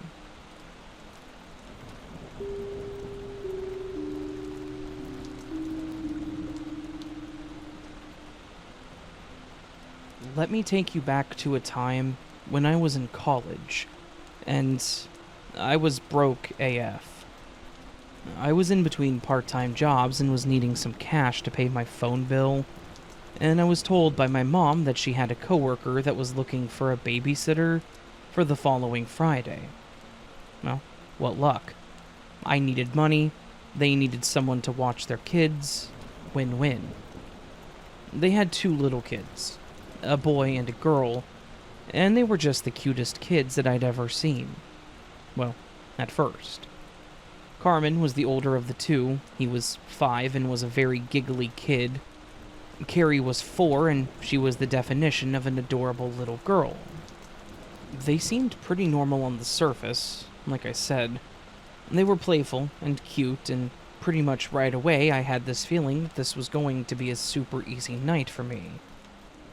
They were watching TV for a while, and I was making dinner for them, just getting some pasta boiled and chicken cooked for spaghetti. Carrie didn't like beef, so they used chicken. After the show ended, Carmen asked if they could go upstairs to play while I finished dinner, and I told them that was fine since it would still be a little bit. The 2 of them run upstairs, and I'm just left to finish up the food. No big deal. I finished up the spaghetti, and I got it plated for them, and then headed up the stairs to let them know that dinner was ready. I get to the outside of their door, and I can hear the 2 of them giggling and laughing quietly, peppered with some hushed whispers. I knocked softly on the door and asked what they were doing, not wanting to scare them or anything. When I asked this, I heard a bit of shuffling and then heard Carmen say, "Oh, nothing?" with his voice coated with that sugary innocence that told me they were doing something that they weren't supposed to be doing. It kind of put me on edge, and it just felt off. I pushed the door open to see what it was they were hiding, and my heart skipped a beat. There they were, both sitting on the floor huddled around a Ouija board. Where they got it from, I didn't know, but I was a bit speechless for a moment before I gathered myself. "Guys, you should not be playing with that. Where did you get that from?" I was firm but calm when I asked my question, trying to mask my nervousness. Carmen responded with, "I found it in the closet. It's cool. It spells words." I nodded like, "Yep, that's what it's for." And I ushered them out of the room and down into the kitchen. I went in to pick up the board, and I swear that room felt ice cold. I can't prove it, but I swear it. We all went downstairs, ate our dinner, and after we cleaned up the table and dishes, Carrie asked if they could color down at the kitchen table. I figured that was fine. They would get into less trouble doing that than playing with a Ouija board at least. I got them some paper, got their tackle box full of coloring items out onto the table.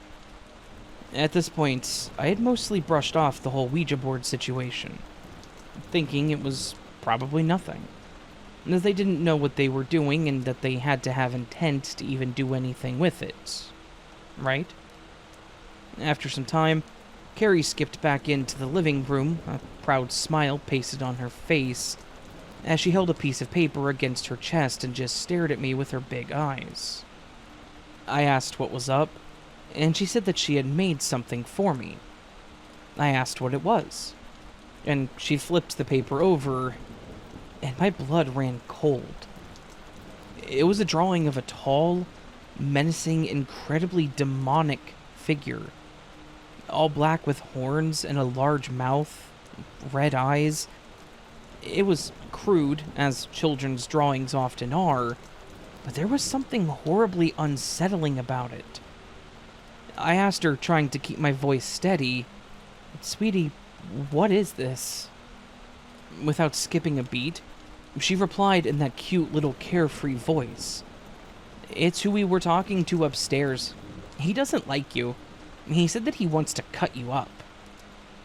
She then giggled and skipped back into the kitchen to continue coloring. I was honestly paralyzed, her words just echoing in my head. He doesn't like me? He wants to cut me? I just kind of laughed and folded the picture up and put it in my pocket. When their parents got home, I tried to talk about it, but they didn't really see anything concerning about what had happened. They laughed it off and just said, "Oh, yeah, she's really imaginative," and dismissed it. Helpful, I guess. Obviously, nothing else happened that night, and I was never attacked by some demonic being or anything, but the overall feeling I was left with that evening was nothing short of skin-crawling. Those kids were adorable, minus that business, but I was happy to know that I wasn't going to have to babysit for them again after that night. Call it intuition or paranoia, but I was seriously worried that something was going to latch on to me after that. But thankfully I got away. A bit mentally scarred, but physically unharmed.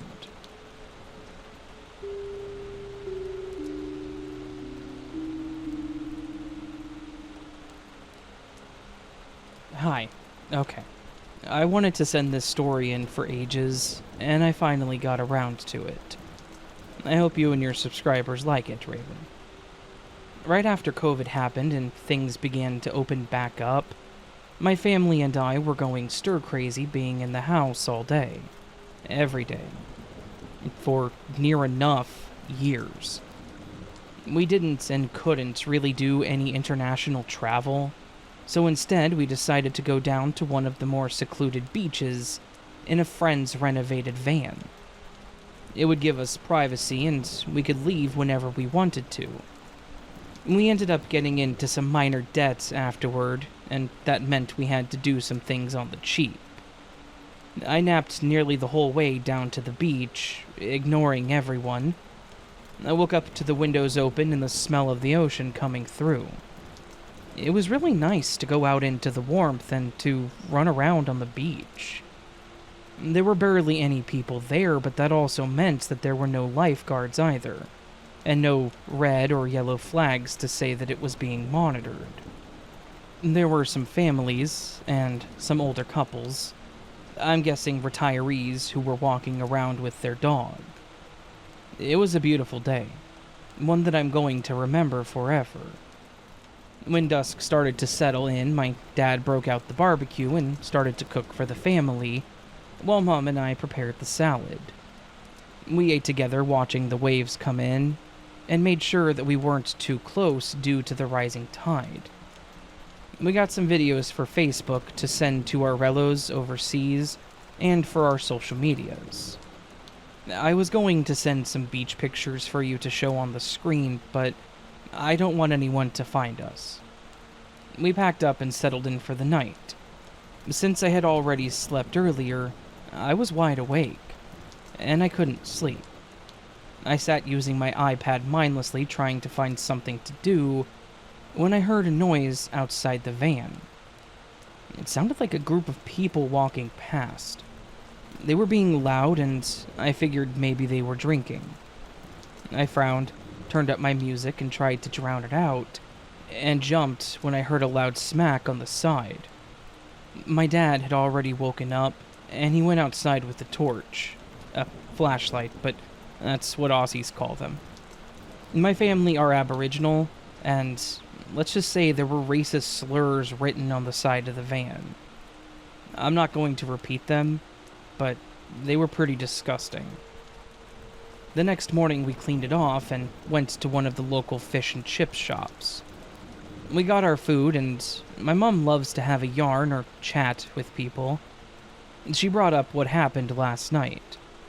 The lady was pretty apologetic, and said that the area had had an increase in racist groups in the town. When we decided to come here, we had no idea about this, and she asked how long we were going to stay. My dad said a couple more days. I think if he was by himself, he would have stayed in the same area, but because he had us with him, he wanted to keep us safe. We drove to another area. This time it was close to a strip of stores, and we got permission from the owners to stay there, especially after we told them what had happened. That night was uneventful. We didn't want to let the racist win, so we went back to the beach to spend some time there again. We had a good day, and we didn't let things get to us as hard as it was. There were a few groups of people walking around, and we were people watching and trying to work out whether they were the racists who wrote the slurs on the vans. And that said, so many people were welcoming and friendly to us. When the sun started to go down again, we started to pack up, and it kinda sucked. We had permission to be there, and being so close to the ocean was beautiful. But it changed the trip. My dad was tense, and my mom was worried the whole time. I wasn't too worried. I figured they would only try something again at night, because that's what cowards tend to do. Other than some suspicions and some dirty looks from some of the locals, I'm not sure who it was. When we came back home, we told our family about what had happened, and they were honestly surprised about the area. Since I was curious, I decided to do some digging into it, and there was a supposed increase in hate groups in that section of town. The area was otherwise beautiful, and most people were alright, and I guess that things could have gone worse.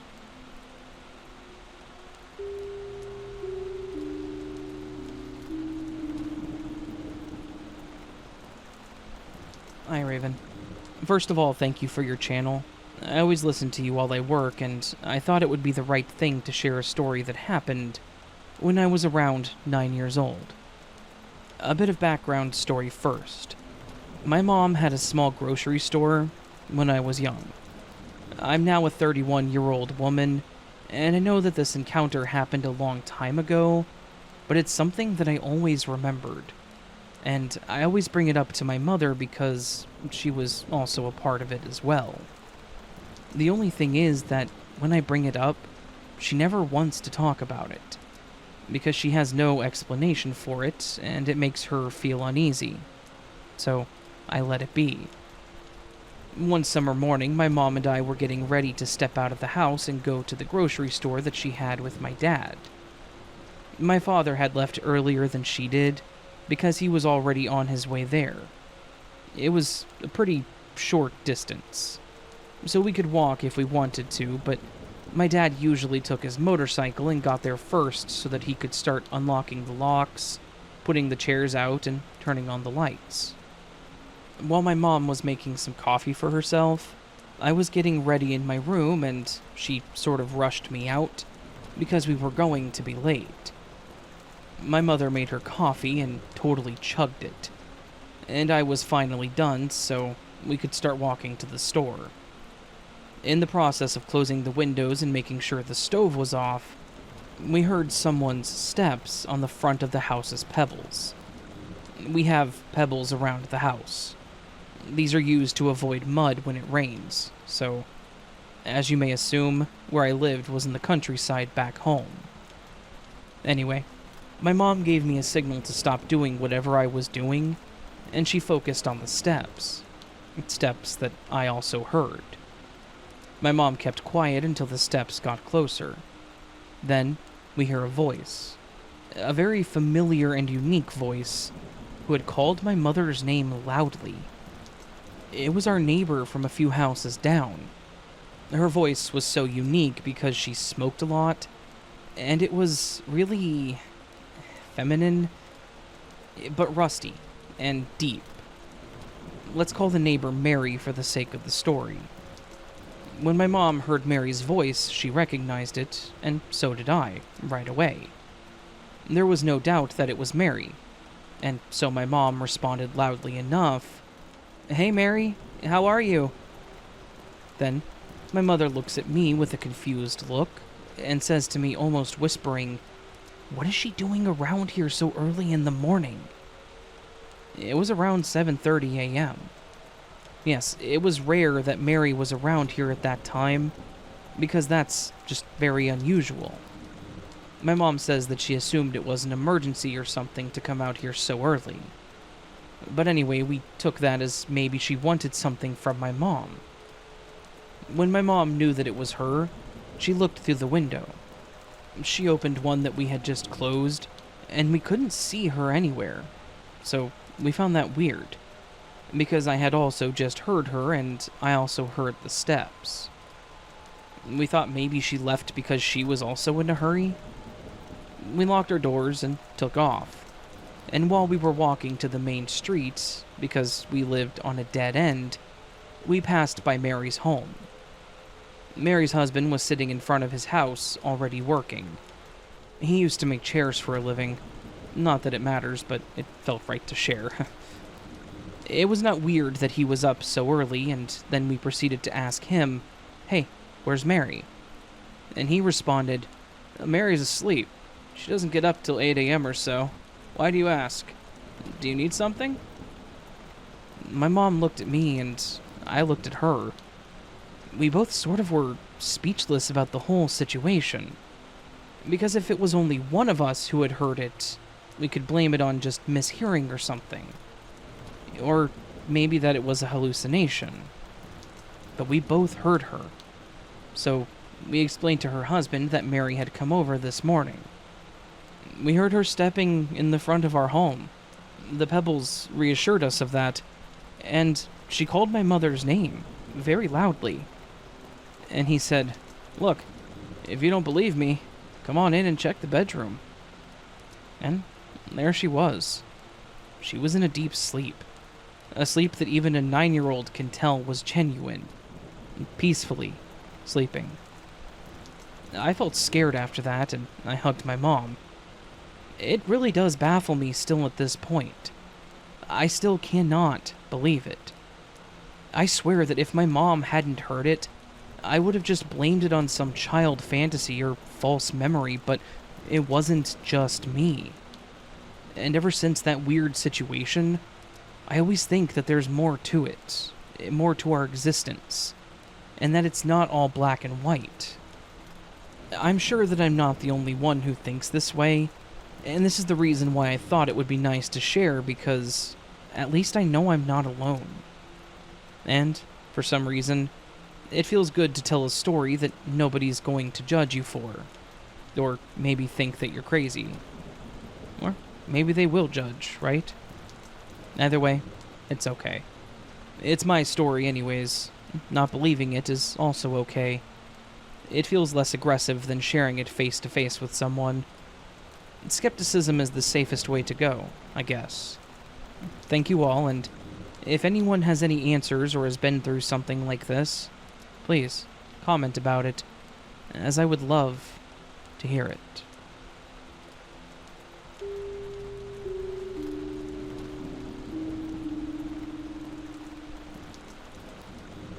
When I was a kid, my favorite toy was a stuffed raccoon that I called Ricky.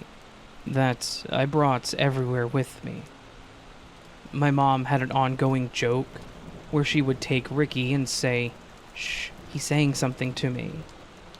Then she would hold him up to her ear like he was whispering something to her. She would say, "What's that? You want to fly?" And then she would throw him across the room and I'd have to go pick him up. It was just a silly, playful way that she had of teasing me. Many years later, when I was 30 and my daughter was 2 years old, I ended up going through a bunch of my old belongings that I had in storage. I found Ricky in one of the boxes, and I told my daughter, "Oh, this was my favorite stuffed animal when I was a little girl." I then handed him to her, and she said, "He's saying something." Then she held him up to her ear and said, "He says he wants to fly."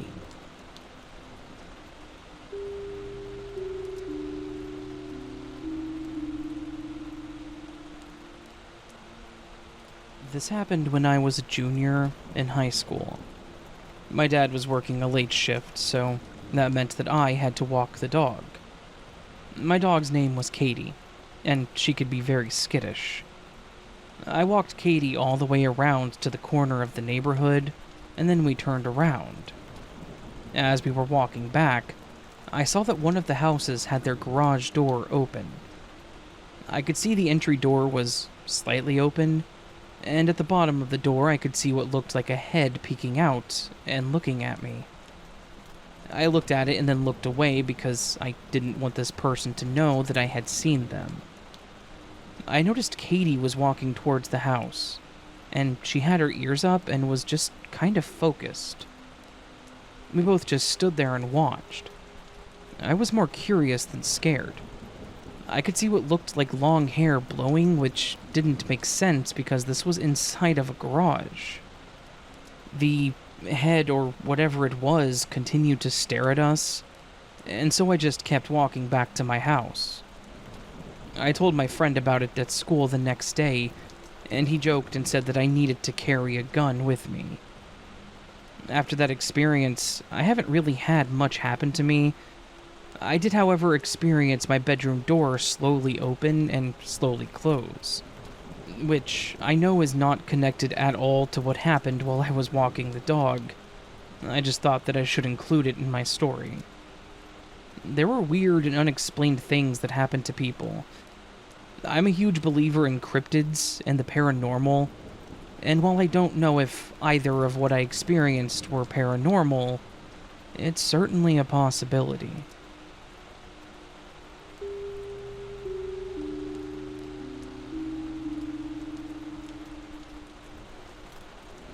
So, I used to have this entity follow me around for a couple of months.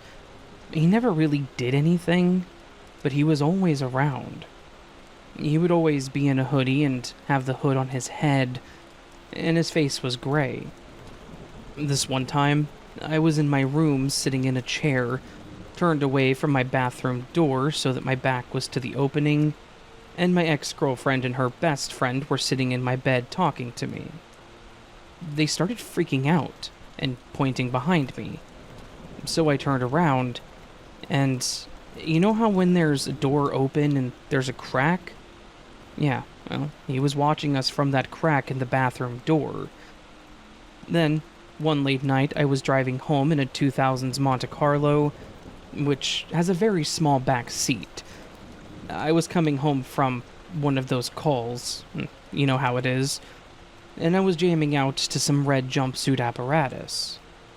I glance up, and I look in the rearview mirror, and I see the hooded figure in my back seat staring at me. It was one of the scariest things I have ever experienced.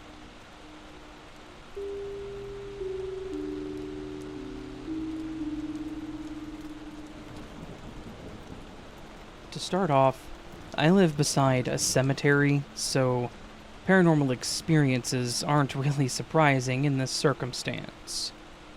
Anyway, when I was around the age of 9, and my sister was around 12, we shared a bedroom. To give you a bit of an idea, My bed was against one side of the wall and hers was against the other, and there was a window between our beds. So, one night, I had woken up, but I'm unsure of what time it was, but I turned over to see a dark figure of a woman standing beside the head of my sister's bed. She had medium-length hair, a tank top, and a skirt on. It took me a second to realize that she had no legs. I put my pillow over my head for at least a minute, expecting her to be gone, but when I took the pillow off of my head, she was still in the same spot. I was completely terrified, and started kicking the wall. After a minute or so, my dad got up to check what was going on. So he decided that he would sleep in my bed and I would sleep in his with my mom. Eventually I fell asleep, and when I woke up, the lady was standing beside me. I jumped and moved closer to my mom. Then, I saw what looked like a little version of me sitting beside her, partially on the bed, wearing the exact same clothes that I was wearing at that moment. In the end, I found out that my sister's boyfriend's cousin was the dark figure that I saw. And unfortunately, a few days later, my sister's boyfriend Nolan passed away from carbon monoxide poisoning. Nolan's cousin had passed away many years ago in a horrific car accident. To this day, I wonder if she was looking out for my sister.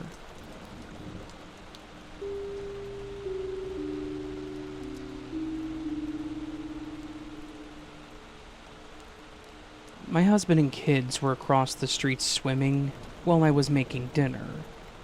I was sitting in the dining room charging my phone and I heard a weird snapping sound, so I went to the kitchen to see what it was. The one cupboard that I have is being held shut with 2 command hooks and a piece of wire. One of the hooks fell off. I tried to find the logical before I claim ghosts, so I chalked it up to the tension on the wire being too tight and it popping off. When I went back to the dining room and sat down, I heard what sounded like the back door push open and someone running across the floor. Now, the kitchen is the only room in my house with these vinyl floors from, like, the 50s. So they have a unique sound when someone walks on them. Kind of like the sound of sticky shoes. I got right up and went to see if one of the kids was home and came in the back door. I knocked on the bathroom door that's adjacent to the kitchen, but the bathroom was empty. The way it's laid out, they would have had to have come past me to go to any other room of the house. I looked out the window and they were all still in the pool, and the back door was still shut. I would have heard it shutting. And that wasn't my first encounter. About a month ago, I was scrubbing the kitchen floor, so I had the back door open, and I saw a little girl in a red dress run out the door. I thought it was my youngest, but she was sitting on the living room couch, and she had black stretch pants and a yellow shirt on. So, yeah, you can believe me or not, but that little girl back there is not real. Yeah, I did just go there.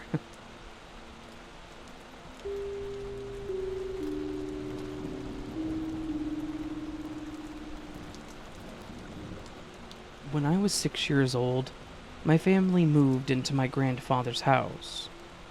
It was a small bungalow, and I shared a double bed with my 8-year-old sister and my 4-year-old brother. One night, my brother woke me up to say that he saw something scary at the window. We talked about it for a minute, or so, and decided to shout to our mother to check it out. She was watching TV in the living room, and we called for her a few times. There was an old wardrobe in the corner of the room. The door of the wardrobe opened, and our mother stepped out. The room was very dark, so we couldn't see her clearly, but she walked up to the bed and sat on the edge. We told her that there was something scary at the window. I hadn't seen it, so I'm not sure what my brother had seen. She gently pushed my brother's hair off of his forehead, and I asked her why she was in the wardrobe. She reached out and gently stroked my cheek with the back of her hand, but she never spoke. Then, she got up off the bed and went back into the wardrobe. This behavior frightened us.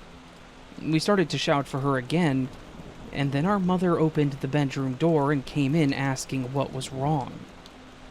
We couldn't understand how she went in the wardrobe and then came in through the bedroom door. In the dim light, I saw my mother's light-colored hair and realized that her hair looked black just a few moments ago. We asked her why she was in the wardrobe, and I asked her why her hair was black. My brother then told her about the scary thing at the window. She reassured us, settled us back to sleep. Years later, I was told about my Auntie Claire. The wardrobe was full of her old clothes and possessions. She had the same hairstyle as my mom, but she had jet black hair. Claire had died when I was just a few months old. She'd apparently fallen out the window of a high-rise flat to her death.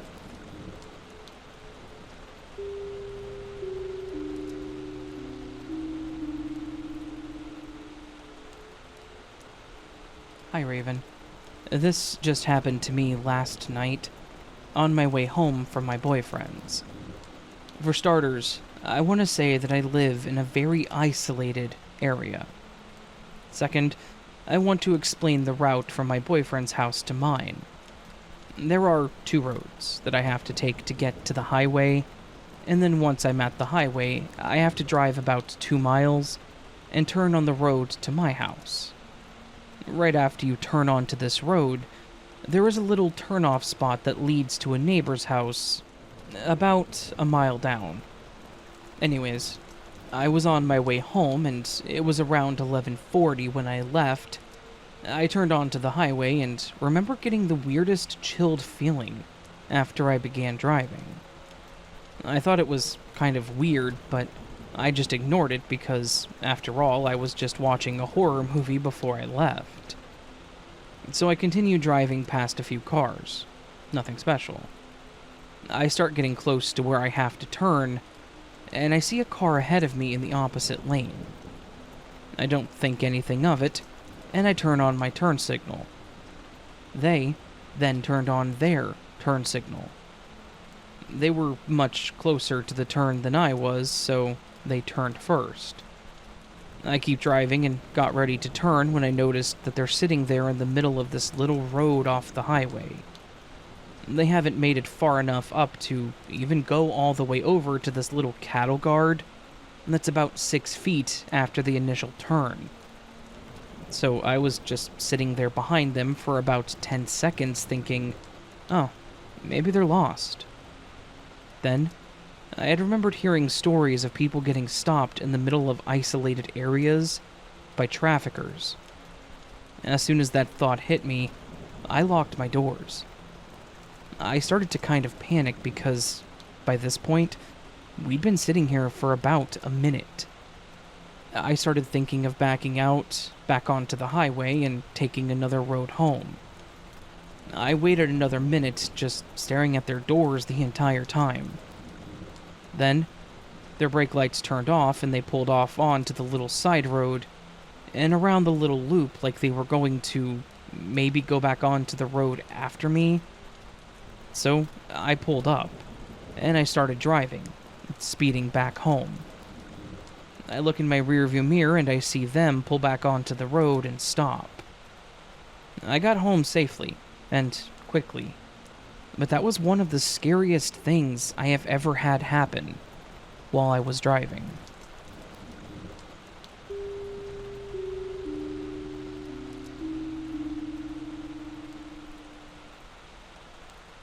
My house is very haunted.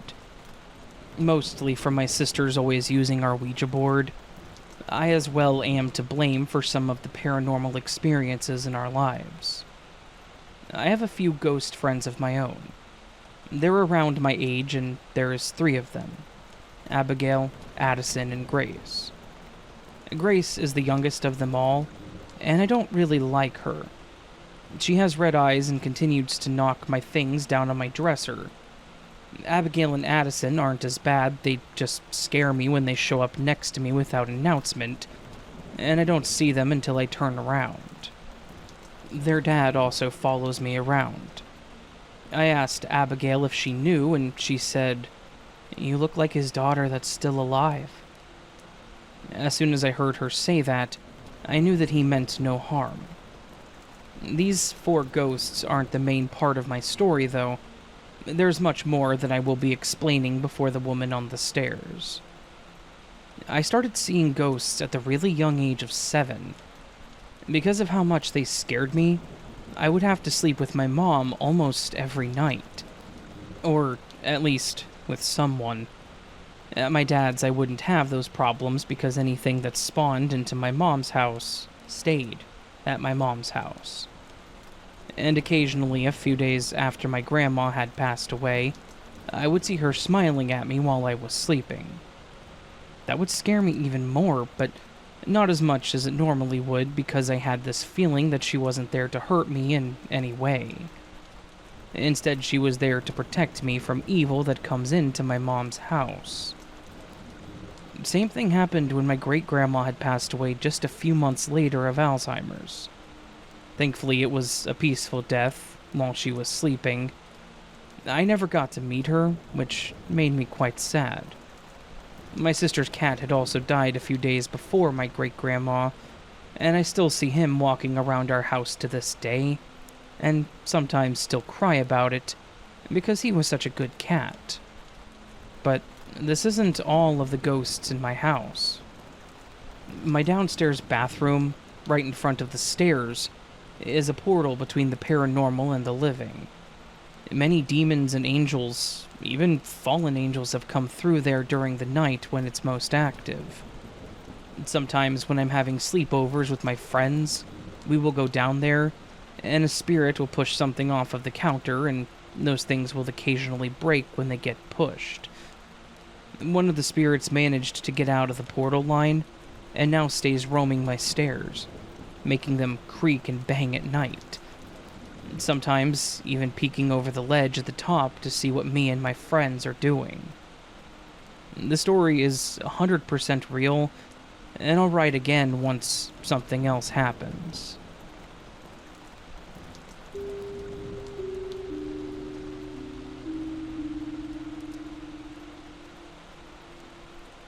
When my daughter was aged 1 to 4 years old, we lived in what had once been an army barracks, but was now just a row of 9 houses. The spare bedroom was used as her playroom with all of her toys. One night, in the early hours, I was awakened by music, round and round the mulberry bush. I realized one of the toys had gone off, playing the nursery rhyme. I went into the playroom and saw the toy, lights flashing, music going. It was a plastic pull-along tortoise. It had buttons teaching colors and shapes, and then one for the nursery rhymes. There was roughly 20 nursery rhymes that went in loops, so once a rhyme had played, you had to wait for it to go through all the other rhymes to hear that rhyme again. I picked it up and pushed the off button, silencing the music and stopping the lights.